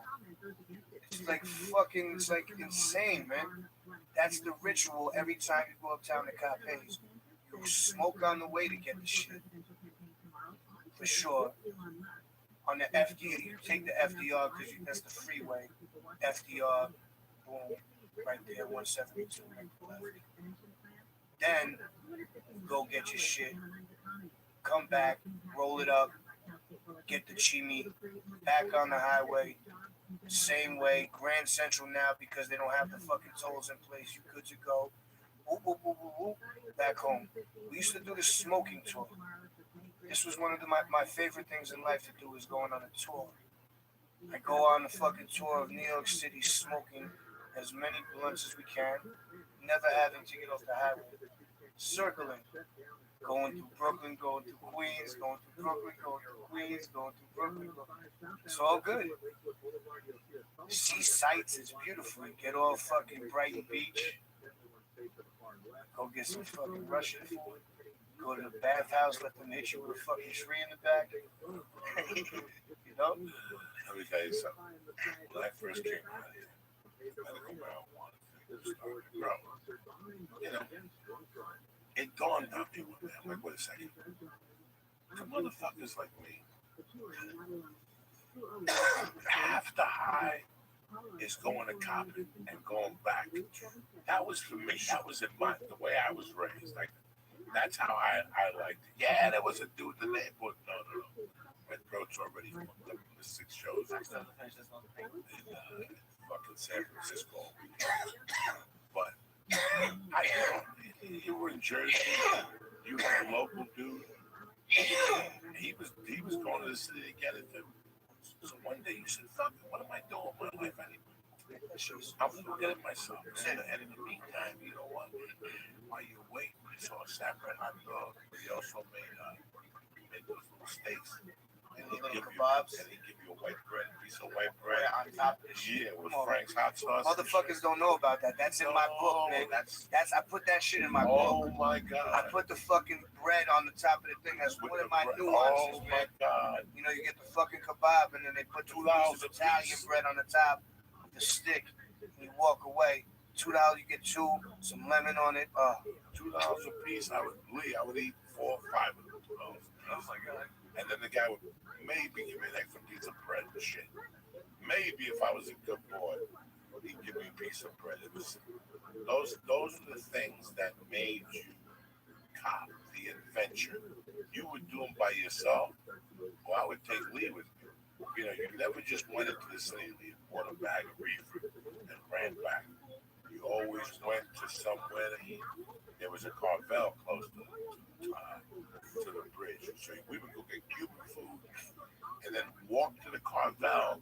And on the walk to the Carvel, we'd smoke a joint. Walk to the Carvel, get a black and white shake, or a chocolate shake, or double Now we're cone, talking expert level shit. double cone, vanilla sprinkles with colored sprinkles and whipped cream. And then we go to a movie theater on the corner there, 181 on Broadway. It used to be like a triple feature. You turned it into an adventure copy. I could never even dream of just going into a store, getting 3 joint and driving home.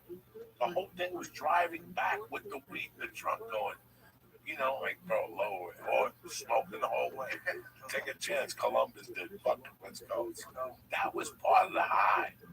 Was driving back with that half ounce under your seat, thinking about that fucking chicken parmesan you're gonna make and shit. That's at the house already. Your girlfriend's watching the sauce and shit. Like Paulie, what's his name? What's his name? In Goodfellas, he told the girl to watch the sauce. He's just going out around the corner. That's what it was. Now, I like this concept. I got 2 places where I cop. At 10 in the morning, I know they both open. You get introduced to the world of weeds. He's out of his mouth. Yeah, he's done. You all right? Yeah, it's just laughing. You know, because he knows I'm a professional. The weed store opens at 10. I'm there at 10:01, bothering the Hindu. What he said at 9:55. You think I'm fucking kidding you? I want to be the first customer of the day. I don't want no misunderstanding. And these motherfuckers are all soft. They get to work late, so I fuck them all up. The one place, they're on point. The Russians, they're on point, Jack. They get that at 9:45 or 10. They got those hot girls working in there. So sometimes I dip over there at Sunset. But yeah, I go there at 5 to 10 in the morning. I want to fucking drop. You just drive over now and go in. There's nowhere to stop. There's no journey.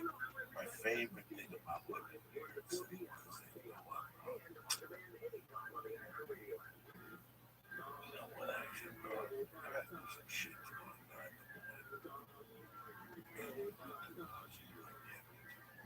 What about I slept by the house in my corner, fucking we smoke a joint or 2.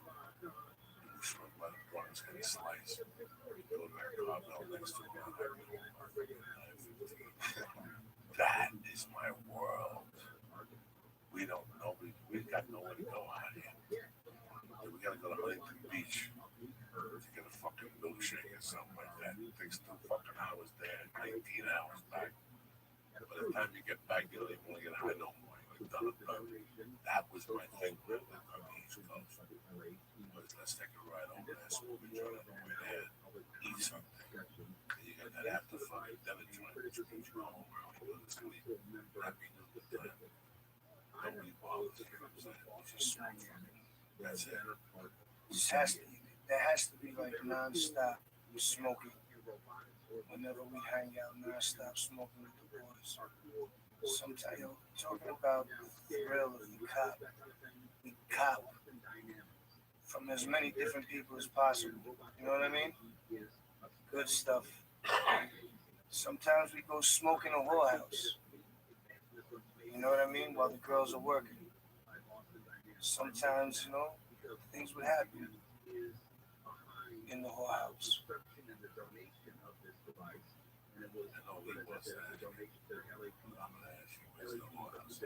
Fuck, there's so many whorehouses. They used to be the $30 hollers. Still? I don't know anymore, but they used to be $30 hollers, $40 hollers, like crazy shit all over the place. That's a $40 holler, $40 around the world. $40 around the world. She'll take it up to fucking whatever you want. But she'll stop you like real, like it was a wild thing. It was a wild scene. How much do you tip? I don't know, man. It was, like I just hung out and smoked. You don't want to fuck one of those girls in the ass. You'll be at the doctor every day for a year, though. What about the $30 one? You'll have fucking corn pudding all over your fucking ball sack.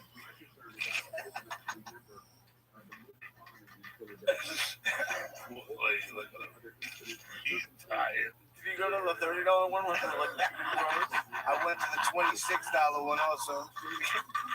That was the discounted one. So when I was growing up, there was the 1040 club. It was $10. It was $9.99 for tax.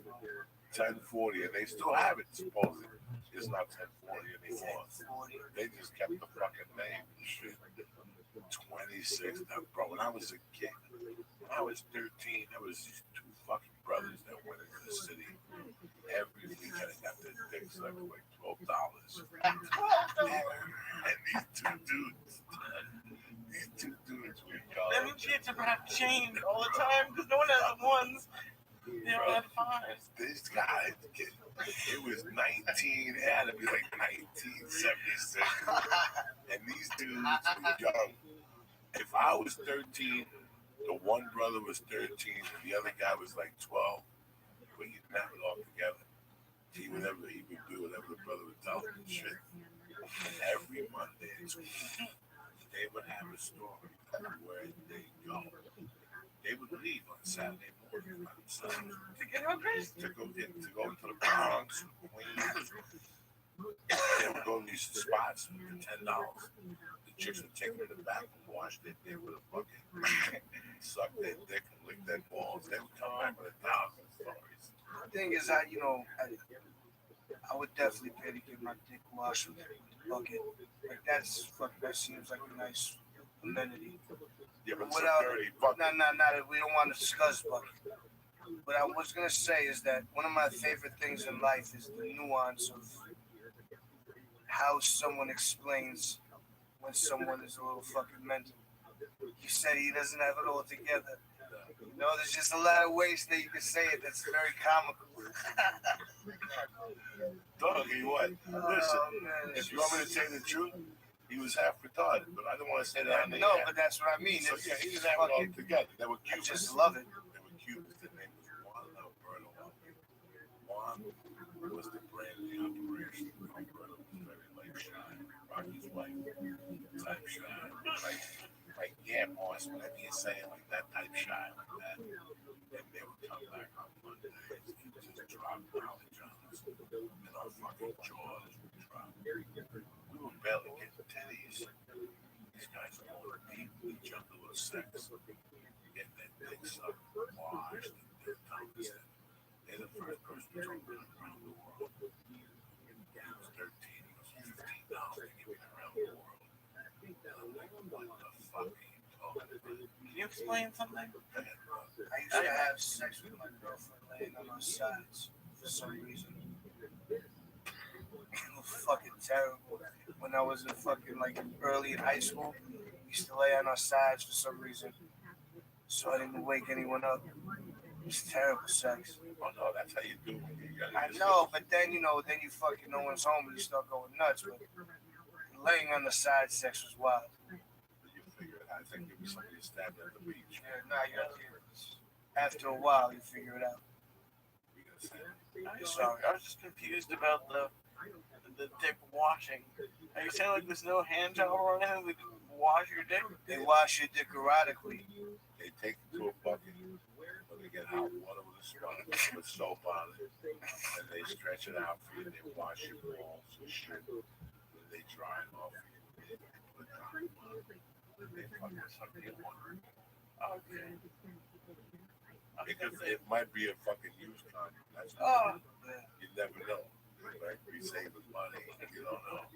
They got them hanging upside down in the back and shit. Like fucking photos. Like it's a fucking dark room.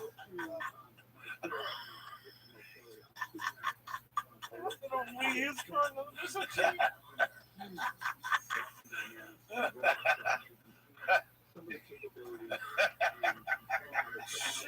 You go to one of those fucking half-hook houses to get a hand job.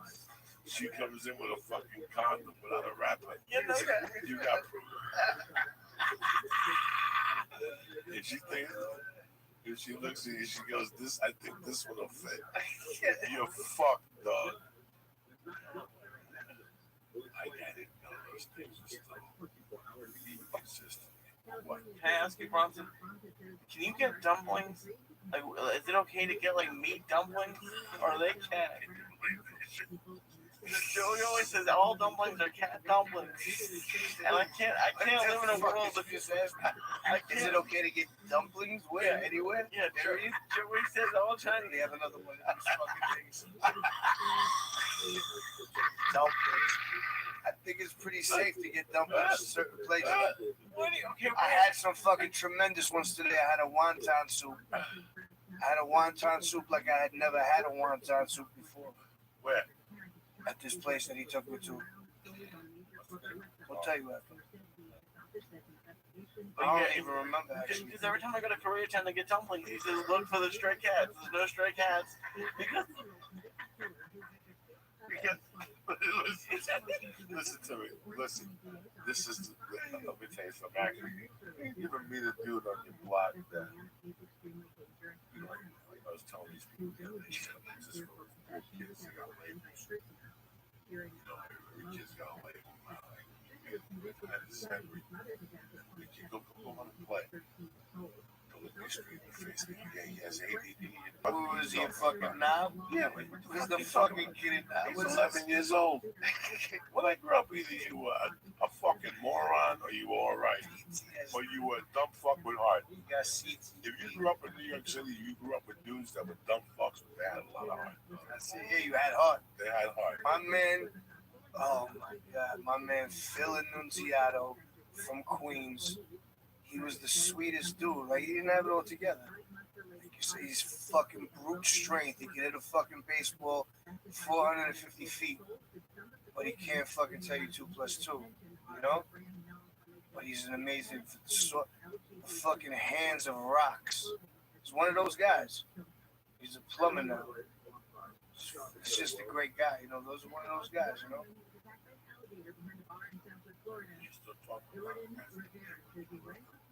I see them a lot. What you laughing about him that He's fucking. Oh, that star is killing him. Yeah, That's the star what got him. Look at him. He's shit. Got to pull out some Pink Floyd. Yeah, nice. Well, you got the star now. Take one more. One more. Take one more. Take one more. Yeah, you look good. Take one more. Did you eat up one hour? You want Take parole? one more, Michigan towel. One more. Take one more. One more. Just eat it, man. Just eat it. Just eat it. Eat it. Eat it. It's vegan. Eat it. Eat it. Yo, bro, you fucking kidding me right now? Can you fucking eat it, please? Start fucking Fuck yeah. No, it's a fucking gummy. You just nibbled on one of the fucking points of the star. I don't like the way you're eating the gummy. Please, man.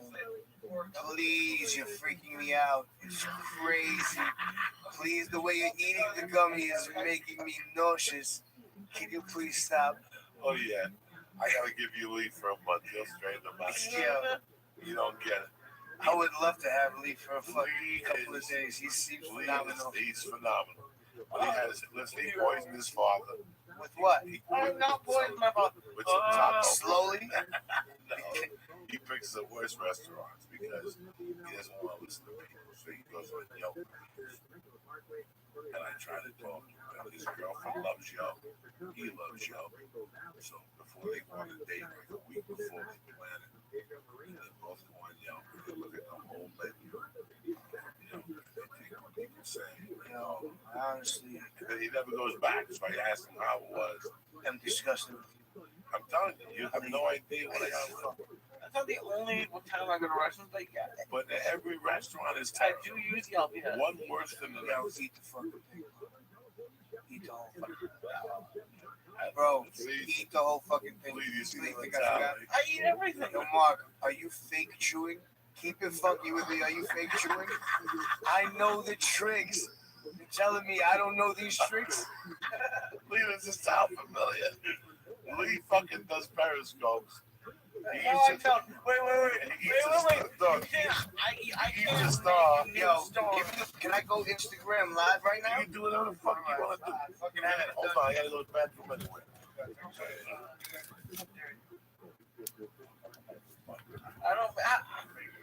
I can barely cook. It takes me 2 hours to do a 45-minute Blue Apron. I'm gonna make stars.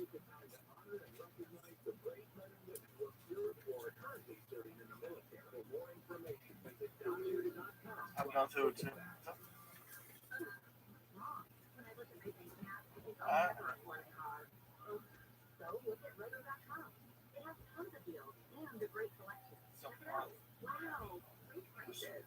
Also, your new album. Remind the people.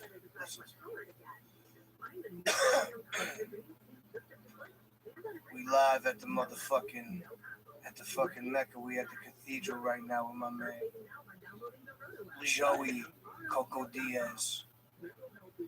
And what the fuck is your name? Lee what? Syed. Lee Wang? Syed. Syed? Yes. And Lee Syed. Yo, man. This has been fun. This has been fucking ridiculous. Joey went to go take a fucking Piscopo. He went to go take a Joe Piscopo real quick.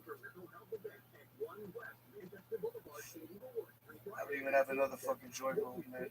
I'm gonna have to fucking set this down on the fucking weed thing so I can roll more.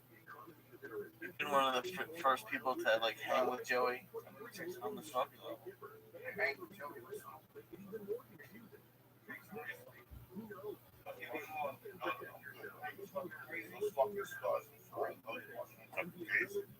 The stars on motherfucking fire, dog. What the fuck you think you're dealing with? Uncle Joey here, cocksuckers. Straight from the Voodoo Lounge, trying to fucking keep it down all hours of the night. You know what I'm saying? Here, stoned to the gills, stars, mushrooms, the fucking piper dead. We got the mule, the little mule, the medium mule. We got the flying Jew in the fucking house. It's all over but the shout, you understand me? And it's just Monday night. That's how we kick off the motherfucking week. Yeah, with the football's coming through, huh? That's fucking 3 weeks away. I'm talking about today, motherfuckers. We're here right now, cocksuckers. Live and in color. Fuck football. Uncle Joey, Action Bronson, slinging dick. Talking about fucking smoking weed, eating food, and how not to get in trouble. That's the best fucking thing. Tune in, you fuck. Don't just sit there. I'm gonna give you like 5 fucking minutes of this shit. You have 5 minutes of this. See if you can see both of us here. So, nah, they're not gonna see. The fuck, you don't sit there. Yeah, no. So this guy went being a chef, being a rapper, right? That's a unique thing. Also, I'm like, wait a second. People usually go from prison to rap, or from starving to rap. So, what's the It was tremendous. I don't fucking know, man. It just happens. Shit just happens sometimes when it's meant to happen. I don't know. You know, I'm just fucking. You took a chance, brother. I did. You grew. You know what? Something, a door closed, and you opened up another one. Well, that's what life is about. That's probably the best way I've ever heard it explained. You've explained it better than I've talked about that before, but you just fucking broke it down right there. I took a chance. Something clicked. You're right. That's what happened. Which the really American dreams. Without even dreaming it, really. You just woke up one morning and said, well, listen, I like what these guys are doing. I may be able to add something to this. And all of a sudden, bam. It's really fucking crazy how, I'm trying to write this thing right now. I'm thinking how I got into comedy. I was locked up, it took me about a year and a half. Something made me go down there, and something made me fucking stick it out, And here we are 20-something years later, we fucking on. We got locked up with with Action Bronson, Lisa, you, Detroit, Motor City, stuff. It's delicious. Fucking Sam, I am. I'm telling you, man. Sam, motherfucking I am. Goodness gracious. Now, why'd you lean up? It didn't make you look cooler. Lean back down. Grab your fucking little baby balls. I'm sorry, yo. He's one of the best fucking dudes ever. I'm sorry for giving you a hard time right now about your baby balls. You know what's happening next. Live from the motherfucking Bronx.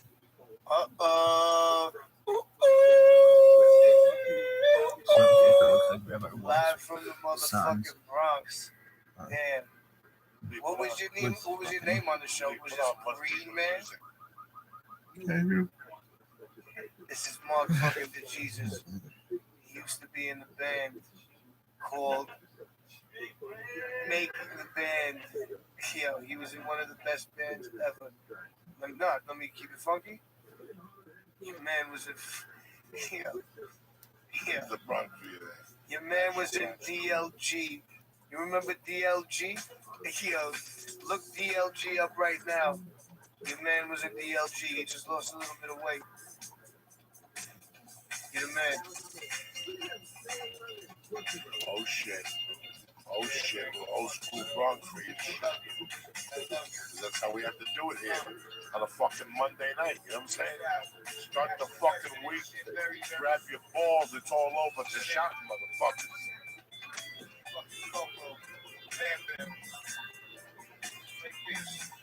Peace. I love you, motherfuckers. Stay black. It's a beautiful day to be alive. Always.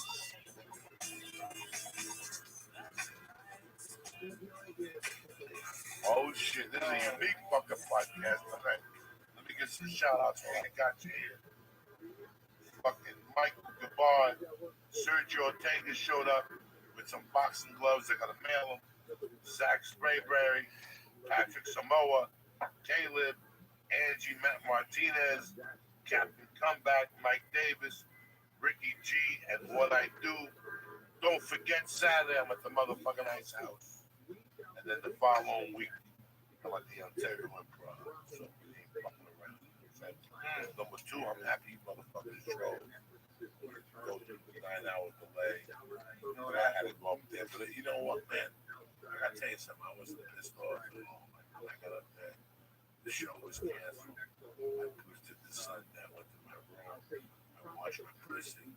I rolled the joint and went outside. I went for a little walk. I got something to eat and shit. I teamed up with Pete Delray like at midnight, talking to him a little bit.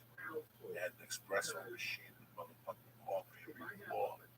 I made the triple espresso at midnight. Went upstairs, smoked another number, ate another stuff, and Law and Order came on. I was good to go. Good to go. It's a win. You know, listen, when you're in your house, you got Vice Land. The hotels. This motherfucking hotel had Versus. What the fuck is that? Wait, I know. Yes. I know that channel. Versus was on for a while, but it became something else. They never changed the logo. It still had fucking Versus. I was just shocked. They had no HBO and no Showtime, but they had something else. I don't know what the fuck they had. Listen, I don't give a fuck. At 8 o'clock, I was on stage anyway. So, whatever. Stars and stars. Something goofy and shit. But every night, that's what keeps me alive, man. Is those long orders. And you could go into one like at the 25-minute mark, and you already saw it, so you know the plot and shit. So I give you some time to go downstairs to the vending machine. Get a couple snacks to hold you over late night and shit, like some Doritos, some fucking. I always get that menu with the next dog, day. those cheese nachos, the ones with the stone, and those ones with the nacho chili flavor. One of those. I'm getting hooked Fritos, on the cheesy Fritos. Dog, late I'm night. hooked on it. What? Sometimes Are you really? I know, but I just like, like you say, Law and Order. He used to fucking do CSI like that. I would watch any CSI, Miami, New York, Vegas, fucking Zimbabwe, whatever. I didn't watch New York because I auditioned for it. Went to Caruso. I went all the way to producers on that show. And fucking Caruso put the kibosh? No, that was Miami. I'm talking about CSI fucking New York. Gary Sinise told you no? No, it wasn't Gary Sinise. What is he? You know what happened? Who the fuck was it at that time? Fishburne? At that time, it was Gary Sinise. But what happened was that the initial pilot had a bigger crew. And they had me working in the thing as like a big double. Fuck. We're in the fucking lab? Yeah, the lab. The fucking guy in I'm the a lab. comedian, but even if they would give me 6 episodes. That could have been kind of crazy. You in the fucking Yeah. crime lab? Yeah, it's like, That's the hold on. I'm telling Hold you. the fucking presses. This is a Yes, show. this was a good idea. There's you in a fucking you as a fucking in a crime lab now would be crazy. Crazy. It'd be fucking ridiculous. It would be fucking next level, like the dude. What's the dude from The Odd Couple that went on to make a fucking show that he became even more popular for? Something about it. He was an autopsy. Not like an autopsy. What type of like a night guy that works there, please don't watch like the mortician, like the fucking overnight fucking more guy.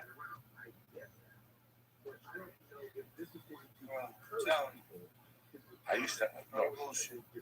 I still grew up with a dude who had a funeral bar. I used to go to the city and pick up the fucking bodies from the airport and die in Miami and the whole fucking thing. That's a fucked up job. But if you're looking for a career and you don't want to join the army, it's 1 year. You come out, you become a grand year. And after that, Like driving? no, fucking as a job. Dressing them up? A funeral director, the whole thing. Fucking dress them up? The whole thing, cut their fingernails, comb their hair.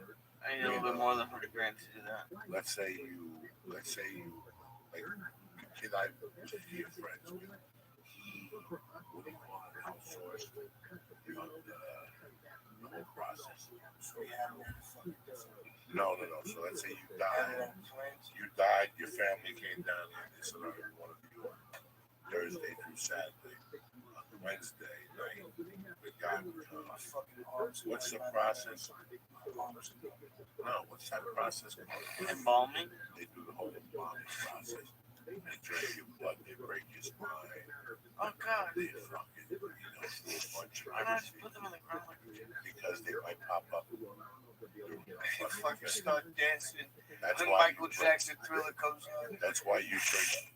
You have to do a bunch of things for them, guys. I could be wrong, but I You think have to you're fucking break his back? Like when you're Why do you have to break the back? because they might pop up.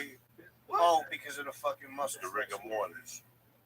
Like in the old school, you talk to your grandparents, Dominican, Puerto Rican, Cuban. In those days, when you die, they didn't do for your bone. No, they put you in a suit. They put you in the living room for a few days until you started stinking. And people would just come over and start drinking. But from time to time, the hand would pop up. And then when it was time to bury him, dog, 3 fucking gorillas couldn't pull the hand down. So they would have to break the fucking arm or saw it. Saw the fucking thing in front of the doing this once, they didn't try to think about it. They were like, how does everyone else do this? No, they just because you don't know when your head's gonna pop up. You don't know. Listen, all I know is that one time somebody was dead for a few hours. And why is that being paid? Just to go bodies. When I was there, I did bring that person up. People become restless with a stranger. People are asking questions. Can't put the test as they look at the pictures. To the heavy fucking duties. It just smelled like sewage. And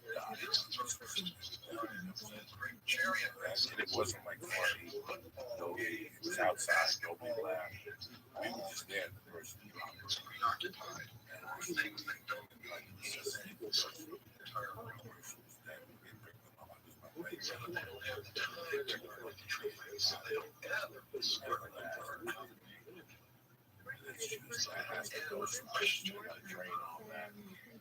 they're gonna do 1,000 things. But bro, that dude would do like 3 or 4 of those bodies a night. It takes like 40 minutes. You just go, like I said, break their spine, drain their blood. They do a couple of things. That's why they used to say don't ever mark that on your fucking license.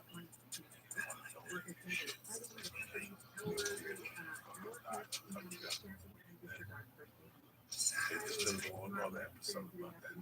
With the dude from What a Feeling. Not sure if What's the name of that movie? What a Feeling. 1984. About the dancing girl. He plays the doctor. Flashdance. He plays the doctor that fucking cut up a woman before she died because they got an internship at a hospital for making $1 million a year. But they had a show with a human heart. It's fucking dirty world out there. How you feeling? See? I couldn't anymore. I don't like. They don't do that. Yes, they do. I don't have my name on that list. How you feeling, my brother? I look at you, dog, and I know the guy. Not even really fucking know you like the back of my fucking head. It's like I feel your vibe. You're full 150%. And I'm not even. I have to live 5 minutes from Queens if I want to live in Queens. I have to live right there on that border.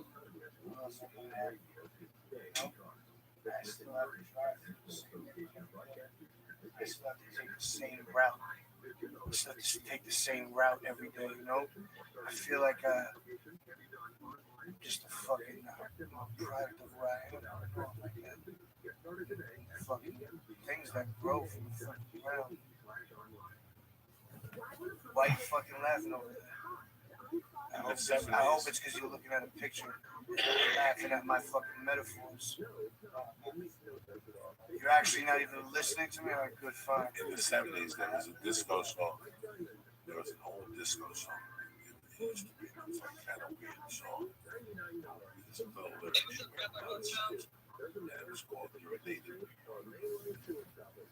And listen, it was just on the app, serious. There are a few exceptions, but you can read all about them on our website before you call. Just go to thesmellgoodflower.com. Living the dream, Logan. How are things in your neck of the woods?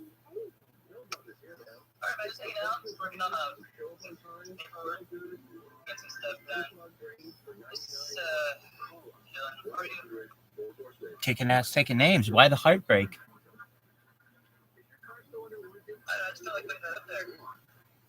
Was something hit?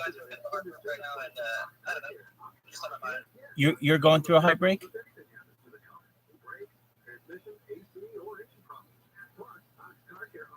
Did you say you're going through a heartbreak?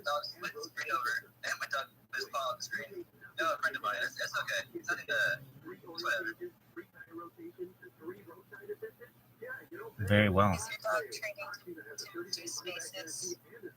Like he's gonna take over when you're, retired. Yeah, he was getting like whatever I'm paying attention to, he has to like get right in the middle of or on top of. Like a cat.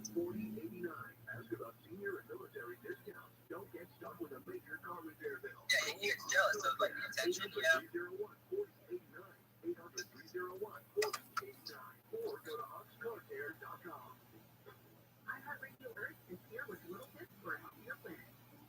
Yeah, I get it.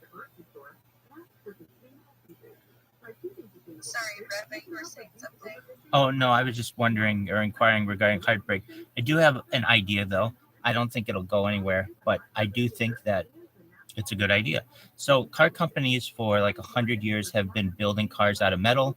And then, especially on the exterior of the car, they moved towards fiberglass and plastic.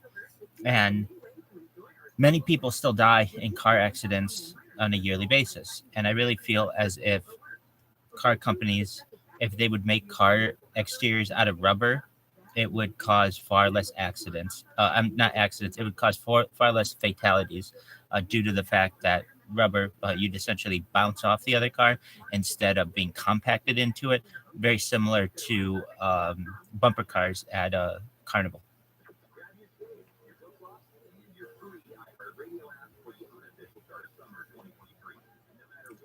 Do you think that would cause more people to purposely get accidents so they can bump their car off of each other? Perhaps. But if it were safe, then it really wouldn't have too much of an effect. People might enjoy it. I do really like that idea.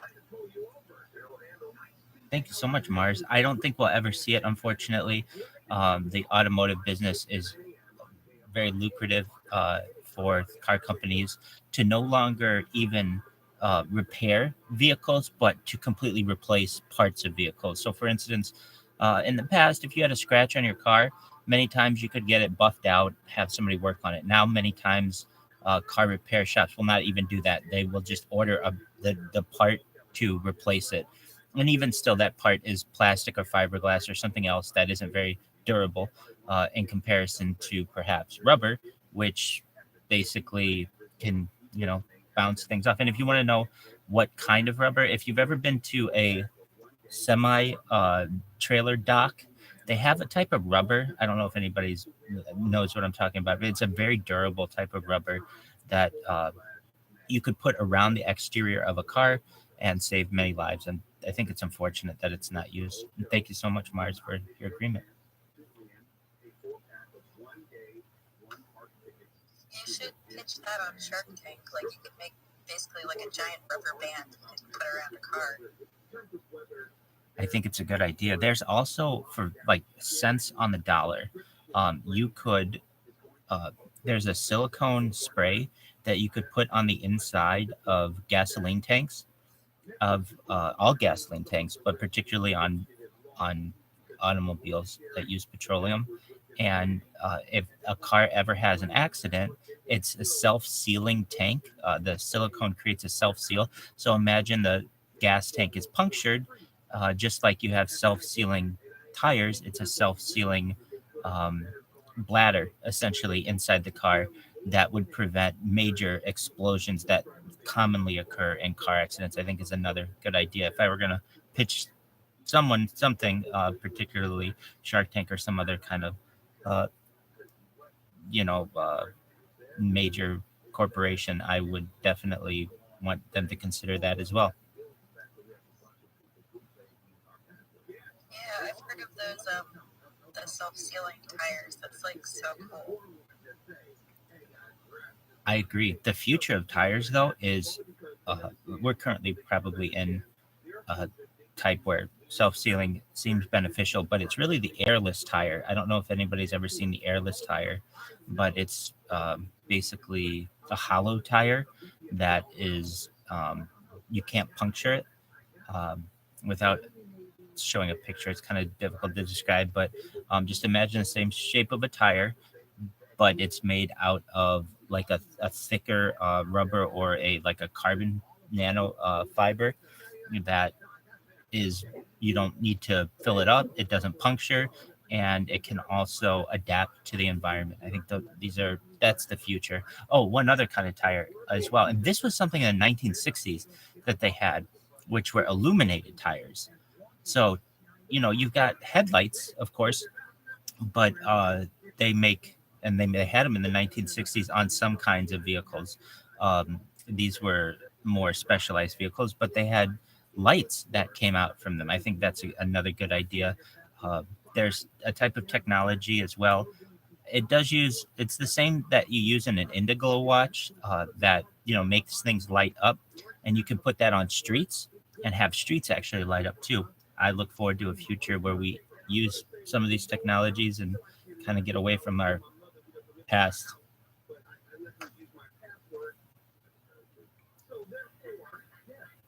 Those are all my automotive thoughts.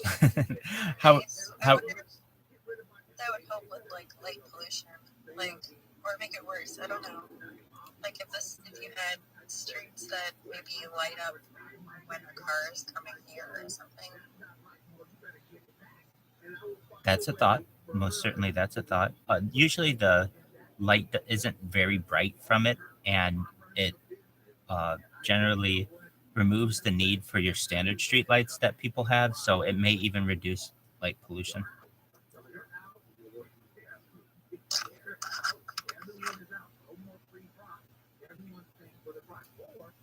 I think it's cool that there are like bridges that go over some roads for like wildlife. I think we should have more of those.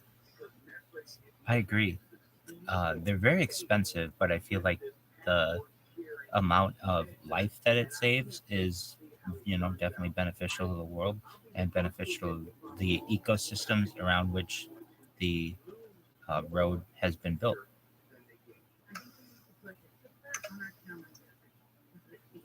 Yeah, because like ecosystems are so fragmented, and that's like one of the biggest problems with like keeping nature intact and stuff. Like animals are really adaptable, but when they can't get to resources that for each other, to mate, then that becomes a problem. Definitely in agreement.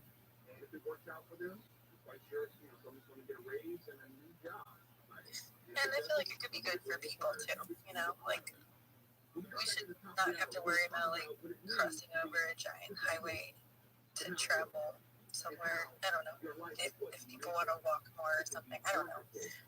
It's just a thought. The idea of underground, if you've heard Elon Musk's take on it, it's quite interesting. You can build more underground than you can above ground. You can build 100 stories underground if you want. You can't really do that feasibly at the current time with roads. And so I'm bullish on the Boring Company and its potential future, particularly in some busy urban areas such as Los Angeles.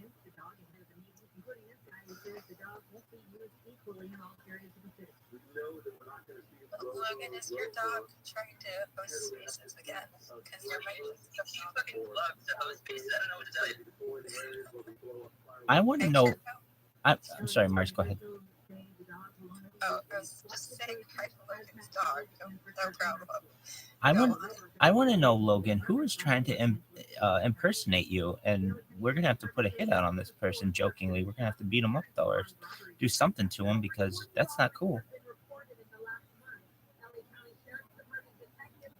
He actually came in here earlier today, asked somebody else if he was impersonating, and I told him to go fuck himself and recorded that account, and then later that same day he came in as another person he was impersonating.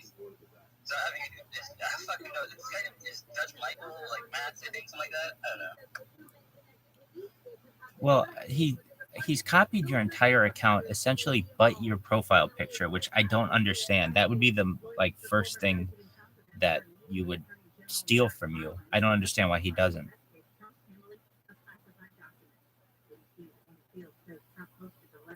Additionally, I don't understand why he just chose you randomly. The only thing that I can think is that you're, pretty consistently on Spaces and perhaps wants to absorb some of your Spaces mojo. I don't really know how else to describe it, but It's weird.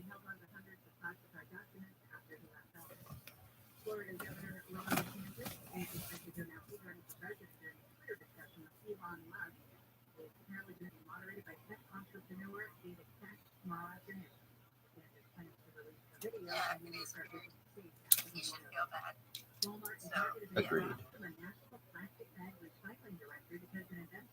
not Logan should feel bad. The person should feel bad.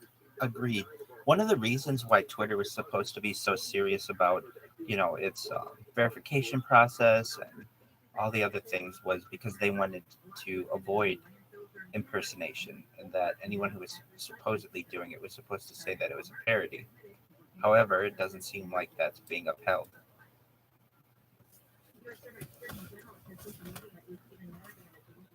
Yeah, it does kind of like, in my opinion, like impinge on like, I guess like having not free speech, but having like just good information. I don't know, like how we have free speech if you don't know who's talking, I guess.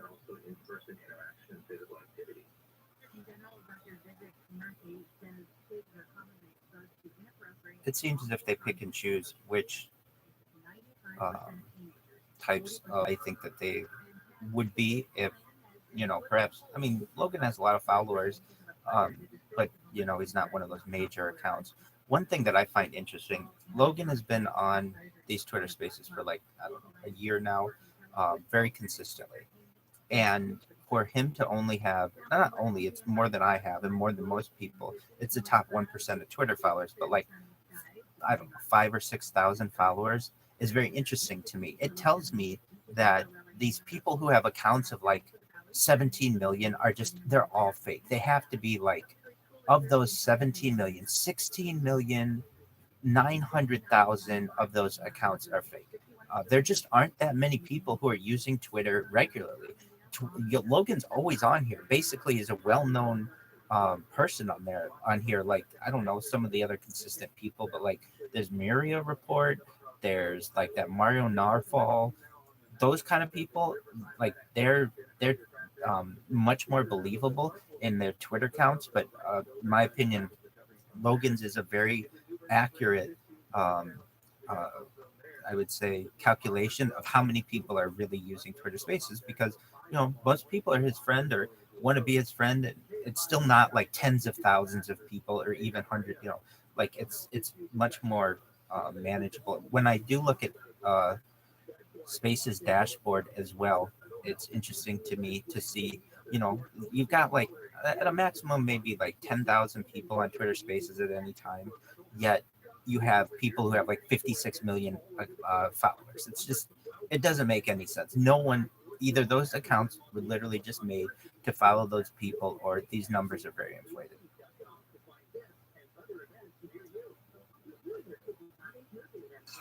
There's like definitely a big difference between like having followers and actually having interaction. I think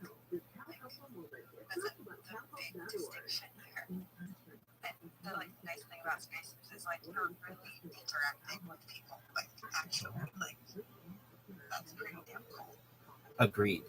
And which tells me like people who have accounts that if they're using Twitter Spaces and they even have just like a few hundred followers or 1,000 followers or whatever, but they're using Twitter Spaces, basically all of those people are real people. Oh, sorry, I muted myself. Basically, if you are a user of Twitter Spaces and you have hundreds of followers or thousands of followers, it tells me that those are real users. You have real interaction with them. You probably have actually even spoken to them, when these big accounts, the influencers on them, haven't spoken to anyone. And I know, I mean, I have an account that has over 10,000 followers on it, and it literally was like $100 for me to buy 10,000 followers. So I know that that's how these big influencers have done it, and I could tweet from that account and get absolutely no interaction. When I tweet from the account that I use now, I'll get a lot more interaction because those people know who I am. We've spoken most likely on Twitter Spaces, and so to me, it's like the value of an account that has, I don't know, like just to give an example, Logan's size is much more powerful of an account than some account that has like 100,000 followers, but literally no interaction from people. Absolutely. I mean, I guess like if you're going for maybe like selling a product or something, like you might be able, or like if you're some sort of influencer, the numbers do matter because I mean, like that's how they base products based whether they'll work with you or whatever. But yeah, I definitely value the actual like interaction over just numbers. Agreed. You can buy all that stuff, and it's pretty easy to do. And especially with AI now, it's difficult for people to determine what's real and what's not. And that's why something like Twitter Spaces, I feel, gives you much more realistic interactions with people. And in my opinion, I mean, I don't know another major social media platform where you can have interactions with people with so many. I mean, like right now we've got, I don't know, like 10 people in the room. 10 people know who I am or who like I'm talking. They know my opinion on things. We can have a discussion. When if you're on TikTok, it's like one person speaking. Who those people are. You have no interaction with them. There's nothing very organic about it, and that's why Twitter Spaces is such a more powerful and I feel authentic social media platform than perhaps Instagram or TikTok. Yeah, I haven't fucked with TikTok at all. Like, I don't need another thing to try to get involved with. You know what I mean? I'm good. I like that Twitter works too. I mean, really, the thing that makes the biggest difference for me is Twitter and its spaces. Instagram and TikTok, in my opinion, are just about the same. It's just pictures and or video of people doing whatever they're doing, but there isn't very much interaction, and it really just seems to be to inflate celebrities and like to promote. I would say promote sometimes uh, political movements as opposed to having like deep intellectual conversations. You're just not going to find that on Instagram. You're not going to find that on TikTok. Um, and I mean, like Snapchat. Snapchat to me is just a joke. It's just basically, though you can have some conversations on it, it's very difficult. And the average age is like teenagers. So for me, that's why I find Twitter Spaces to probably be the best, most useful social media space currently out there.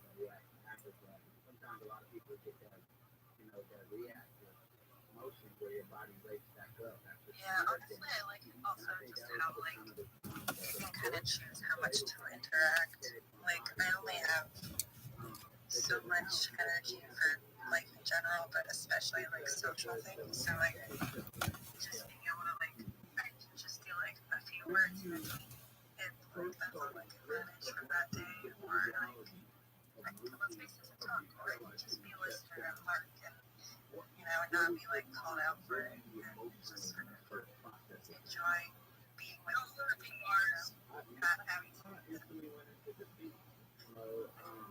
I will learn quite much here. You'll learn works there.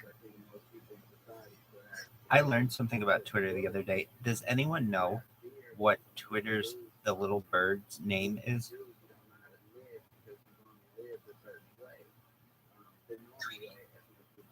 That would make sense, but it's actually Larry. It's like, well, what? And it's like, why Larry? Larry the bird, like Larry Bird. I think that's hilarious. Would anyone like to play trivia? I have randomtriviagenerator.com. Hell yeah, there we go. All right, so I know that some of these questions are very difficult. So if it takes me a couple moments to find them, though, we have a smart audience. Sometimes I go to other spaces, and it just depends on the space and what people are interested.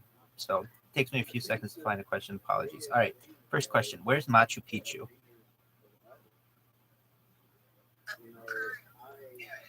That's absolutely correct. Great job, Mars. The Ohio River flows into what river? It is not the Missouri. The Ohio River flows into what river? You're saying the Ohio River flows into the Ohio River? I imagine that's true, but it also flows into a different river. That's absolutely correct. Very good. According to Greek mythology, who was the first woman on Earth?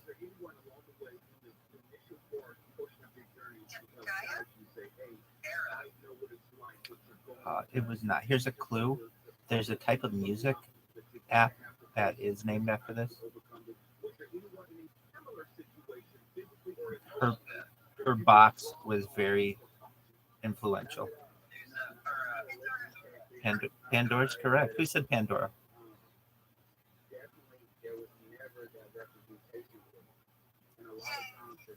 Excellent. All right. What was the name of the first manned mission that was... That's right. Which one? It was not Apollo 12. It was not Apollo... It was... very funny. It was not Apollo 13, nor was it Apollo 69.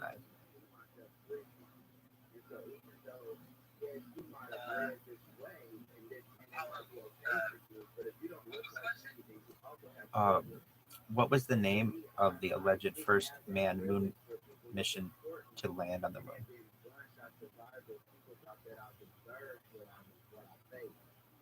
We're looking for a number. You're very close. It wasn't 12, 11 is correct. That's correct. Next. How many pounds are there in a long ton?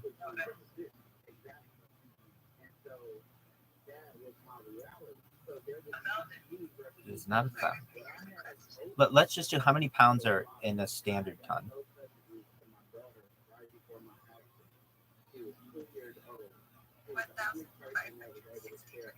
No, not that. Generally, it's considered 2,000. What brand of beer does Homer Simpson drink regularly? That's absolutely correct. All right.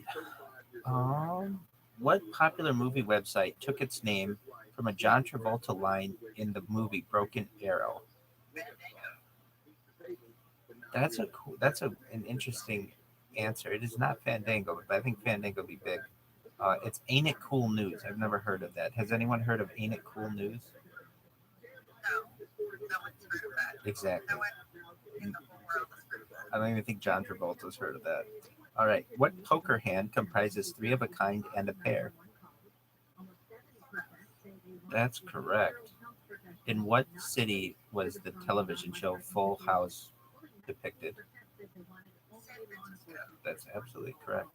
What is the capital of Portugal?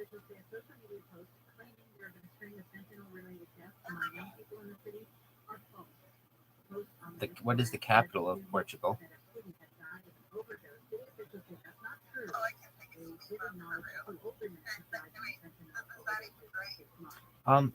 You're kind of close. So Lima, Peru. The capital of Peru is Lima, and the capital starts with an L, and Peru starts with a P. In the same way, Portugal starts with a P. Its capital starts with an L. So I think I understand. That's absolutely correct. Logan, would you mind if I change the title to say Trivia Night?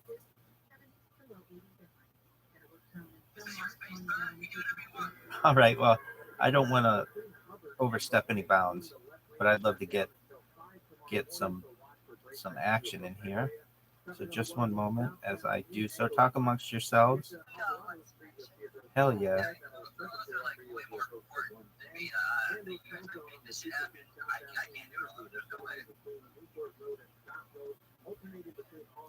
All right, as I do this, who created the first...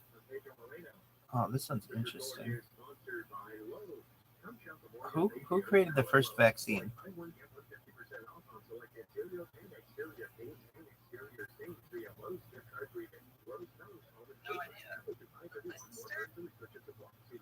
It was Edward Jenner. He created a vaccine for smallpox. He also coined the term vaccine from varioli vaccini, his term for cowpox. So keep that in mind when you hear about vaccine for cattle.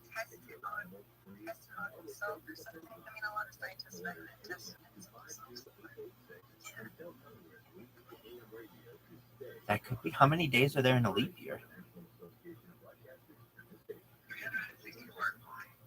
That's incorrect.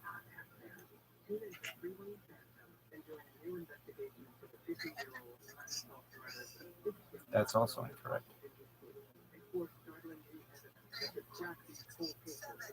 That's incorrect as well. That's absolutely correct.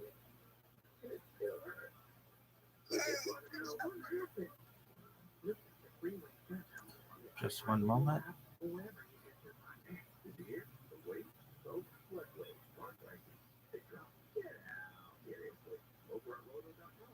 All right, next question.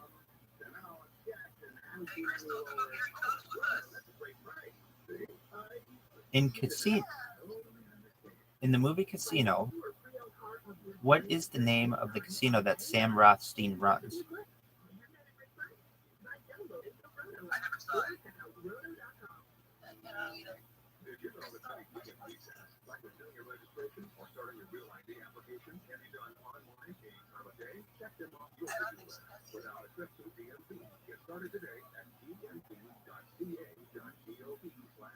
All right, next question. The Gulf War occurred after Iraq invaded what country? Pardon me. What was your answer? It was not Iran.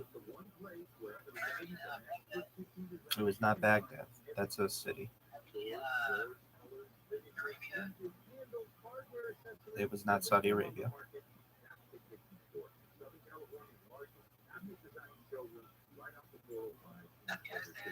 It was not Afghanistan.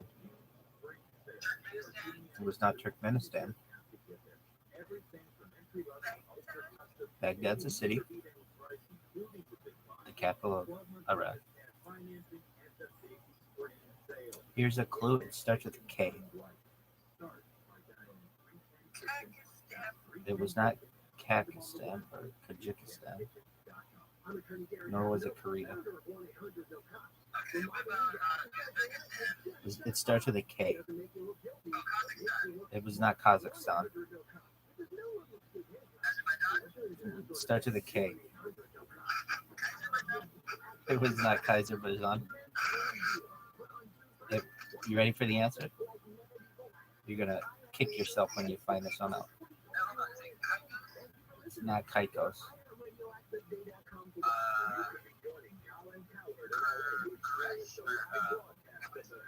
It's Kuwait.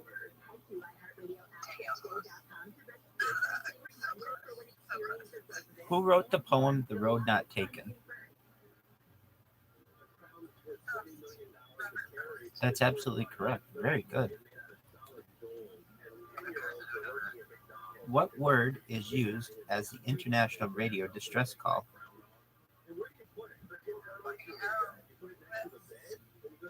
It was not fucking hell.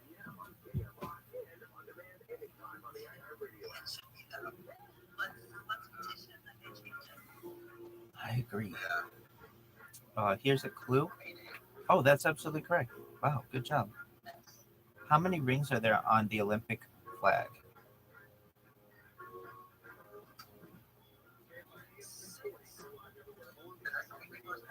It is not 6. Yeah, I think so. It's not 7. It's not 20. Just think of the Olympic rings. How many are there? There are 5. That's correct. Where did the croissant originate? I would have thought that, but it is not. Nope, it's not France. It's not Italy. It is Europe. It's not Germany, but it borders Germany. They don't border. Starts with an A. That's a city. What? Where did the? No. It's not Australia, but that's absolutely correct. What addiction-inducing crop did Christopher Columbus? This was not opiates. It was not chocolate. It was a good guess. It was not caffeine, and it was not corn. Close enough. Tobacco. Since you're so obsessed with all these stands, what is the capital of Uzbekistan?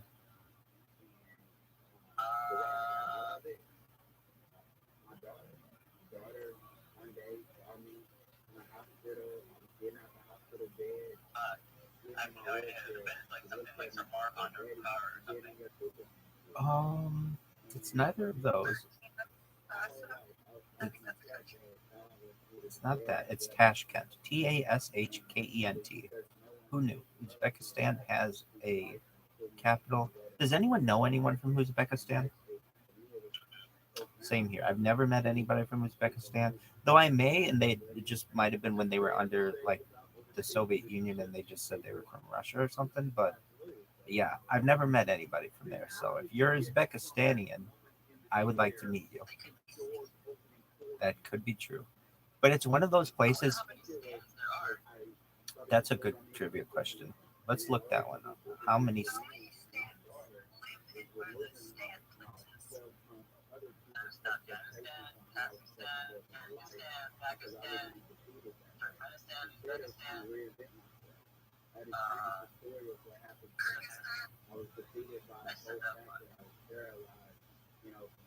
So stan has the meaning of place abounding in or a place where anything abounds. And so Afghanistan, Kazakhstan, Kyrgyzstan, Pakistan, Tajikistan, Turkmenistan, Uzbekistan. So it looks like 1, 2, 3, 4, 5, 6, 7. It seems like there are 7. There are 7 stands in Central Asia and South Asia, But to me, it seems like there are so many more. But I don't know if I've met anyone from any of them. Has anyone met anybody? Well, no. Well, I went to college with the girl from Afghanistan. Pakistan, of course. Yeah, no. Okay, so I know some of them. All right, back to random trivia. And if you're wondering where's Rabbi getting these, it's randomtriviagenerator.com. It's a really great website. All right, next question. What does the JRR in Tolkien's name stand for?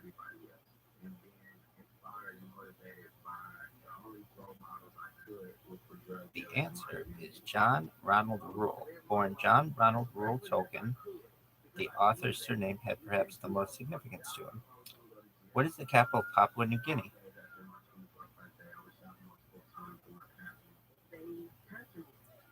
The answer is Port Moresby. Port Moresby. I've never met anyone from Papua New Guinea. Has anyone ever met anyone from Papua New Guinea? Yeah.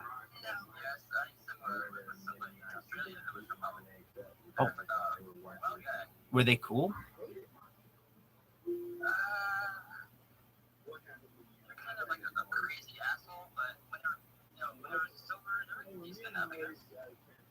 Okay, very well. The Grammy Awards are depicted by what gold-plated musical object?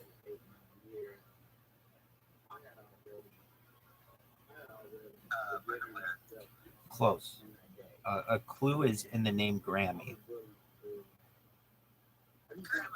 That's absolutely correct. Wow, Mars, very good. In which Canadian city would you find the largest mall in North America? So I would have. It's a Canadian city. The Mall of America is in Minnesota, but apparently there's a larger. It is in Edmonton. Apparently there's a larger mall than that. What river was connected to Lake Erie by the Erie Canal?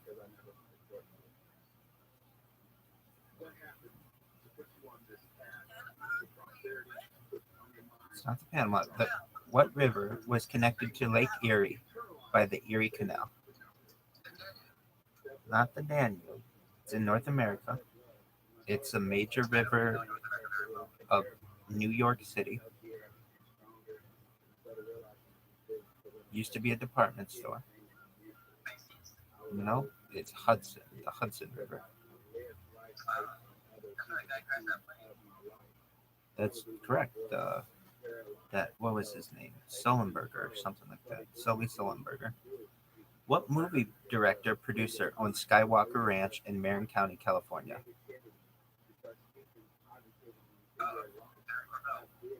It's not Jeremy Corbell. What movie director producer owns Skywalker Ranch in Marin County, California? That's absolutely correct. Not Skywalker. What are the 4 primary ingredients in beer?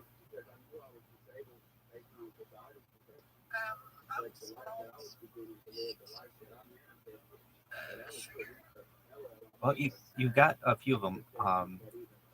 Say what. So malt. That the answer is malt, hops, yeast, and water.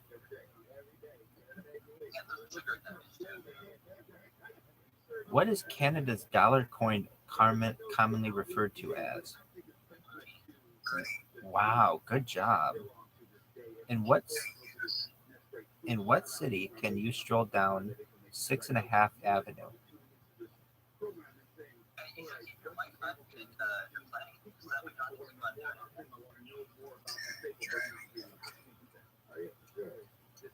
In which U.S. city can you stroll down 6.5 Avenue? That's correct. All right.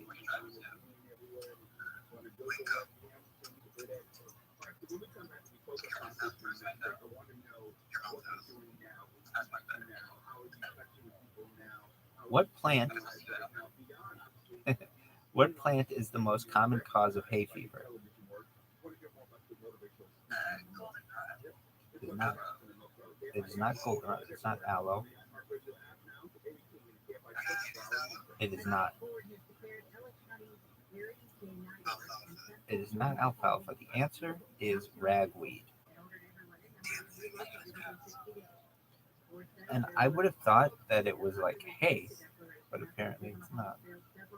They should really call it ragweed fever as opposed to hay fever. It's confusing.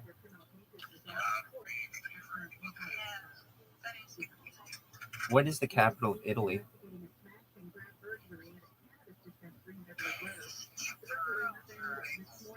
Rome is correct. What is the capital of Turkmenistan?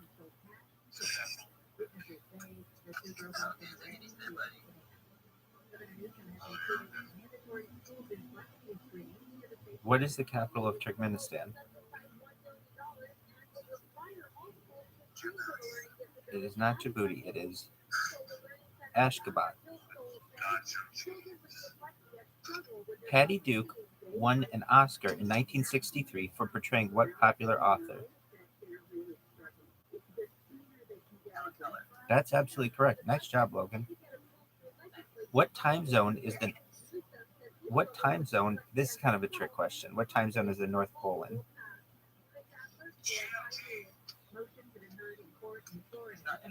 That's exactly right. What decade were golf carts introduced in the United States? Not 1900, not 1990s, not 70s.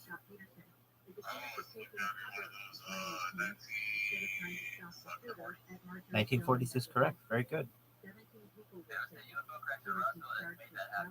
Perhaps.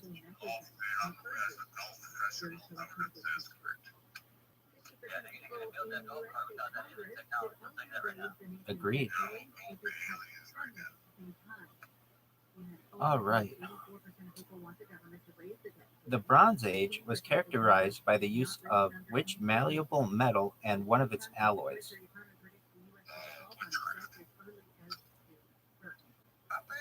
Copper is exactly right. Good job. That was really good. What is the fear of knowledge known as? It is not latrophobia. It is a phobia. Secondary question, what is latrophobia? What is latrophobia? Please give us the answer. Very nice. The answer is epistemophobia or nauseophobia. All right. Next question. Where in the body would you find your aqueous humor? It's not your leg. Higher than your leg. Higher than your chest. It is in the eye. That's exactly right. Good job. Who sang about being an eggman and a walrus? That's correct. In which sport do you shag flies? That's correct. What city is home to the Oriental Pearl Tower?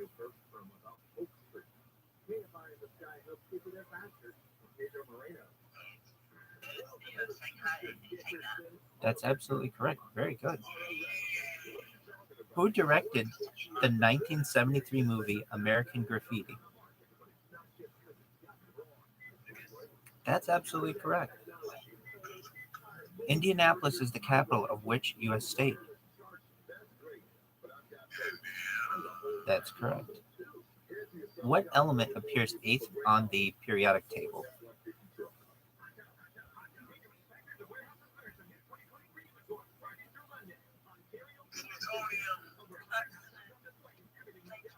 Wait, what was the first thing you said?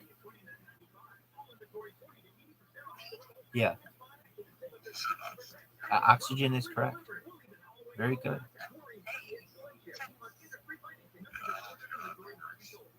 What is Peru's capital? That's right. We had that discussion when you had the word association with Lisbon, Portugal. Friends of Bill W. is another name for what? That's absolutely correct. What South American mammal resembles a small llama? That's absolutely correct. Very good. What is the world's largest aircraft by wingspan? This is very difficult. According to Random Trivia Generator, it is an Antonov An 225 Mira. I know you would. I'm sure they are. I've seen it in Minneapolis. Is it as big as it sounds? Yeah. Excellent. Hey, how many electors make up the Electoral College in the U.S.?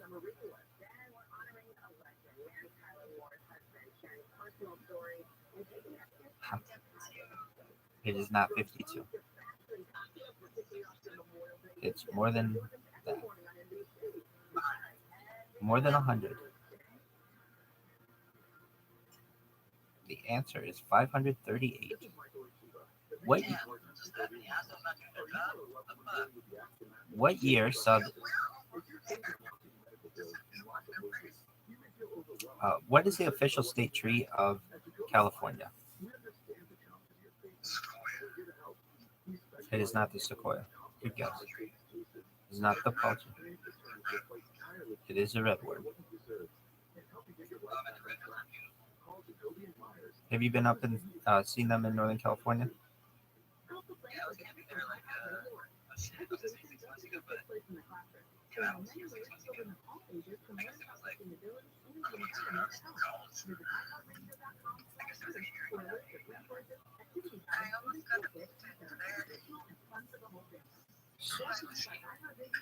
Story time. How'd you almost get abandoned in the redwood trees? That's my mom's insane, and it was a really windy drive, and I got sick tonight. First, when we got there, and then she thought somehow I did that on purpose and got mad at me, and we didn't talk to each other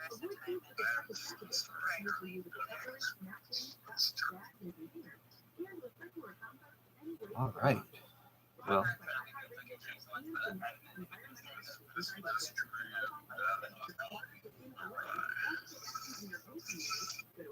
Logan, what were you saying? Your parents almost left you at Chuck E. Cheese once?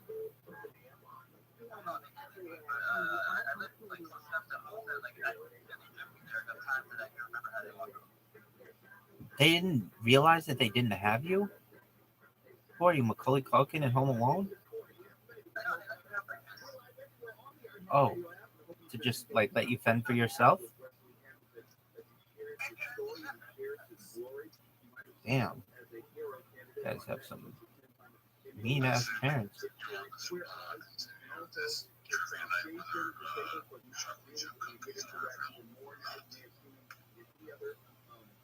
What did the Seven Dwarfs do for a living?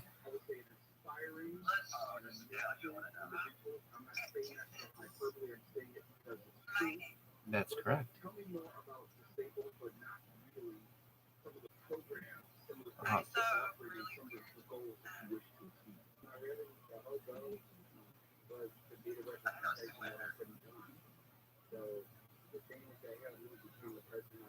Which spider spins the world's biggest web? This is a very difficult one.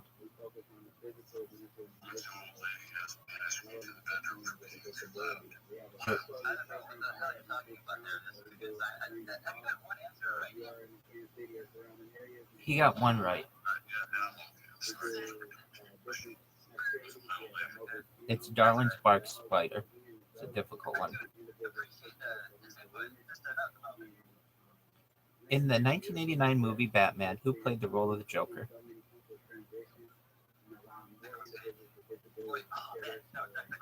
That's absolutely correct. All right. Who generally is regarded as the inventor of the internal combustion engine?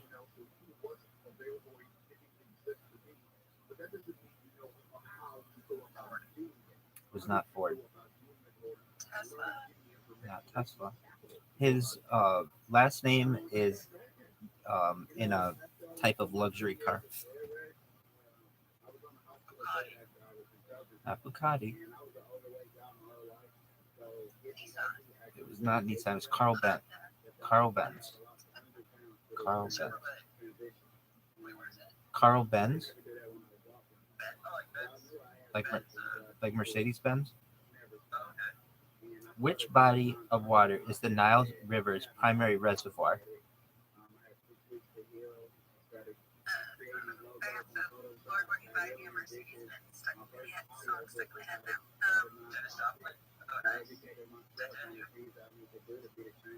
Which body of water is the Nile River's primary reservoir?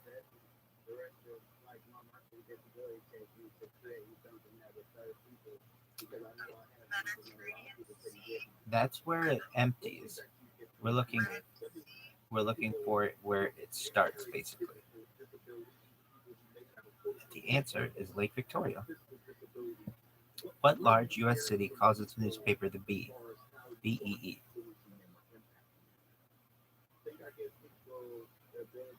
That would be You're good. That would be Sacramento. Sacramento Bee.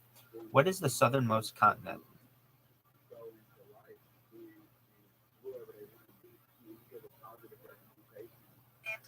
That's absolutely correct. Excellent job, Mars. All right. You're welcome. Huh. Let's see here. Who found the long-lost explorer David Livingstone? Henry Morton Stanley. Dr. Livingstone, I presume. In which Irish city is Shannon Airport? Believe it or not, it is in Shannon.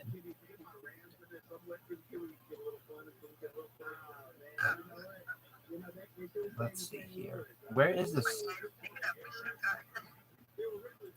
Which building has been nicknamed 30 Rock? Yes.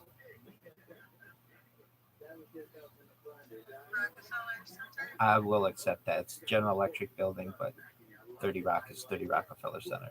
Congratulations, good job. And Harry Potter.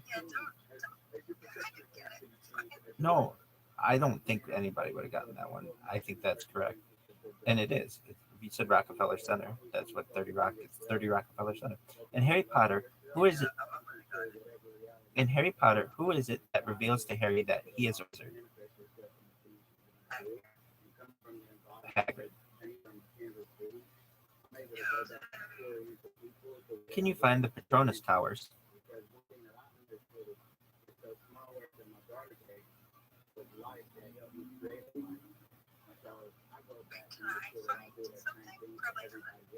Where can one find the Patronus Towers? Here's a clue. It's the capital of Malaysia.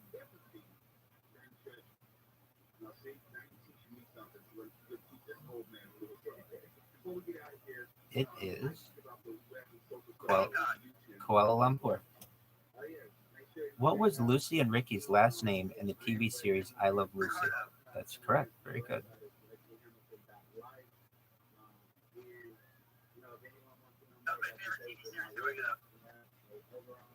What? It's good. I'm man snake in the world.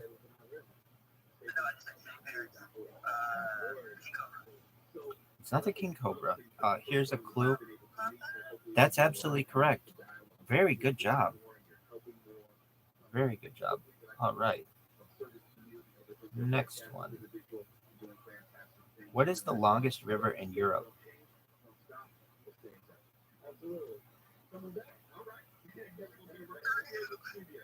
It is not Peru.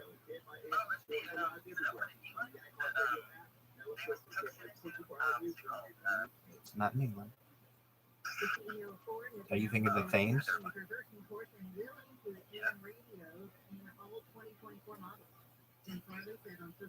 It's not the Danube. Very good guess. It is the Volga River. Volga.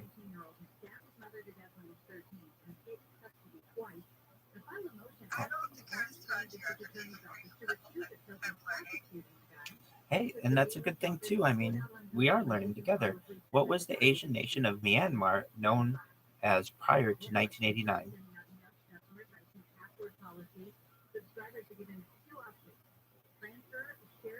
The answer is Myanmar. Is Burma. What is the Japanese word for harbor wave?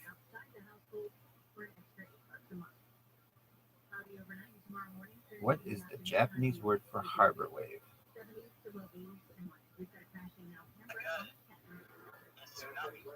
That's absolutely correct.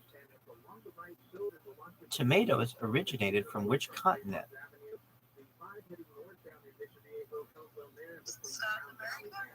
That is correct. Tomatoes originated in South America, with its name being derived from the language of the Aztecs, which means that like all the Italian food is basically new since like 1492, right? I did not know that. All right. Let's see here. Who played Bruce Wayne in the 1980 film? Pardon me. Who played Bruce Wayne in the 1989 film? That is correct, and he is one of the best, if not the best, Batmans, in my opinion.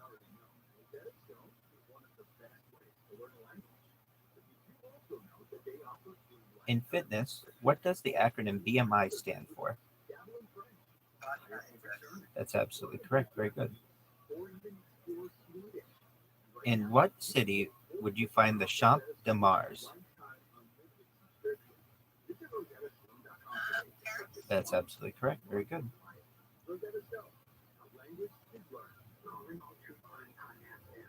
What was the first major battle fought only in the air?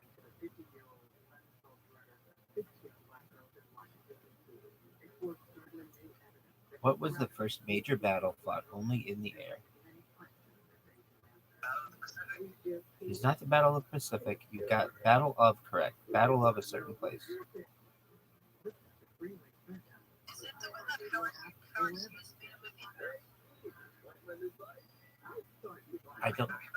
I don't know if he made a movie about it.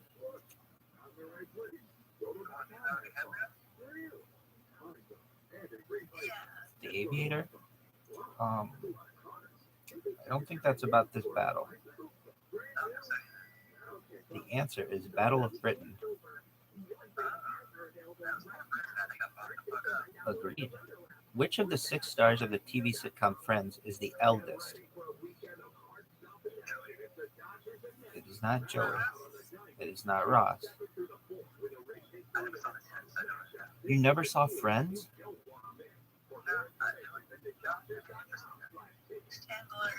It is not Chandler. It's not Monica. It's not Rachel. I think you guys have said everyone but the one. The cat girl? Yep. What's her name? Phoebe. What's her name? What? It's Phoebe, but yes. But what's the actor's name?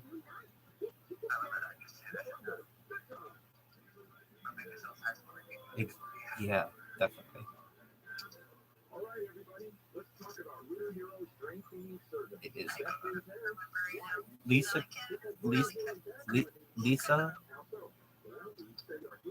Kudrow. That's correct. All right. Next question. Which royal house consisted of Henry IV, Henry V, and Henry VI? I'll accept England and the Red War Roses. It's the House of Lancaster. It's a difficult one. Who moved to Tombstone in 1879, later becoming the deputy U.S. It is wider. Very good.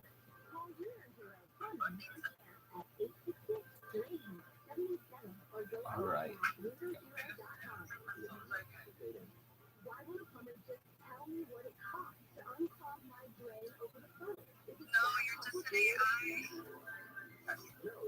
What is the name of the first book in the Bourne trilogy?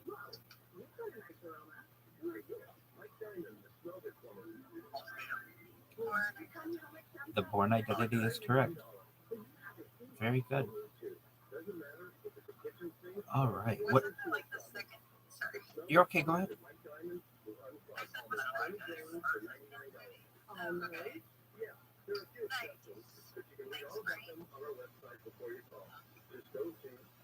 What is the correct name for a virgin cow? That's a baby cow. That's a female dog.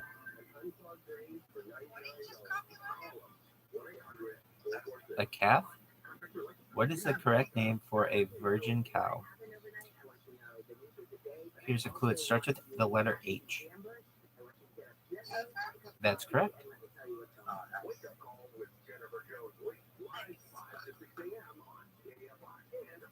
All right. Next one. What caused the Tacoma Narrows Bridge collapse in 1940? It was not a bomb nor an earthquake.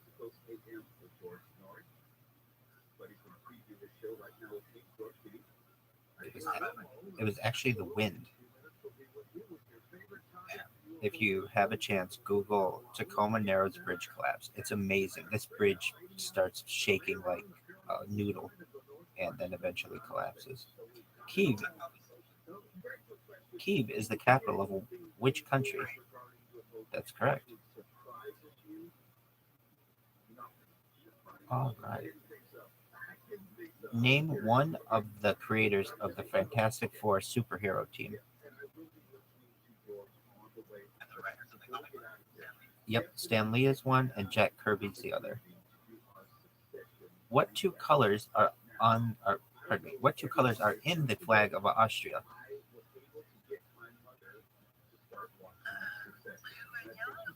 It's not blue and yellow. Red is one of them. Green is not one of them. It is not yellow and red. Red and white is correct. Very good. Primary alcohols go into the standard grasshopper cocktail.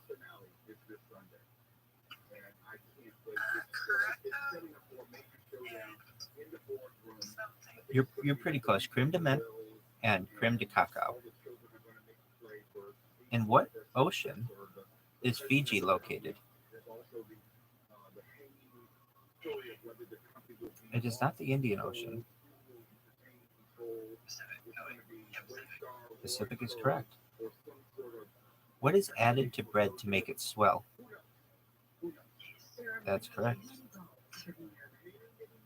What is the first soft drink to be consumed in outer space?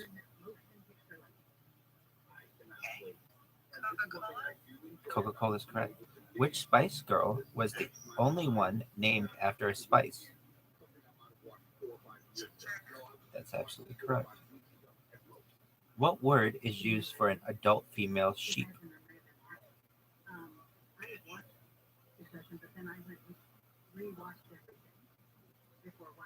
What word is used for an adult female sheep?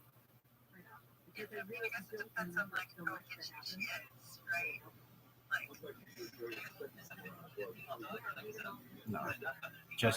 No, just a dog. The answer is ewe. E-W-E. What city is the setting for the movie Gladiator?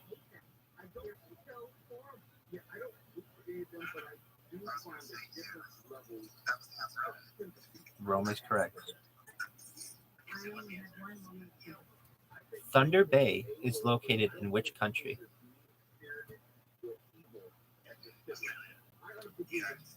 It's not Australia. It's not the United States. Canada is correct. Very good.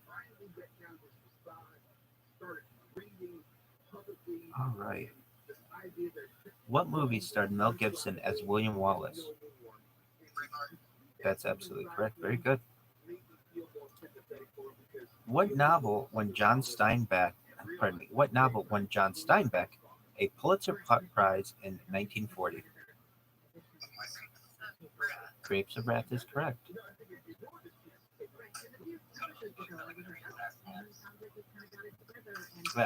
Yeah, it is, isn't it? Wait, no, is that it's the Grapes of Wrath? That's the one with it's the other one. What is it? I have to look that one up. Just one moment. The book John Lennon's killer had. That's how I remember it.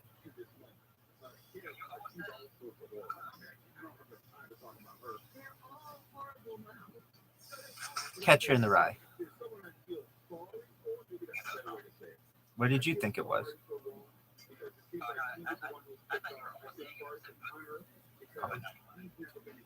Sapporo beer was first brewed in which country? Japan is correct. The Roadrunner is the official bird of which U.S. state? That's correct. The zip code 90210 is located in which U.S. state? That is correct. What city? That's correct. Beverly Hills is correct. It's New Mexico. What city serves as the capital of Northern Ireland? That's Ireland, Northern Ireland.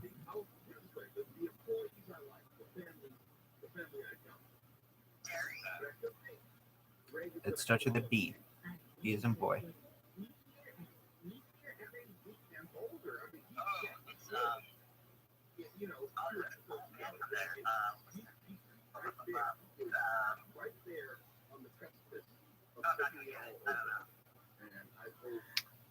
It is Belfast.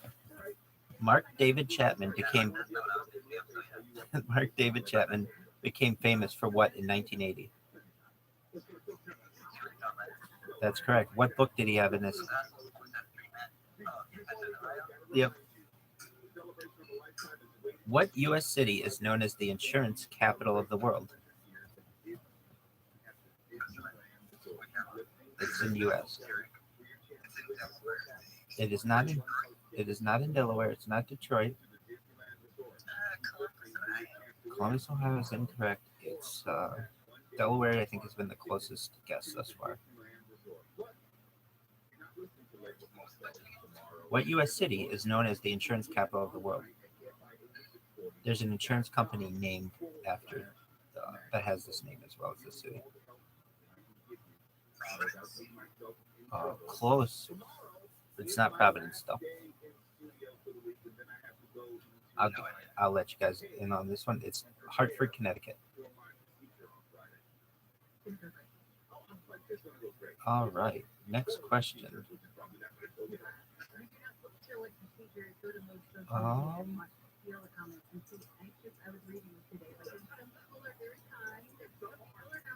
What was the first U.S. state to ban billboards?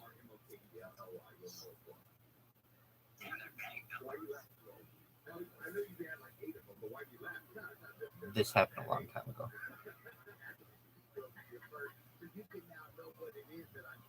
The answer is Hawaii.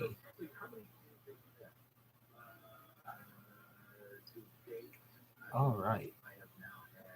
George Herbert Walker Bush, George Herbert Walker Bush served in which branch of the U.S. military? Incorrect. The Marines are part of what? That's correct. He was a Navy pilot.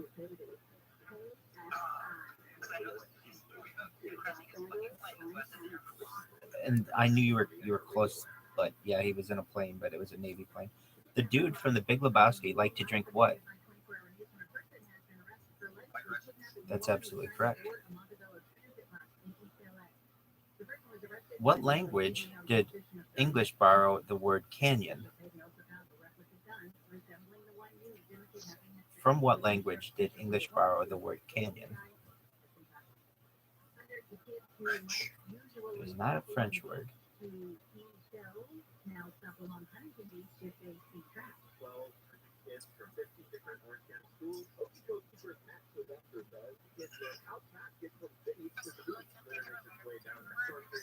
No.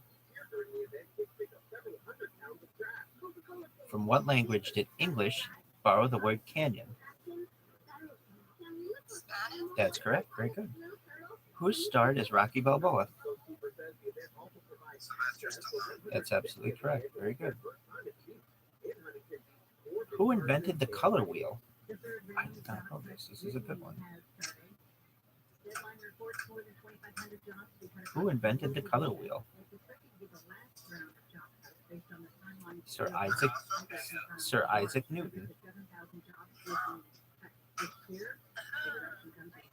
In which 2000 movie did George Clooney play Captain Billy Tyne?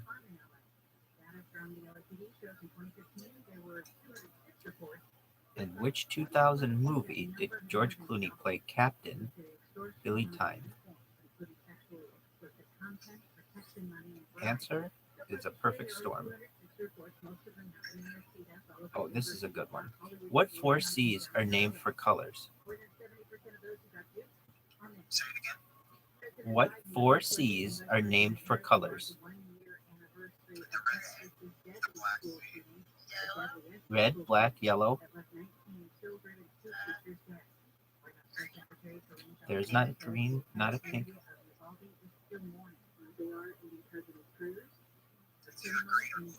It's neither green nor blue.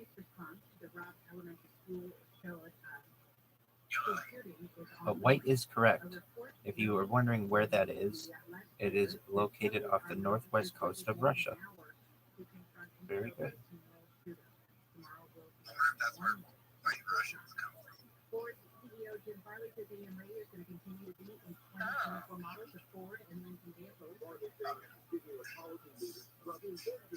What is the most popular animal eaten before it's born and after it's dead? What is the most popular animal eaten before it's born and after it's dead? That's correct. Very good.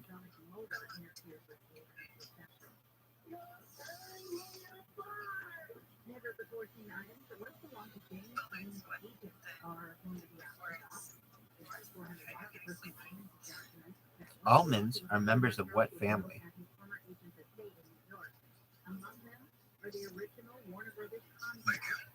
It is not legume. This is a tough one. I chose it because I think it's interesting. Maybe we can learn something from it. Almonds are members of what family?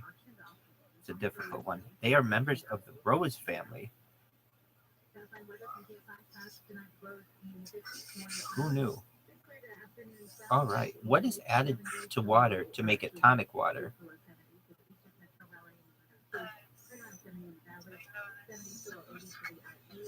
It begins with the letter Q.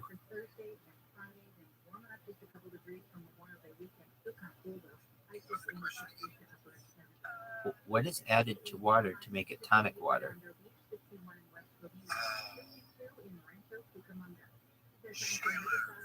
I like it. It's pretty close. Quinine. Quinine. Quinine. Which U.S. president had his sister initially serve as First Lady?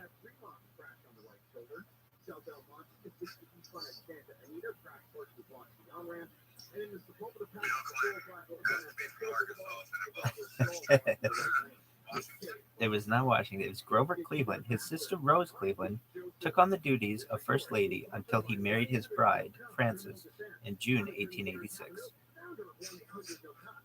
What is the smallest country by area and population?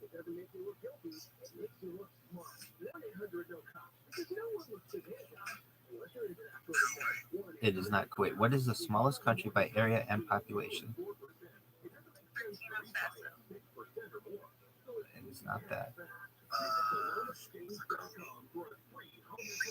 It begins with the letter V. V as in Victor. That is correct. Who was the first U.S. president to be heard on the radio? It was not Theodore Roosevelt.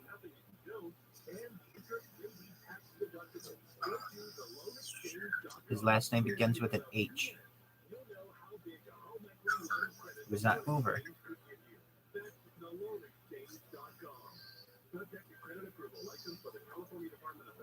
The answer is Warren Harding. Warren Harding. What game came bundled with the first Nintendo Game Boy in America?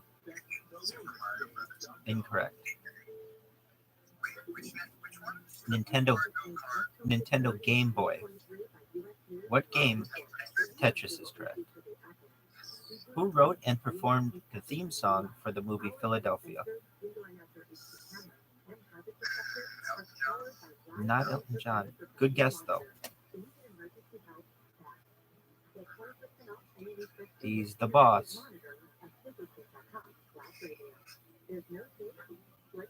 His nickname is the boss. He's from New Jersey.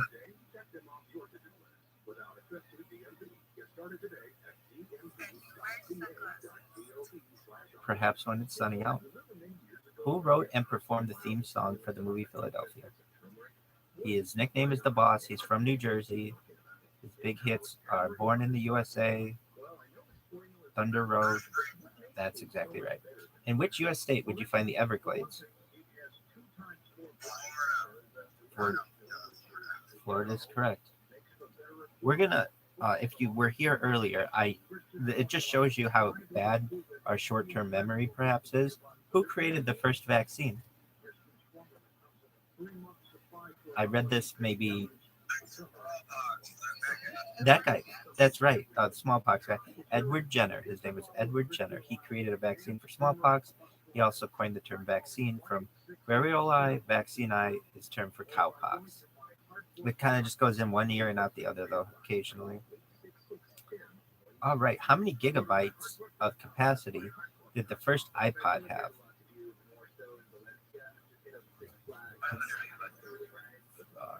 It's gigabytes. How many gigabytes?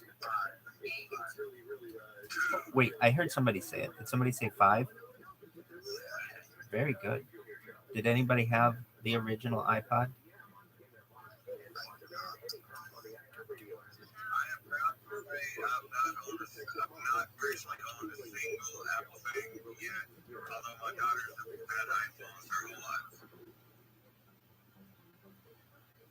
I think Apple will eventually have a car someday.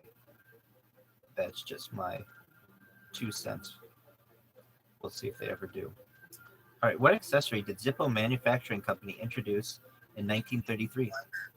That's correct. Hydrosis is the medical term for what?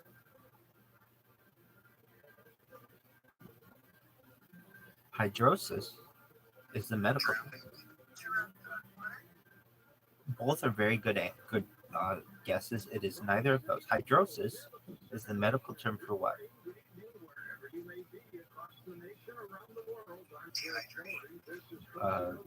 Kind of like the opposite of that.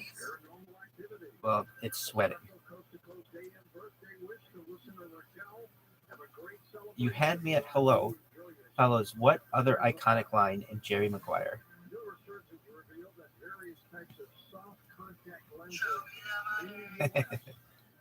You had me at hello follows what other iconic line in Jerry Maguire?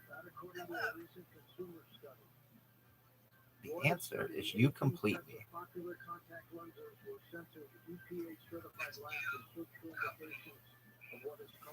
For what film did Meryl Streep win his first? Oh, pardon me. For what film did Meryl Streep win her first Oscar?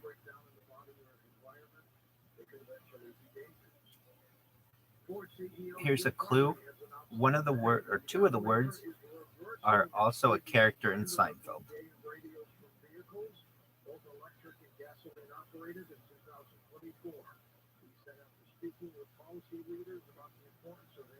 The answer is Kramer versus Kramer.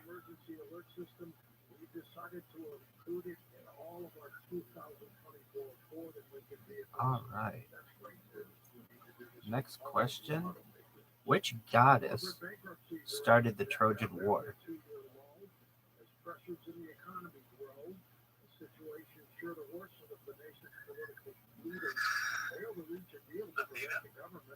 It was not Athena. The letter, her name starts with the letter E.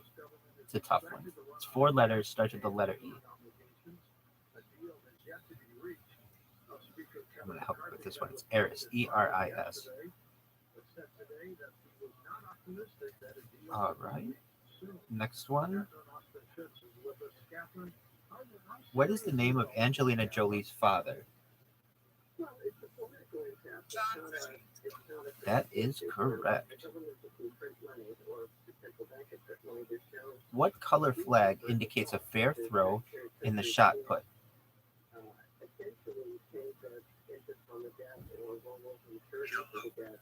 It is not yellow.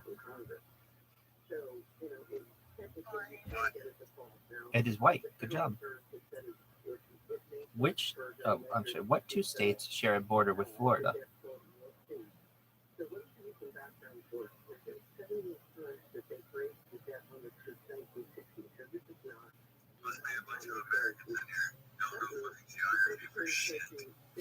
What 2 states share a border with Florida? That's a city. That's absolutely correct. Very good. What British group had a hit with the song The House of the Rising Sun in 1964? Very good. Who said that? Excellent work. All right. Which is larger, the U.S. gallon or the imperial gallon?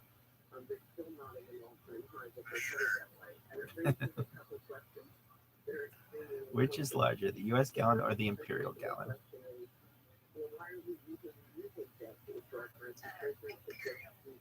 Imperial is correct. Somnophobia is the fear of what? That's correct. Sleep. It is related to fear of the unknown. Often the sufferer is terrified of what might happen if they fall asleep. Is that true? That's what you have? You have a fear of sleep?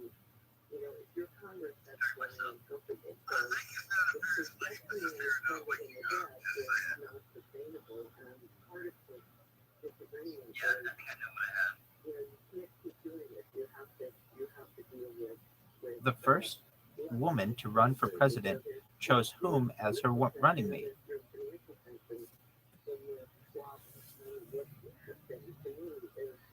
The first woman to run for president chose whom as her running mate? The answer is Frederick Douglass. What do the letters YMCA stand for?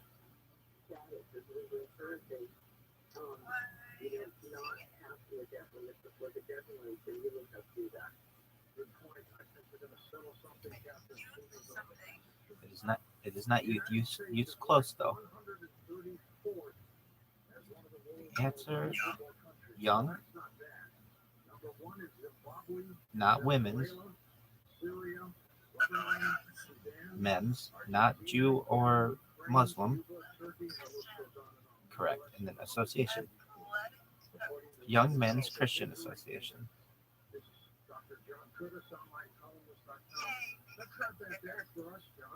What name did Jacques Cousteau call his main research vessel?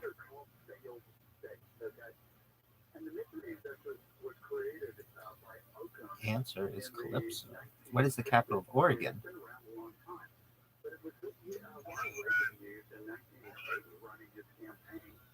It is not Portland. It is not Eugene.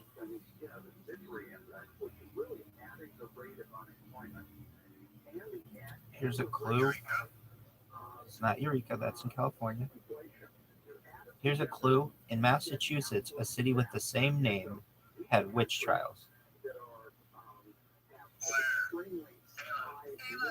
I like Blair. Salem is correct, yes. What is the capital of Florida? That's correct. Putting the nasty in Tallahassee. What does the double O indicate in 007? That's correct. Very good.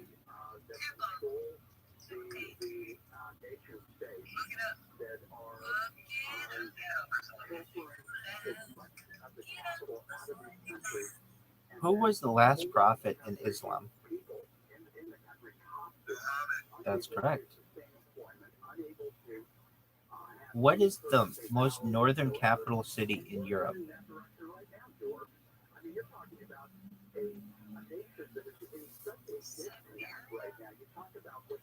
It is not Siberia.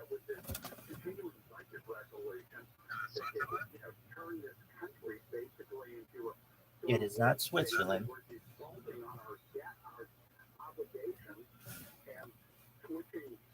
What is the northernmost capital in Europe? It is not Minsk, it's Reykjavik.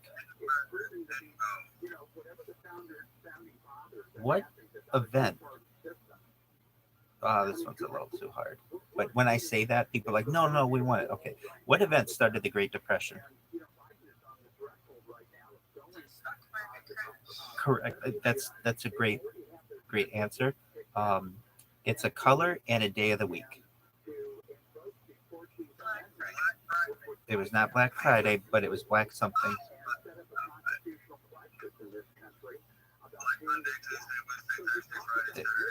It was Black Tuesday.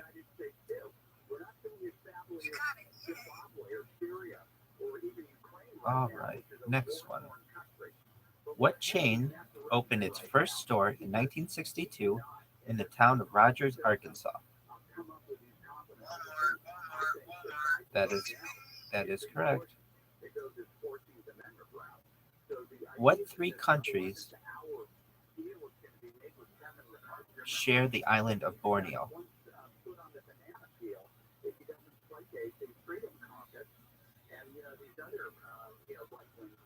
What three countries share the island of Borneo?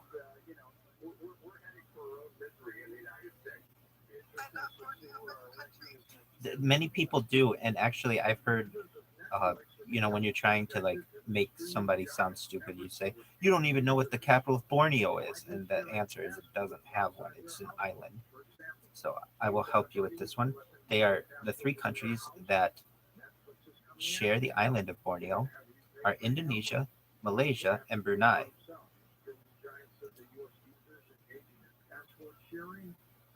All right, next question.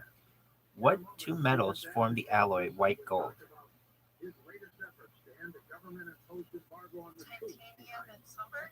You got one of them. You got one of them. Silver and gold is correct.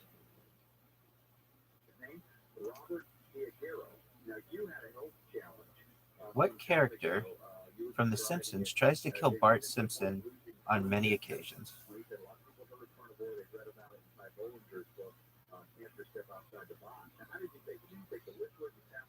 What character on The Simpsons tries to...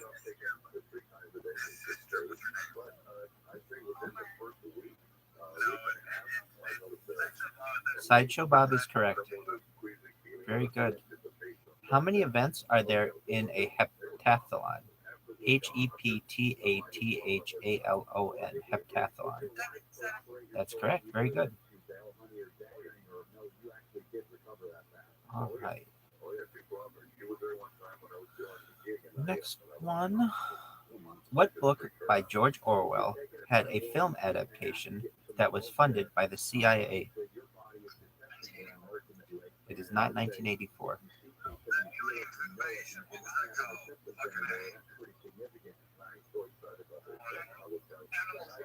Animal Farm is correct. Which historic event was the subject of the 1958 movie A Night to Remember?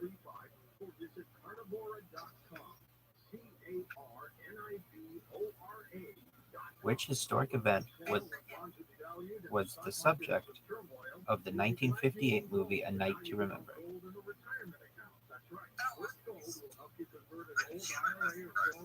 It was not that. I believe this happened in 1912. That's correct. Very good. Which Mormon founded Salt Lake City?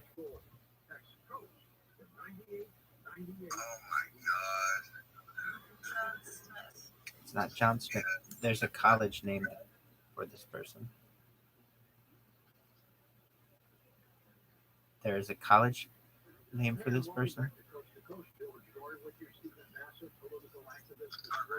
Not Harvard. Steve Young, the former quarterback, is one of his descendants. Oh, that's correct. I don't want to say necessarily descendants, but related somehow. Steve Young and Brigham Young are related. All right. Next question.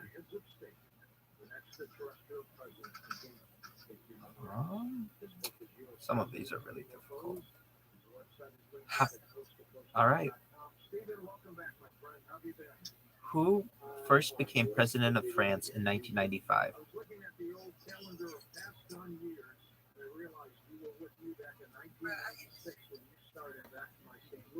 Sis, I understand.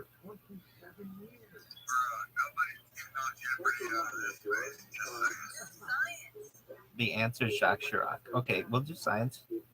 What part of the licorice plant gives the candy its distinctive flavor? Only Taylor can answer this one. No, I'm kidding.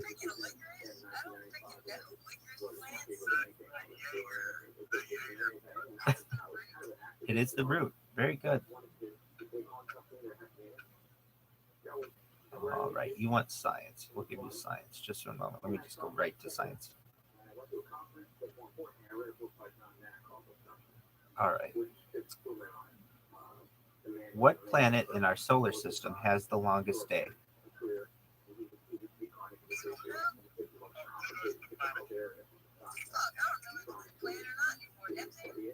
It is not Neptune. And let's just assume that we're talking about the 8 planets. It's not Mercury. It's not Uranus. It's not Jupiter. It's not Saturn. It is Venus. That's correct. What two planets in our solar system possess no moons?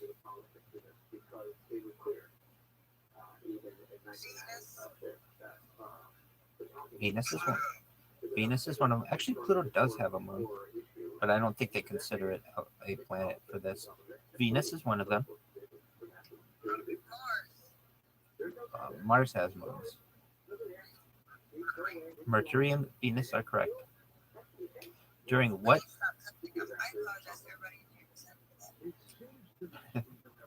During what geological time period did the Tyrannosaurus Rex roam the Earth?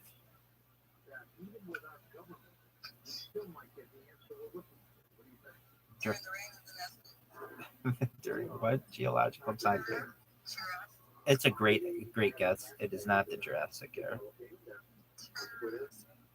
It is not the Jurassic era. It is the Cretaceous period. We're gonna. I think you just made that up. You just added T to Jurassic. What is the common name for the aurora borealis? That's absolutely correct. Who directed the 1927? Oh, no one's going to know this. Who directed the 1927 movie Metropolis?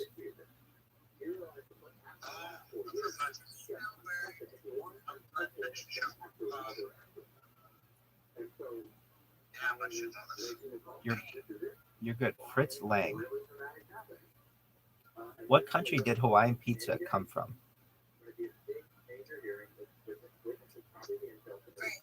It was not France. It was not Britain. It was not the United States. It was not Japan.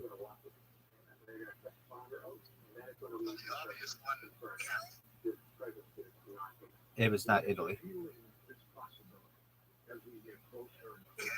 Canada is correct. Very good. In which the Hawaiian pizza. In which U.S. state would you find the zip code 12345?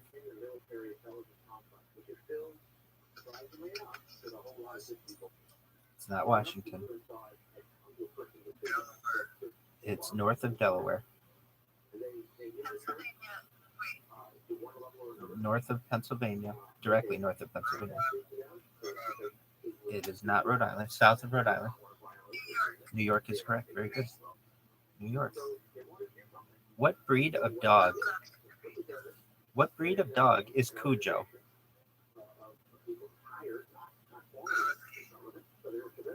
He's not a husky.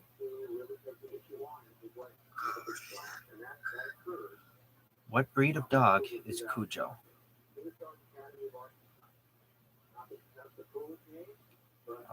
There were some movies in the 90s called like Beethoven. They also had this kind of dog. It's not a golden retriever.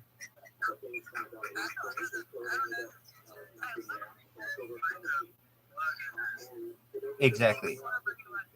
Yep. So the answer is Saint Bernard.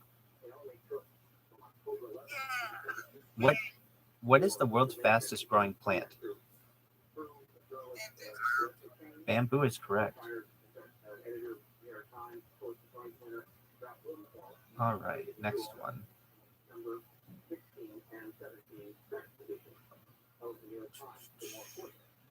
What does CSI stand for in the TV show by the same name?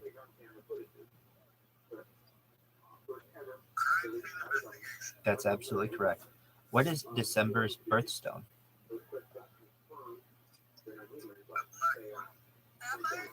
It is not sapphire. It is not diamond. It is not onyx, nor is it ruby.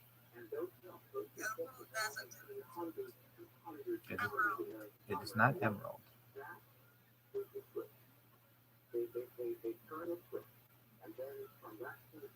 What? It is not topaz.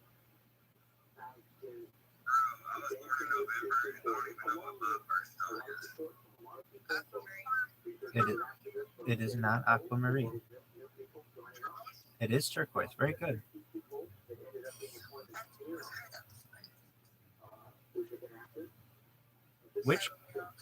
Which country did Barbados gain its independence from?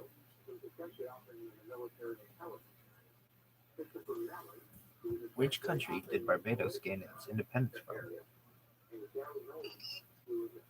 What was that? Haiti? Nope.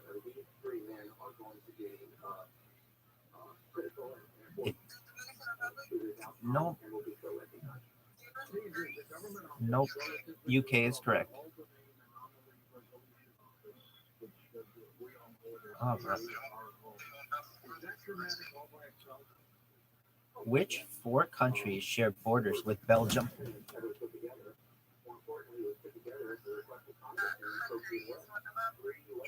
Hungary is not one of them. Germany is one. France is another.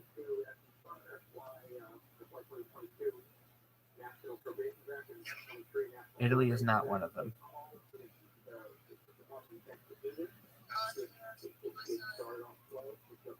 It's neither Austria nor Switzerland.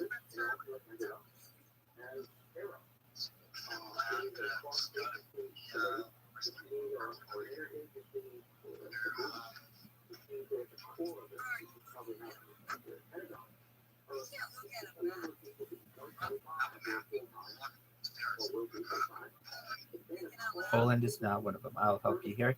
The answer of the 4 countries that share a border with Belgium are France, Germany, Netherlands, and Luxembourg.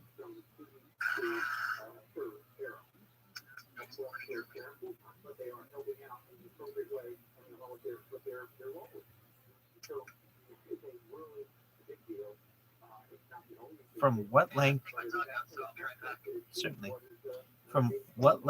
did English borrow the word guitar?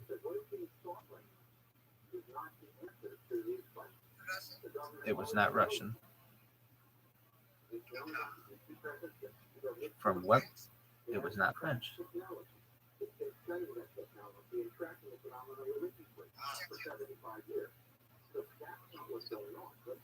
From what language did it was not Greece? Oh, not Greek. Pardon me. It was not German.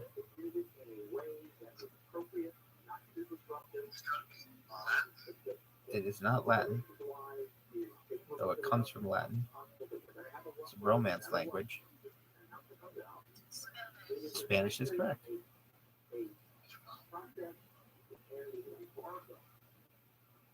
All right.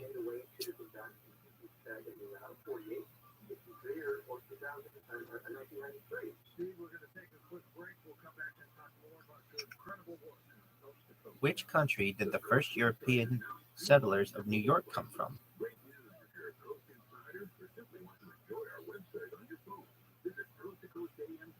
Which country? You're really close. So what is the capital of Amsterdam? Or I'm sorry, Amsterdam is the capital of what? Yes, the Netherlands. Has excellent work. Which ocean does the Congo River flow into? That is incorrect. Atlantic is correct.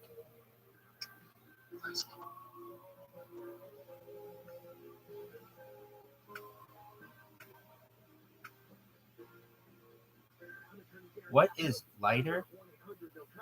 What is lighter, gasoline or water? That's correct.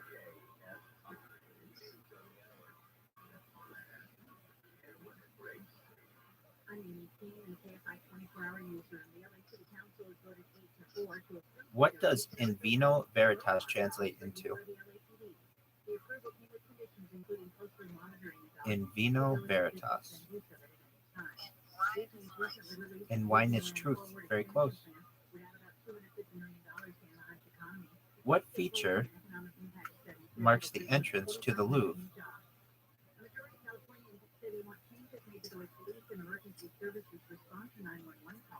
What feature marks the entrance to the Louvre? It is not an archway.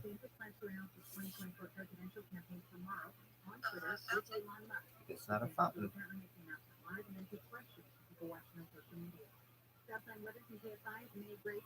It is a glass pyramid. To my knowledge, the architect is I.M. Pei. It should be called the pyramid.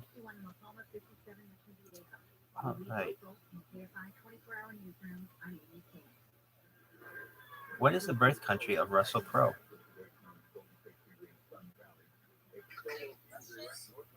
He is not UK, not Russia. It's not Scotland. It is not Ireland.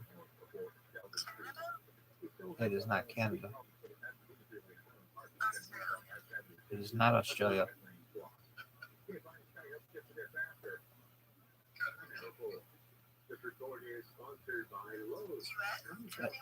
It's not US. Australia was close. New Zealand is correct. Which major car company owns the luxury automotive brand Lexus? Toyota is correct. What name is given to the closest star to the Earth?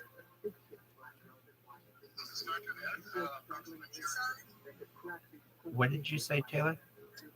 That's correct.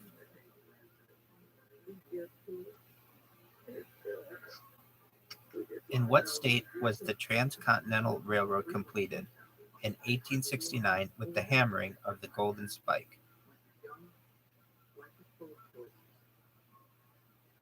In what? It's not Colorado, nor is it California. It is not Nevada.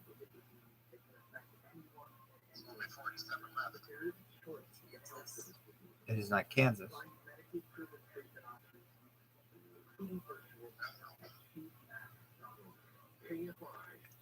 In what state was the Transcontinental Railroad completed in 1869 with the hammering of the golden spike?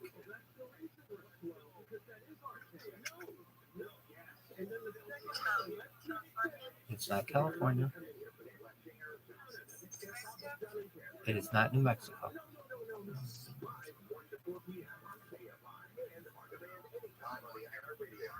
It is not New York.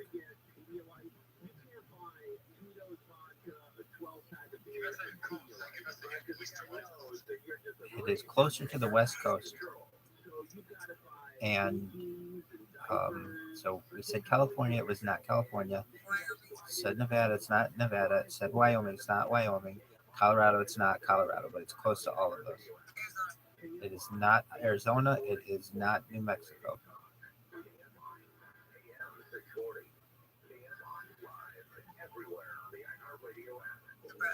It is not Nebraska.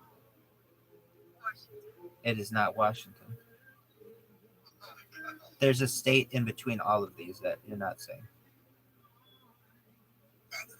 It is not Texas.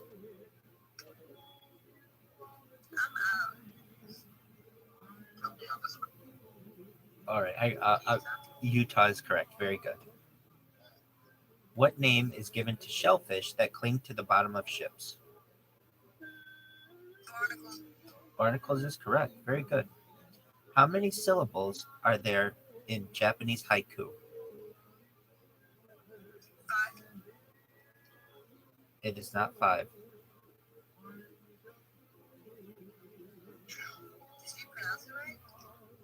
Haiku? How many syllables are there in Japanese haiku?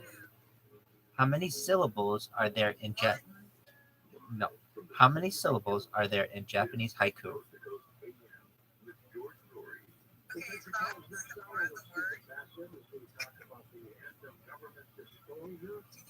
Hold on a second.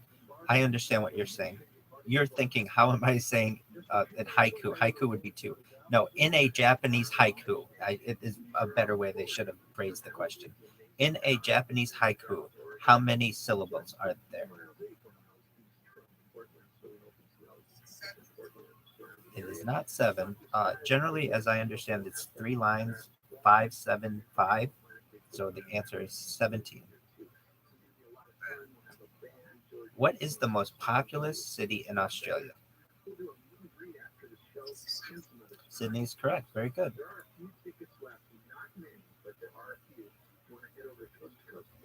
Who was the first female U.S. Secretary of State?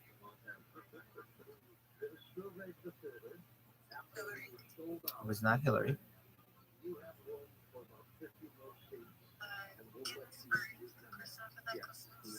That is a Supreme Court justice, or was a Supreme Court justice. The answer is Madeleine Albright during the Clinton administration.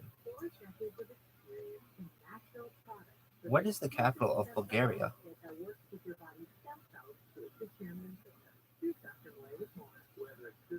What is the capital of Bulgaria? The answer is Sofia. Who played the title role? Pardon me. Who played the title role in the 1979 film Mad Max?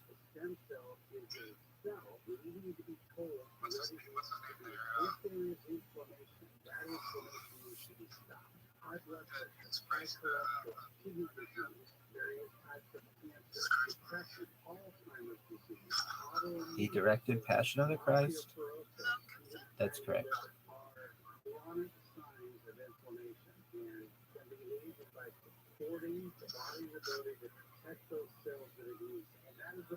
All right. What are Canada's two official sports?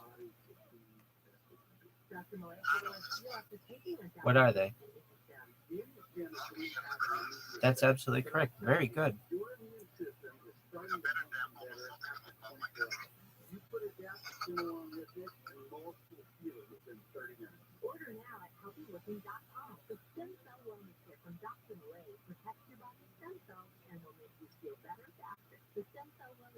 In 1985, Patrick Ewing was the first number one pick under what system? 1985, Patrick Ewing was the first number one pick under what system? It's actually NBA draft, but we will take that. The draft system. That's correct. All right. What city was home to the NBA Jazz before moving to Utah?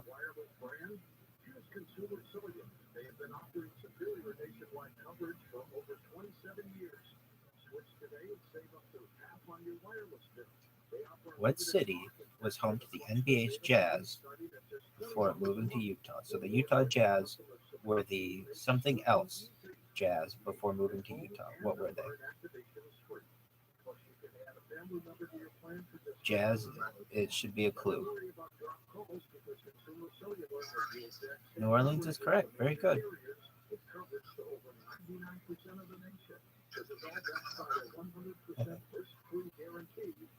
All right.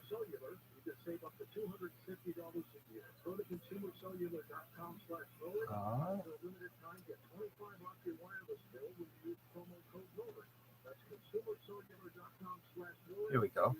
What was completed in 1869 at Promontory, Utah? Promontory, Utah. We just talked about it. That's absolutely correct. Good job, Taylor.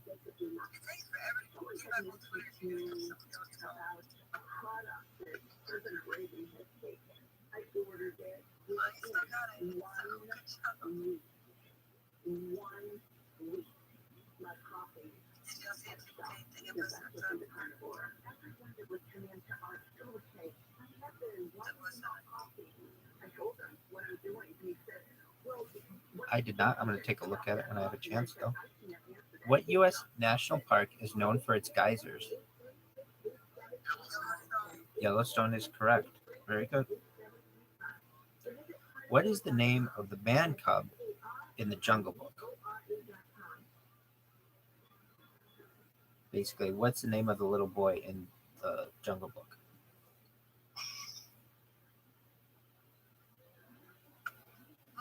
Mowgli is correct. How many ounces are there in a pound? 16 is correct.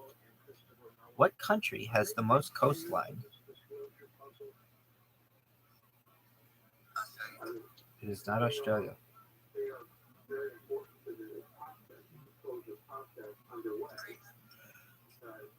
It is not Greenland. It is Canada. Very good.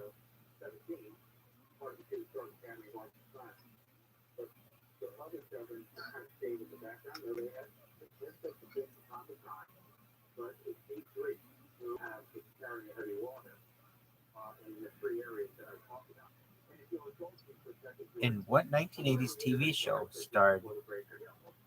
did Bruce Willis star in a detective agency? What 1980s TV show starred Bruce Willis in a detective agency? Moonlighting, that's correct. Very good. What are the young of a rabbit called?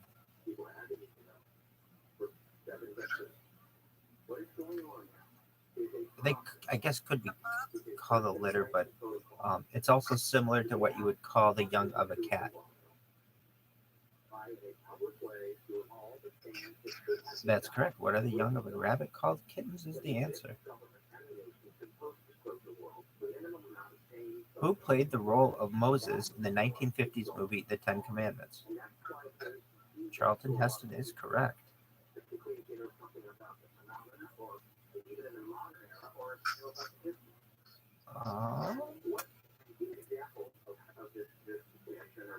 What two U.S. presidents' grandson and daughter married each other?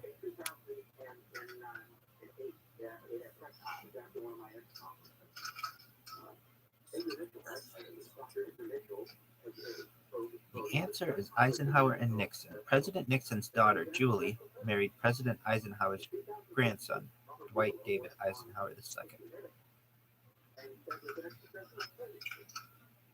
What is a group of jellyfish called?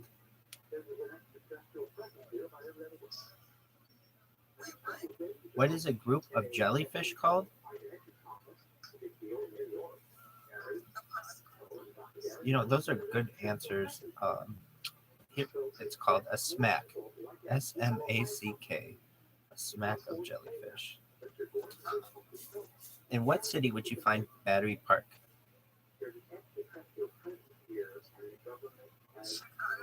It is not in Chicago.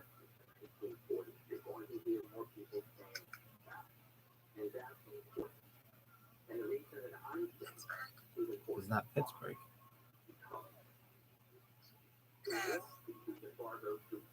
Did you say pass?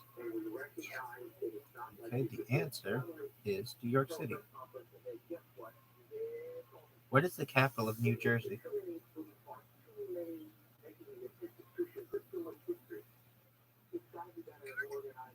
It is not Newark.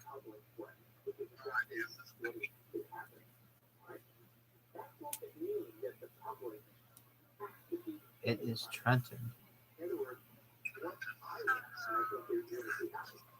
What are the highest and lowest cards in poker?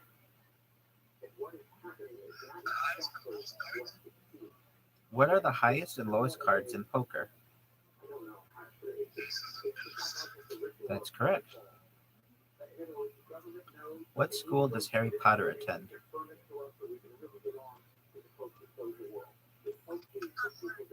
That's correct. What war was the setting of the TV show MASH? It is not Vietnam. Korean War is correct.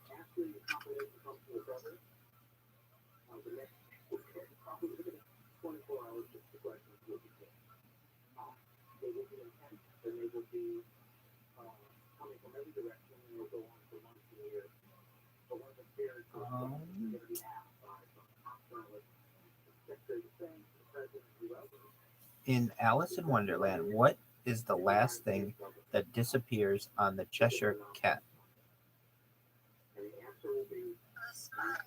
That's absolutely correct. Very good job.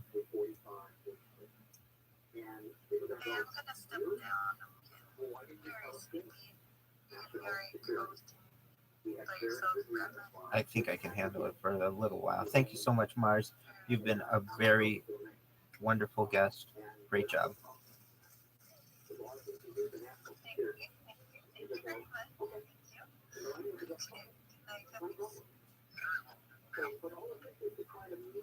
All right. Let's see here. I'm going to pull up some new questions. Just give me a second.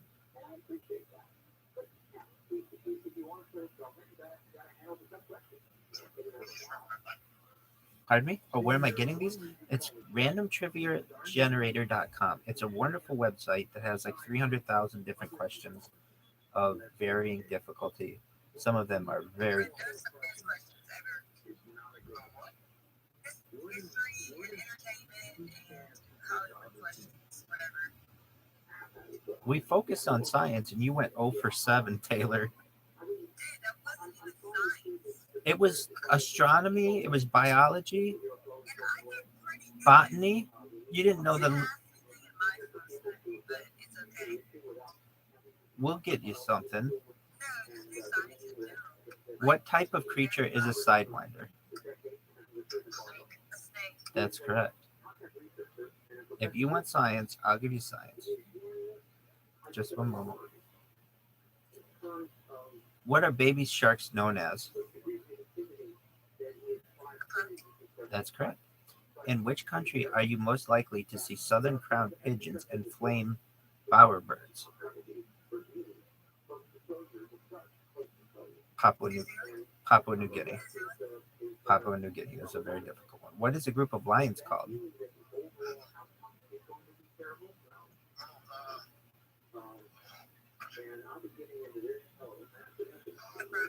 A pride is correct.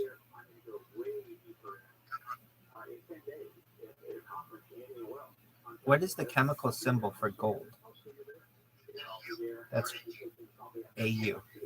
What is the chemical symbol for silver? That's correct. What is the chemical symbol for lead? That's correct. Very good. What is the chemical symbol for helium? What is it? H what? HE, correct. What is the chemical symbol for chlorine?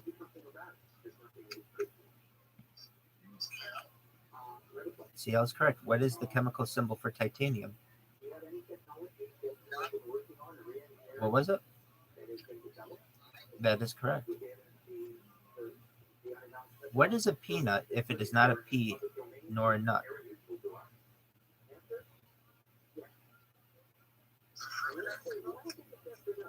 It is not. It is.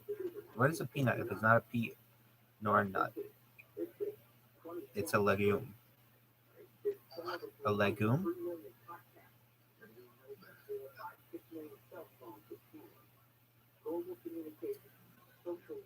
What is the study? No, that's just a moment. What is the only fruit to have its seeds on the outside? That's correct. Very good. What is the largest muscle in the human body? It is not the bicep. Muscle. That's correct. Very good.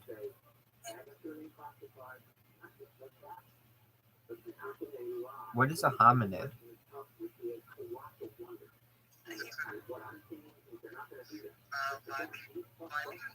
That. Yep. Upright walking primate. Good job.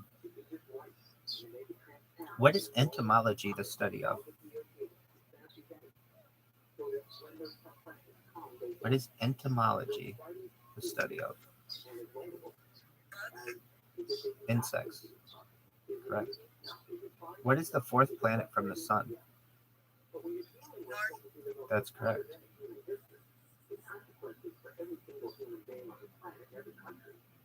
What theorem is used to determine the length of the hypotenuse of a right triangle?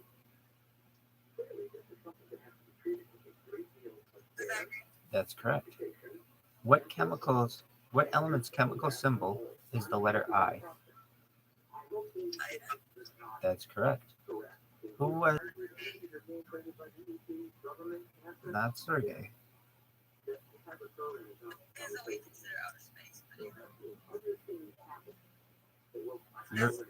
Yuri Gagarin. How many canine teeth does the human adult have? That's correct. What constellation's Latin name translates as smaller bear or little bear?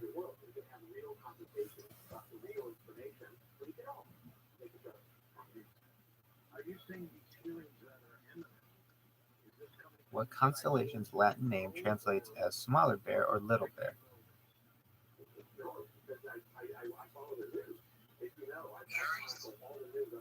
It's not Aries, it's Ursa Minor.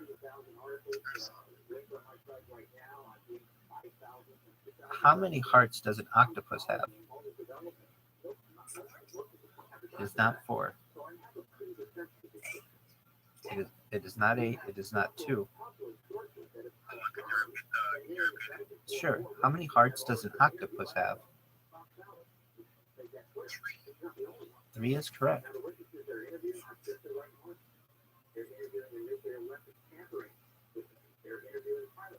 All right. Let's see if we can get this one. What is a common name for alopecia? Baldness, correct. What volcanic rock floats in water?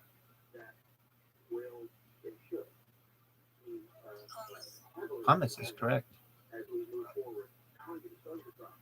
What is the largest known spider in the world? It is not the tarantula.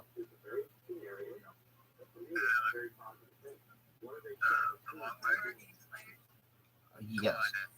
Yep. So Goliath bird eater is the largest by body size and mass, and the huntsman, the giant huntsman spider, has the longest leg span.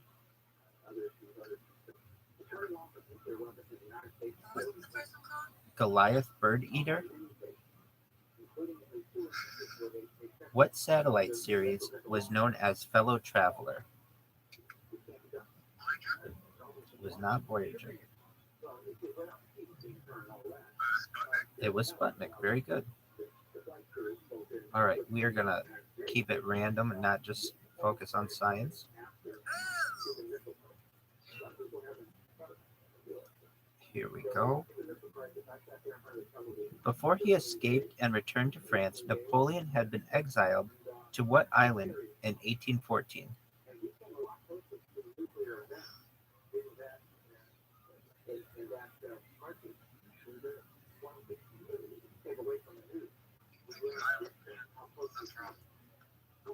It is the island of Elba.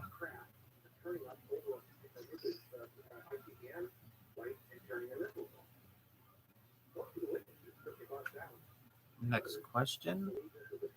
What computer language uses its logo a blue mug with red steam rising from it? What computer language uses as its logo a blue mug with red steam? Java is correct. What animal's fingerprints resemble a human's the closest? Chimpanzee is not correct.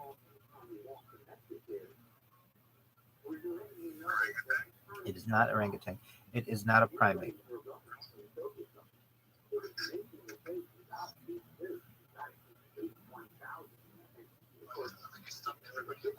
I think I did as well as a koala. What is the oldest known vegetable?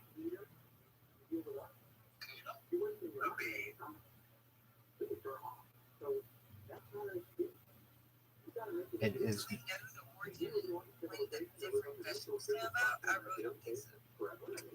It's a valid point, at least according to randomtriviagenerator.com. It's the pea. What U.S. state has the longest border with Canada?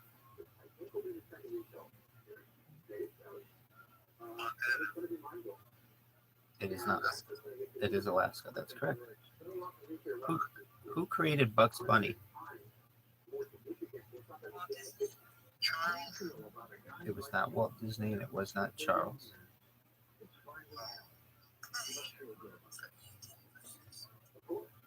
Well, Taylor, we can't focus it just on you. There are other people here. Tex Avery is the creator of Bugs Bunny. What is the Kelvin scale used to measure? Temperature is correct.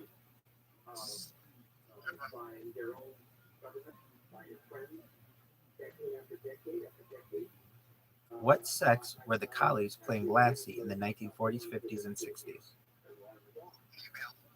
They were male. What is the record snowfall for Phoenix, Arizona?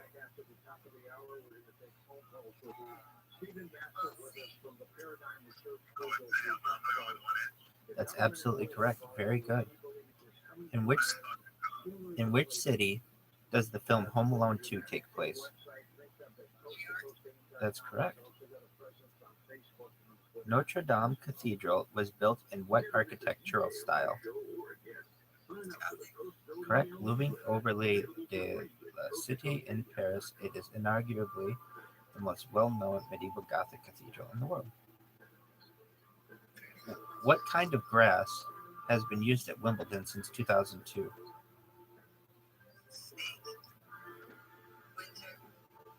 What type of grass?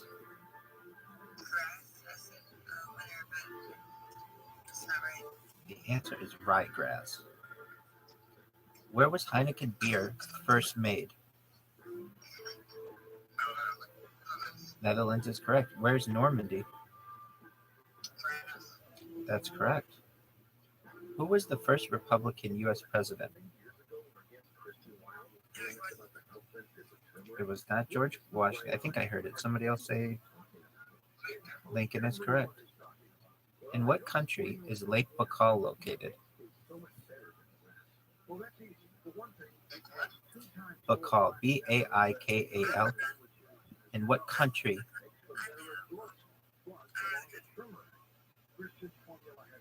It is not in Africa. In what country is Lake Baikal located? It is not Peru. It is not Brazil. It is the world's largest country. That's correct. What lake is the world's deepest lake?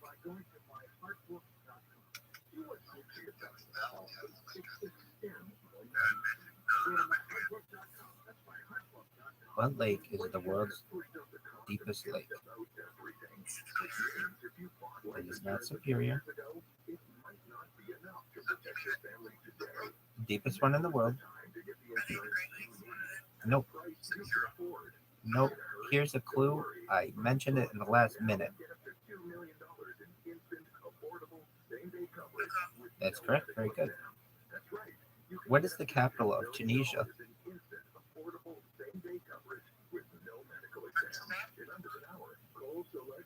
What is the capital of Tunisia? It is not Turkestan. Tunis. Tunis. Tunisia, a bunch of Tunisia questions coming up here. Tunisia is part of which continent? Africa is correct.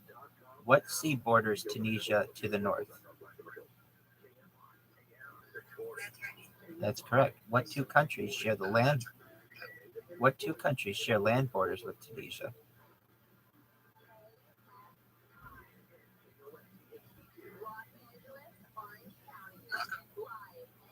Morocco is not one of them. They're in Africa. Algeria is one of them.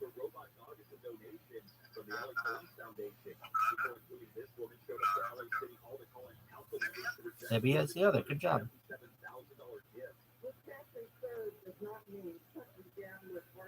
Which Middle Eastern country's highest elevation point is Haji Ibrahim?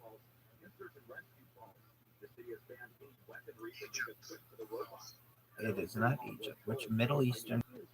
It is not the Himalayas. It is not Saudi Arabia. Go ahead.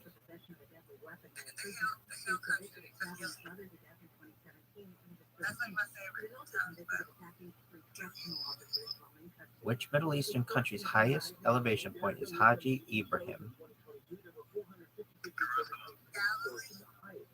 Nope, it's a country.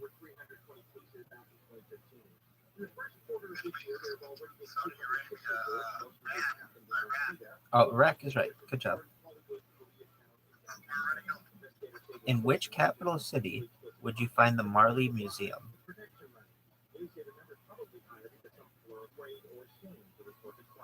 for Bob Marley. In which capital city would you find it? Jamaica is correct, but what's its capital?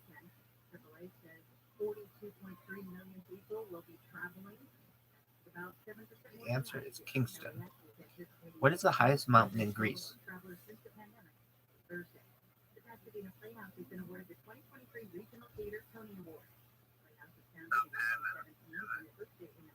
It is not. What is the highest mountain in Greece?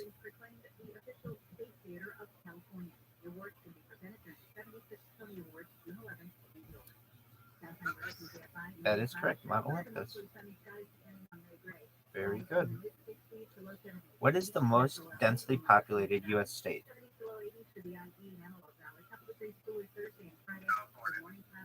That is not correct. What is the most densely populated U.S. state? California is the most populous. It is not. It is not. It's not New York. New York's close, though. No. If New York's close. No.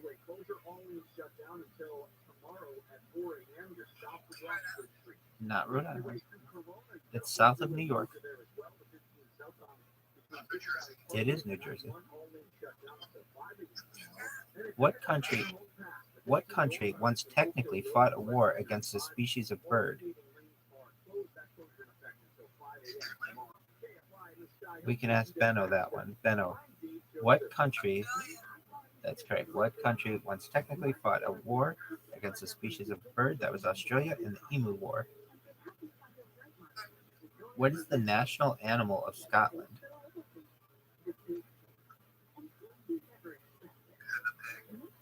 It is not the pig. It is not a gopher. Technically, I think this is a mythological animal. It's not the leprechaun, but leprechaun's not too bad of a guess. It's kind of like that. It's not a troll, not a gnome. It's kind of like a horse. It's a unicorn. That's correct. What is the capital of Pakistan?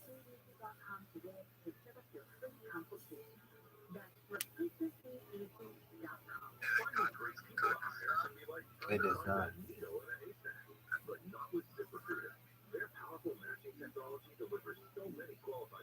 It is Islamabad.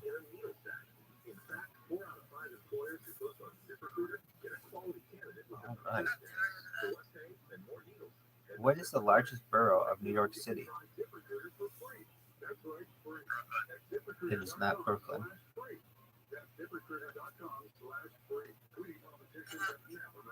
It is not Manhattan. It is Queens. Good job. Until 1820, Maine was part of which U.S. state?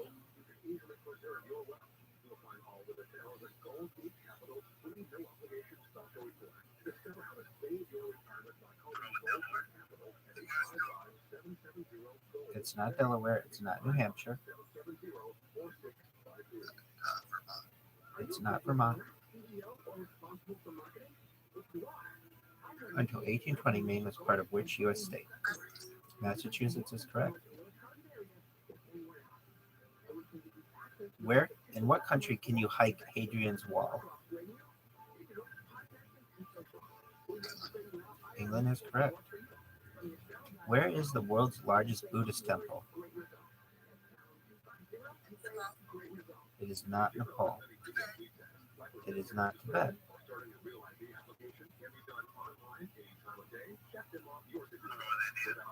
It is not India. It is not China. It is not Singapore.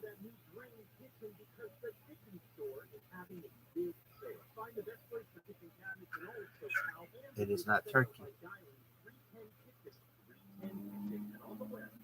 The answer is it is not.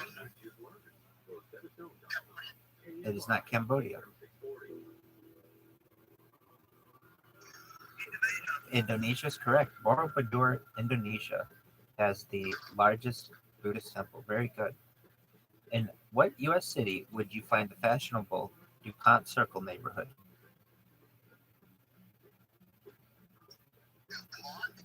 DuPont.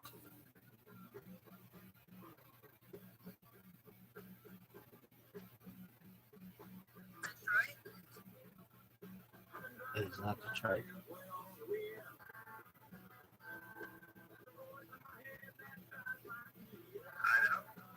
It is not Idaho.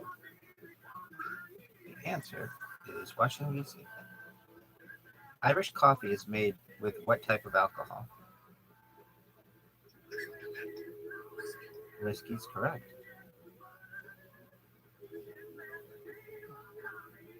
About how long in feet is a human's small intestine?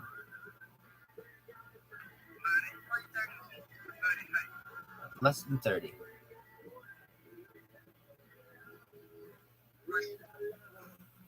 Close, 18. All right. What is November's birthstone? It is not sapphire. It is not ruby. It is not emerald. It is neither aquamarine nor is it sapphire.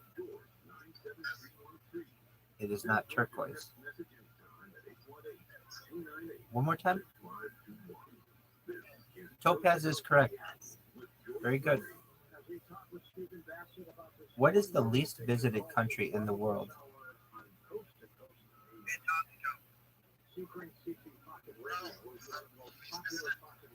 Country, yes. What is the least visited country in the world? I don't believe Antarctica is a country. It is a country. I've never even heard of this country. Maybe you can tell me about it. Nauru. Nauru.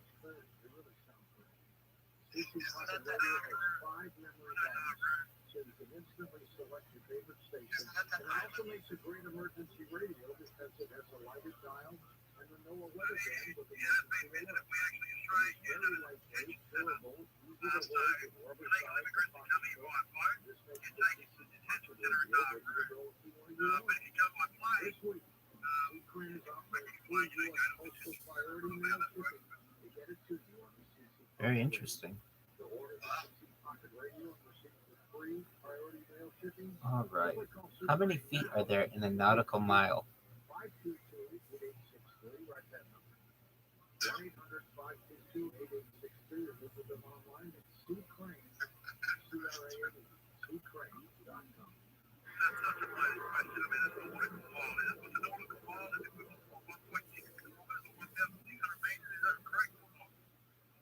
No idea.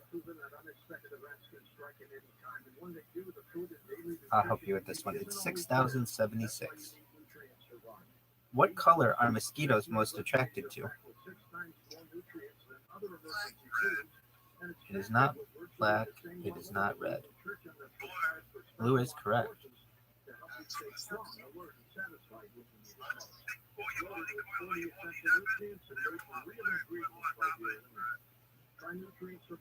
Great point. Which U.S. state was named after the King of France?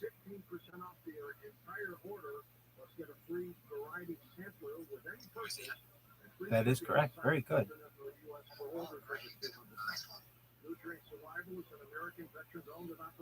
What city named its airport after Marco Polo?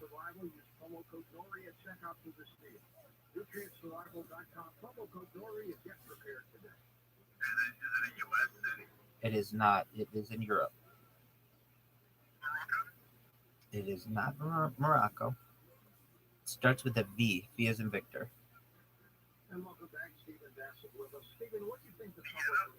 It is not Vienna.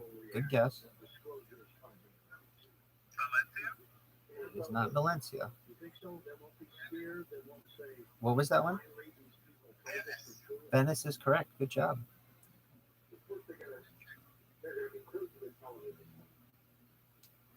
All right. Next one.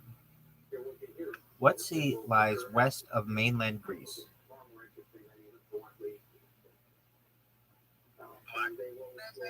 It is not the Black. It is not the Mediterranean.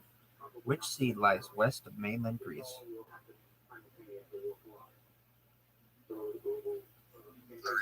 It is not the Arabian. It's the Ionian. How many stars are there on the New Zealand flag? 4 is correct. How old was John Lennon when he was murdered?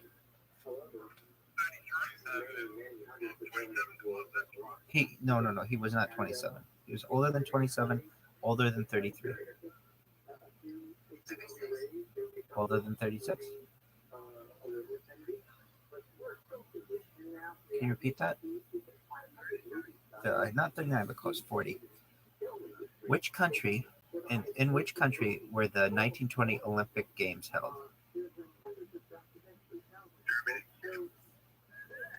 Not in Germany.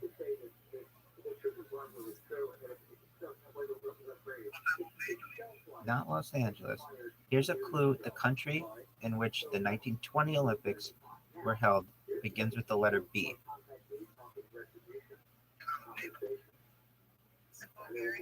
It is not Bulgaria. It's in Europe. It's a country. Belgium is correct. What is April's birthstone?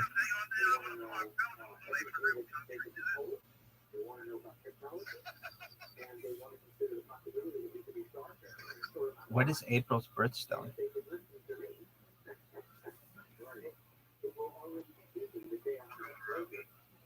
It is not Ruby.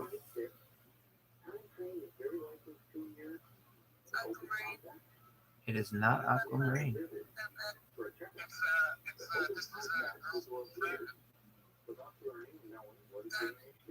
Diamond is correct. Very good. What is the name of the rabbit in the movie Bambi? It is not Jackrabbit. It's not Floppy.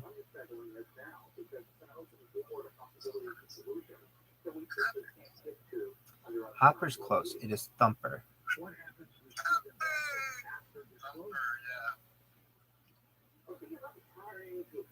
What toy was originally created as a dog's chew toy?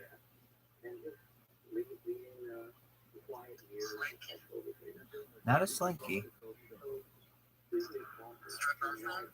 Not Stretch Armstrong. Good guess, though. Here's a clue.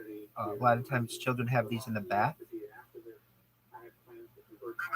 Rubber Ducky is correct. Very good. Who was the first winner of American Idol? That's absolutely correct. That's correct. Yep, Kelly Clarkson's correct. What animal does Ace save at the beginning of the movie Ace Ventura? A dog is correct. Yeah, very good.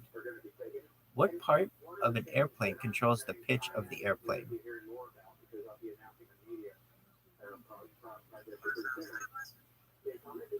It is not that. Here's a clue. You take one of these to go high in a building.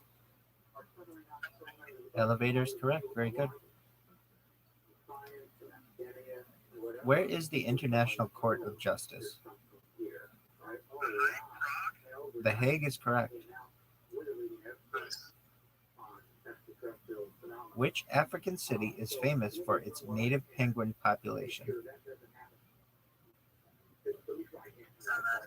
That's correct. It's Cape Town, South Africa. All right.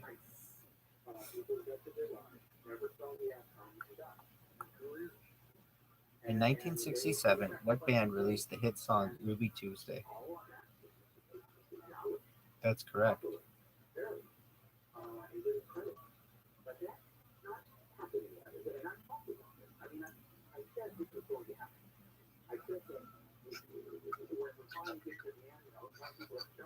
NTO, you may be covering up your microphone. It sounded much better at the end there. Is anyone else having some trouble hearing him? Sometimes he's muffled. Perfect. Much better. Much better. Yep. No, you're good. Which state is nicknamed the Bay State?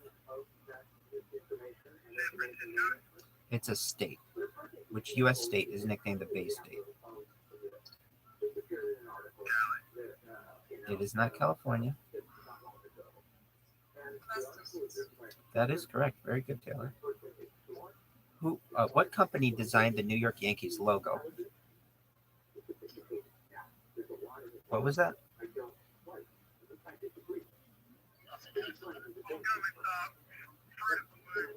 It was not Fruit of the Loom. Not Calvin Klein. Here is a clue. It is a luxury brand that has a special color. Their color's like a teal color. That's correct. Very good. Which was the first U.S. city to host the Summer Olympic Games? It was not Los Angeles.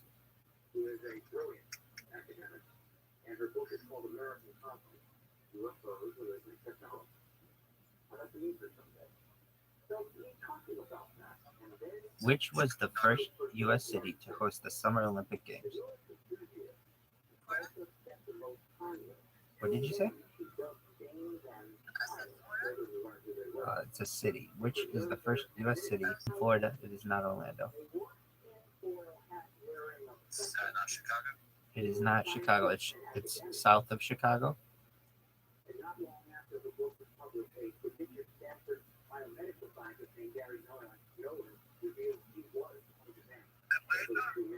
Good guess. It is west of Atlanta, south of Chicago.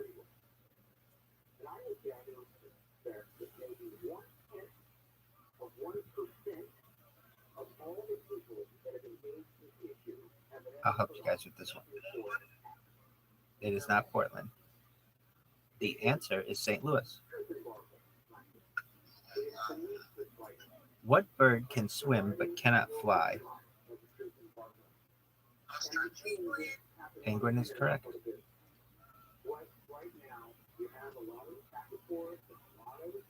Let's see here. What is the name of the legendary racetrack that hosts the Kentucky Derby?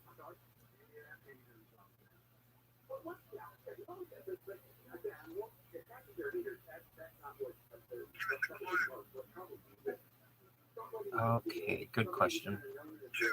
Two words. Two words. The initials of the first word is a C. The initial of the second word is a D.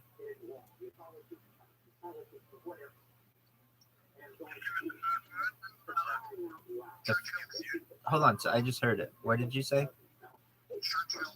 That's absolutely correct. Very good. How many hole cards is each player dealt in Texas Hold'em? 2 is correct. Wow, great job. What is the middle part of an atom called? That's absolutely correct. Very good.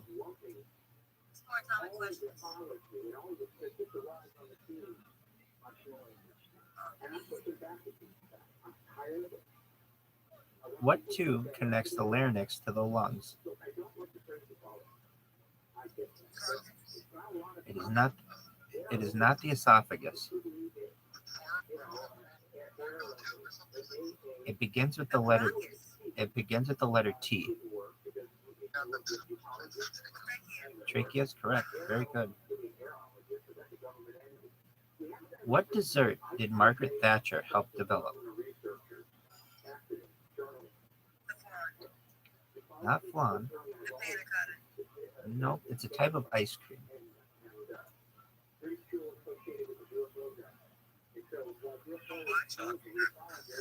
Close to both of those. It's soft serve ice cream. What movie starred Johnny? Go ahead. Let's see here. What U.S. president was born in Yorba Linda, California? It is not Eisenhower. What did you say? Not Adams. Not Reagan.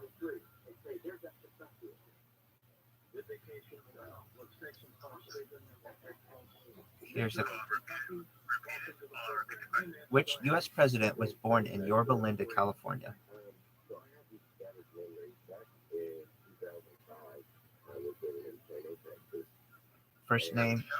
His first name is Richard.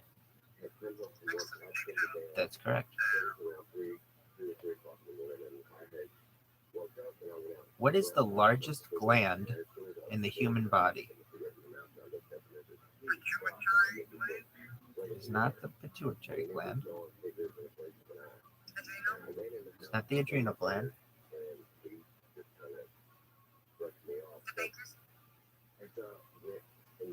The bankers, did you say? It's not the bankers. Oh, not the pancreas. No, not the pancreas. Not the thymus, not the thyroid.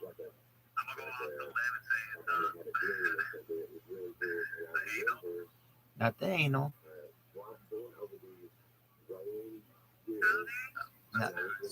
Not the salivary, not the lymph nodes. Not the gallbladder. Here's a clue. It begins with the letter L.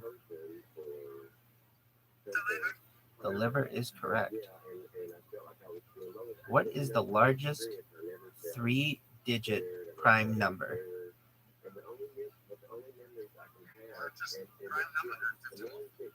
What is the largest 3-digit prime number? It is not 951. It's more than that. Less than 999. More than 898. 999 was close. That's correct. Very good.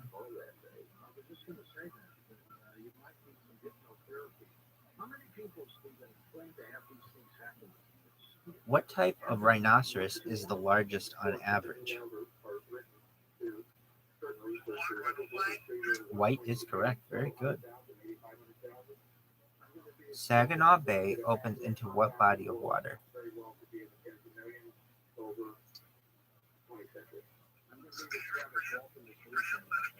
Sure.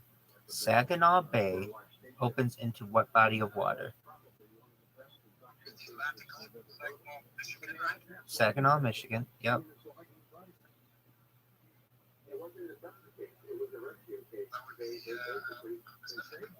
It is not. It's a lake.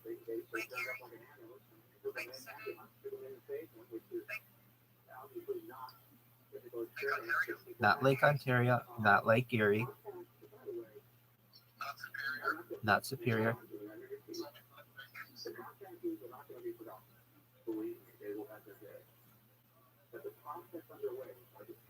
You named 3 of the 5 Great Lakes. It's not Superior. It's not Ontario. It's not Michigan. It's the last one that you haven't named. That's correct. I couldn't.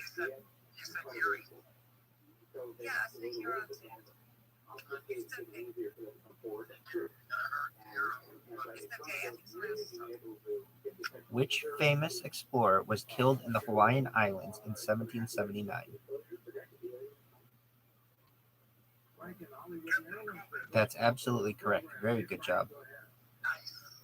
What is the state capital of Alaska?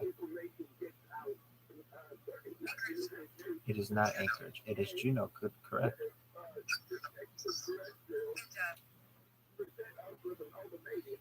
What is hummus made from?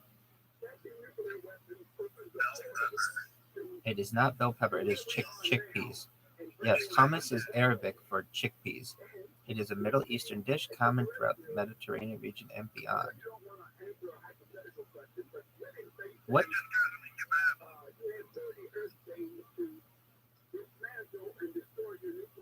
How much lower does the Dead Sea? How much lower does the Dead Sea get every year?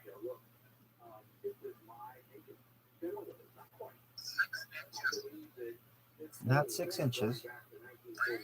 More than that. More than 1 inch. More than 6 inches. More than 2 feet. Approximately, pretty close. 1 meter.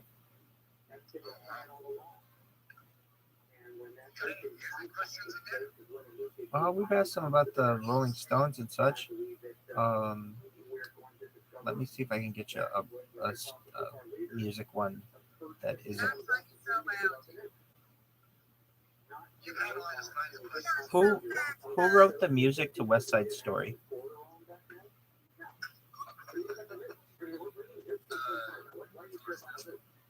It was not Gershwin.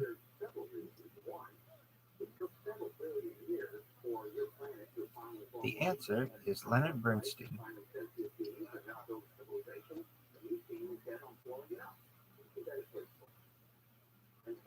What is a wallaby?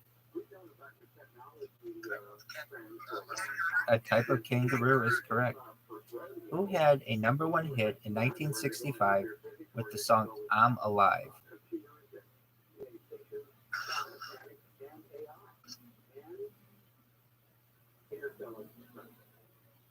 Who had a Nope, it's the Hollies. Close, it's the Hollies. What is the chemical term for a peptide? 2 amino acids linked together.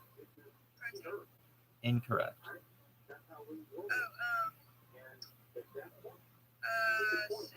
Sorry, it's not a polynucleotide. It begins with the letter A. What is the chemical term for a peptide? 2 amino acids linked together. They are known as an amide. AMIDE. Is it a dipeptide? It's an amide. AMIDE. Okay. What? That's not even right, bro. You can take it up with randomtriviagenerator.com. Staying Alive, the sequel to the movie Saturday Night Fever, was released in what year?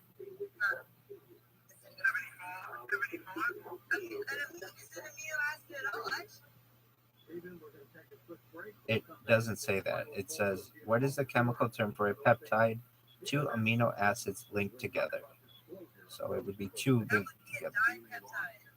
Okay.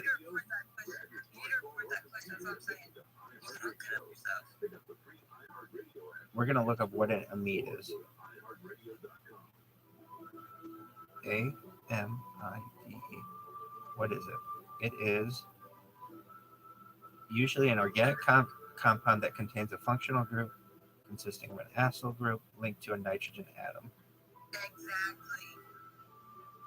It's a functional group of an amino acid or a peptide. I mean, it's like a functional group, but it's not 2 amino acids linked together.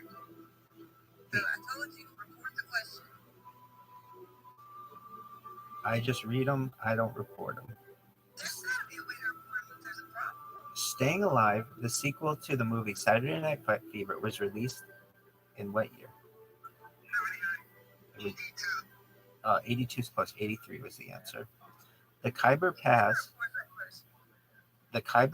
joins which 2 countries?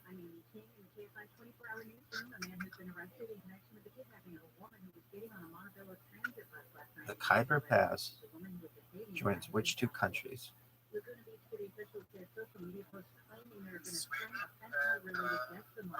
They're in Asia.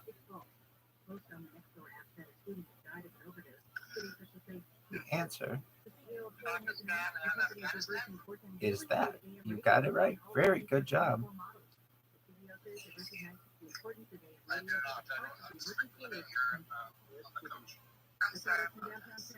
What college did Bill Gates drop out? From which college did Bill Gates drop out? It was not Duke. It was not MIT. Not Caltech. Not UCLA.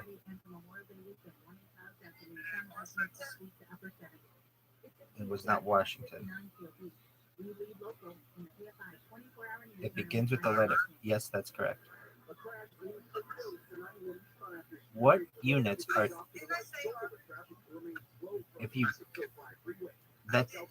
I do my best to tell you. No, I have many people shouting at once, and I do my best to at least say what. Thank you. I appreciate it. What unit? Appreciate it. What units are ship speeds measured in? That's correct. Very good. In which city was Joan of Arc burnt to death? It was not Florence.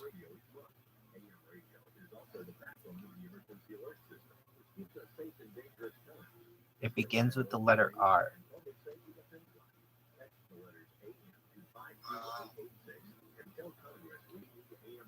The answer is ruin. ROUEN. In the beer world, what does the abbreviation FG stand for?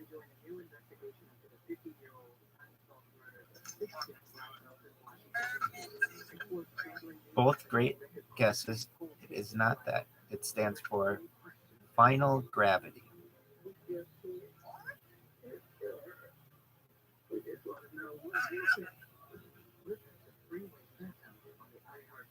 Next question. What musician's memorabilia is on display at Bill Clinton's presidential?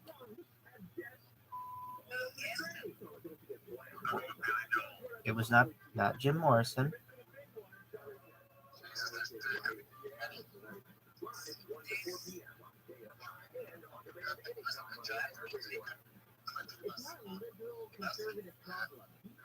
It's not jazz. Here's a clue. It's rock and roll.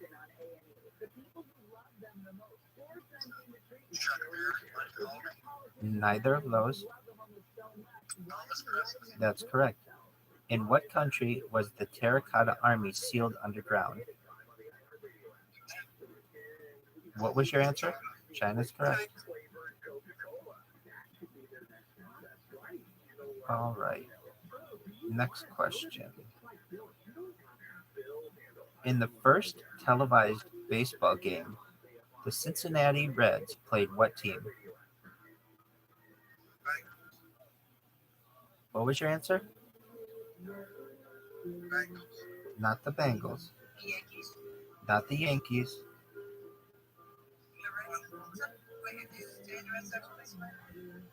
It was not the Red Sox. The Cincinnati Reds played what team? It was not White Sox.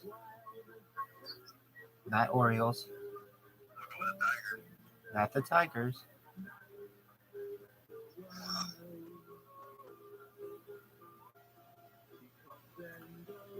Here is a clue. They later moved to Los Angeles. That's correct. Where did they play? Do you know? The Dodgers, I mean to say.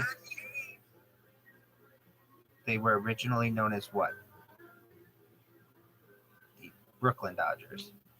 So in the first televised baseball game, the Cincinnati Reds played the Brooklyn Dodgers. All right, next question. In what movie does Vian open a chocolate shop in a small French village?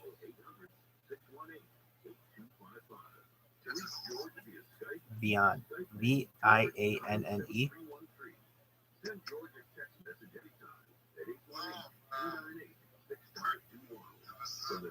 It's a French word, and I almost just said it.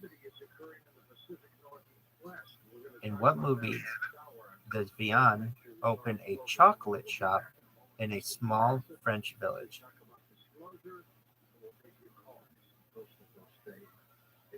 The answer is chocolat. In what ominous numbered room is Winston Smith strapped to a chair at the end of 1984?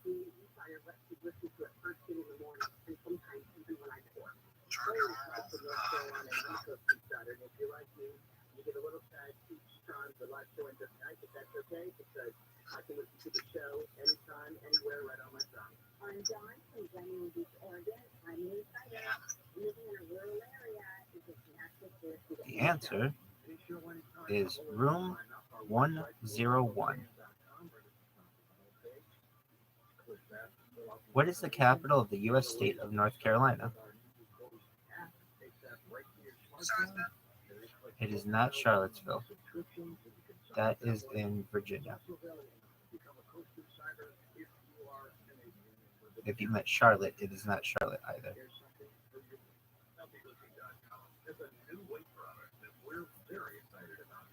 Here's a clue. It begins with the letter R.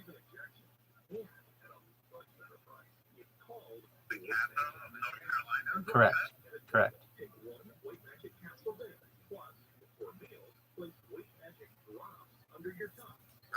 Raleigh is correct. Good job. Which Spice Girl was Victoria Beckham? Posh is correct. Very good. How long?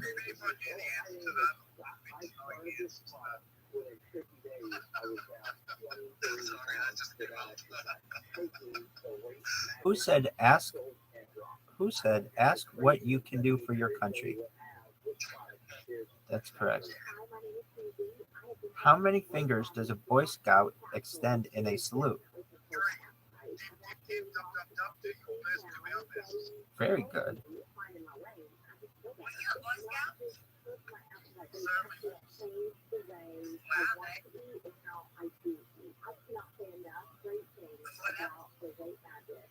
What is the oldest state park in the United States? Not national. Oldest state park. That's America's oldest national park. But there's a state park that's older. It is not Central Park, but it's in that state.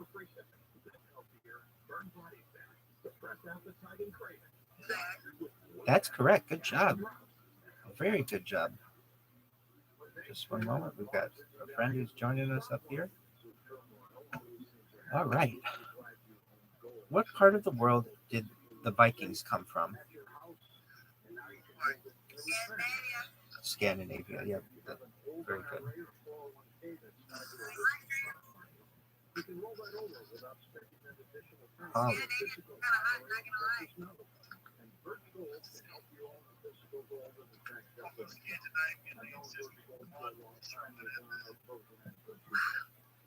The port city of Sandusky is located in which U.S. state?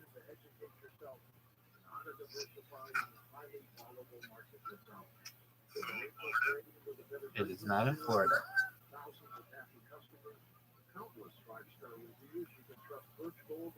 The port city of Sandusky is located in which state? Here's a clue. Cedar Point is located there. Ohio is correct. Apologies, I didn't hear you.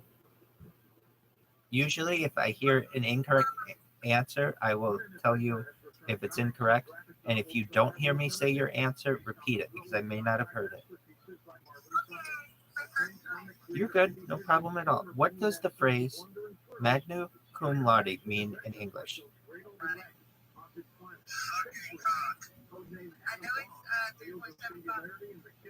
What does the phrase with great honor? In what city would you find Griffith Park? In what city would you find Griffith Park?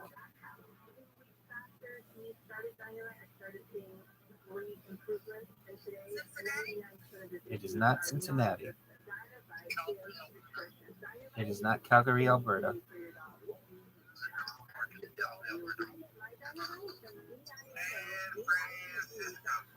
It is not San Francisco.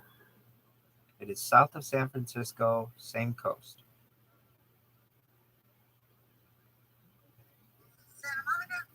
Close. Los Angeles is correct. Which planet is the hottest?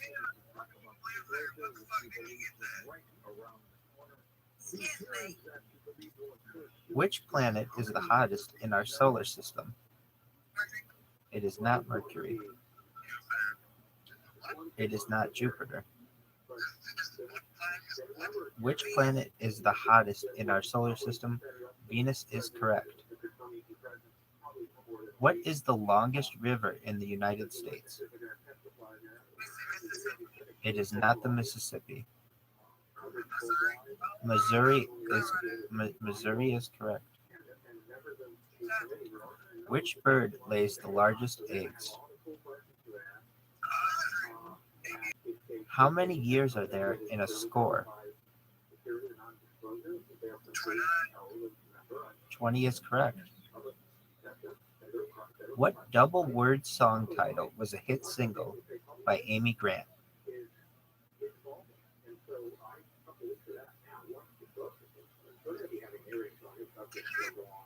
Sure, absolutely.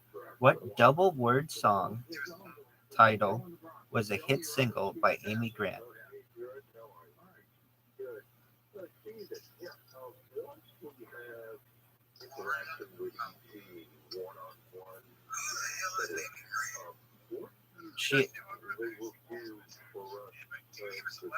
Sure. The words begin with the letter B.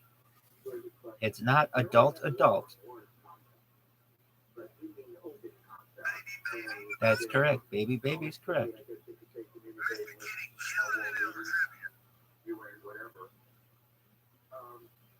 What is it that turns red litmus paper blue? It's not acid. Basic. Yep. Citizens of what empire are credited with starting the tradition of gift giving? Not the British. Rome is correct. V-Bucks are the in-game currency for which Fortnite is correct. So V-Bucks are the in-game currency for which famous video game franchise?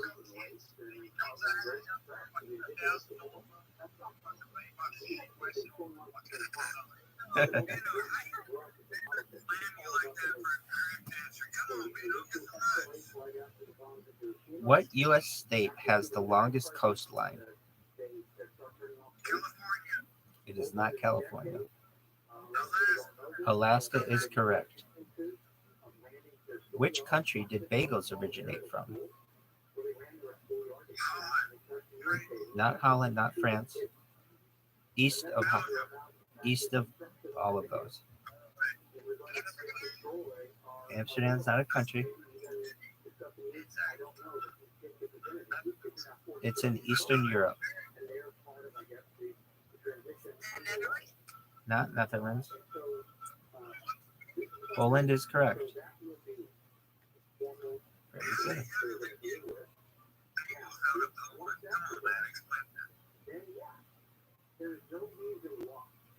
What is the capital of the U.S. state of Michigan? It is not Flint.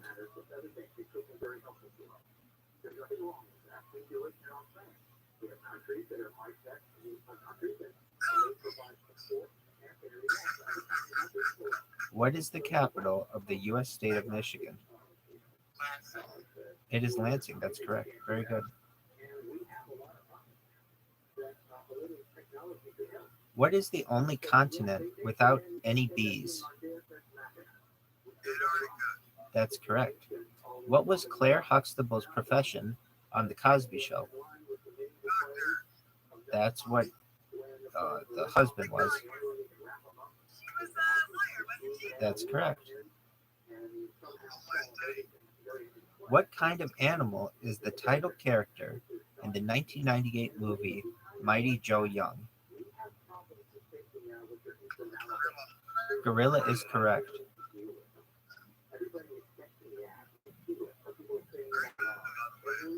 How many red stripes are there on the American flag? It is not 25. How many red stripes are there on the American flag? 7 is correct.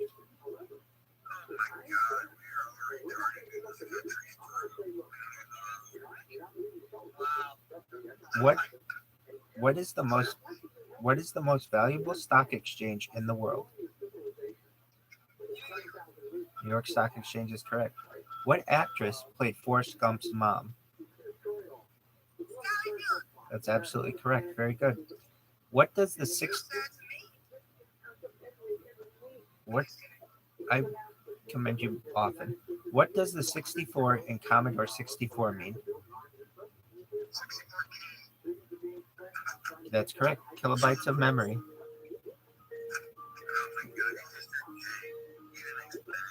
What did Coco Chanel call her best-selling perfume? Because it's not 69. It is not 3, nor is it 7. It's not 13. It's not 4. It's not 11. It's not 9. 5 is correct.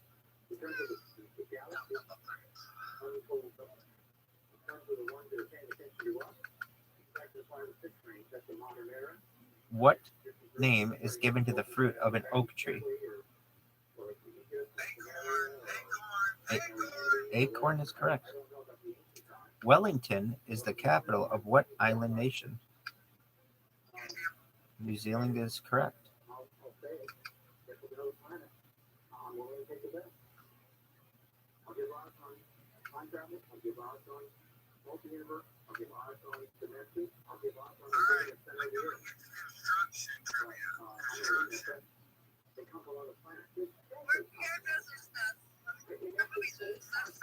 What year were the Olympic Games hosted in the U.S. for the first time?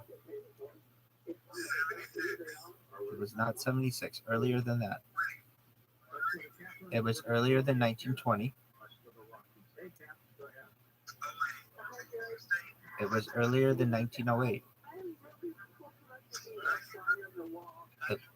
1904 is correct.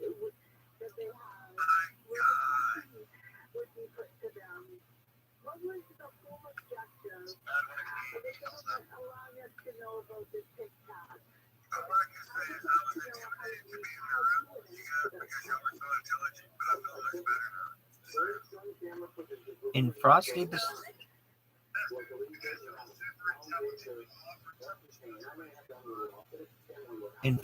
Snowman. In Frosty the Snowman, which part of Frosty brought him to life? The hat is correct. His anus. All right. What sea lies east of mainland Greece? It is not the Red Sea. It is not the Mediterranean Sea. It is not the Dead Sea.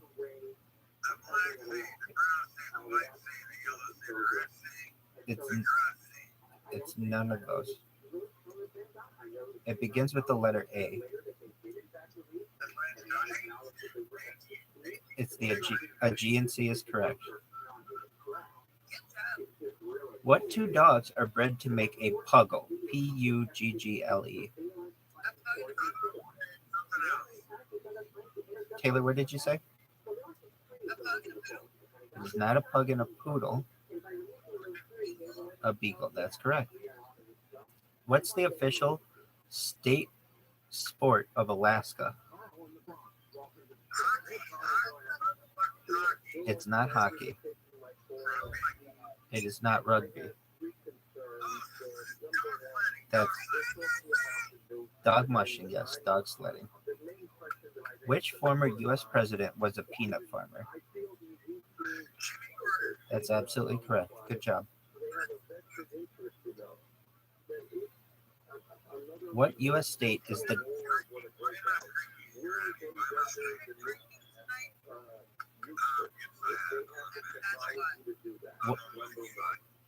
What U.S. state is the Gopher State?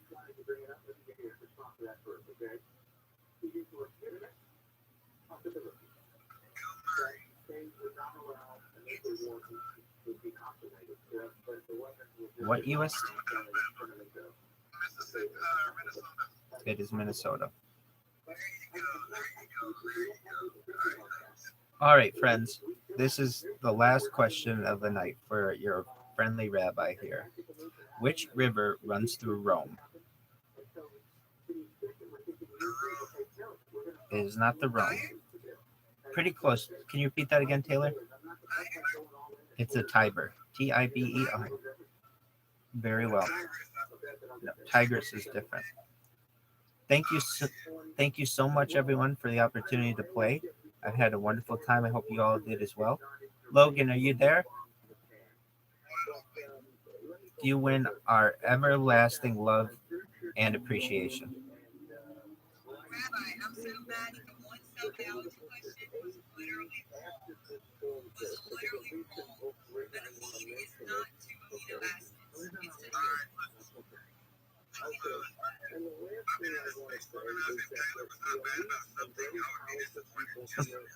a Hilarious.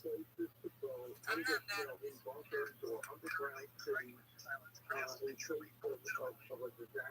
Literally.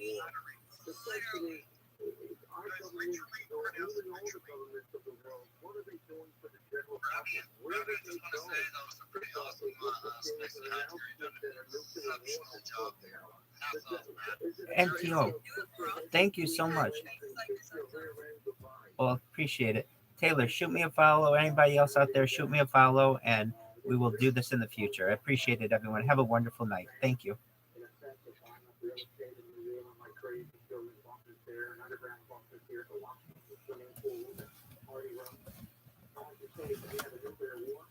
Well, I got Taylor. Really? Yeah. Forever.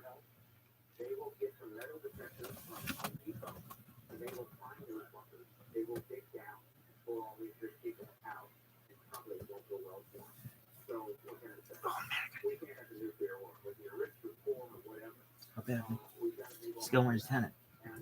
George doing it? I would just like to say right now, I'm so glad that taking this is less painful than having to take a shit sometimes. But sometimes I don't know, it can be a complicated process, kid. When the truth does come out, the lies always come with a big death, right? And sort of a hypothetical side point. Actually, I gotta take a shit. Hypothetical side point is the religious fixation. And then also, California here is contemplating remuneration for ethnic wrongdoing in our history, man's inhumanity to man. My question to you tonight is that way, way, way down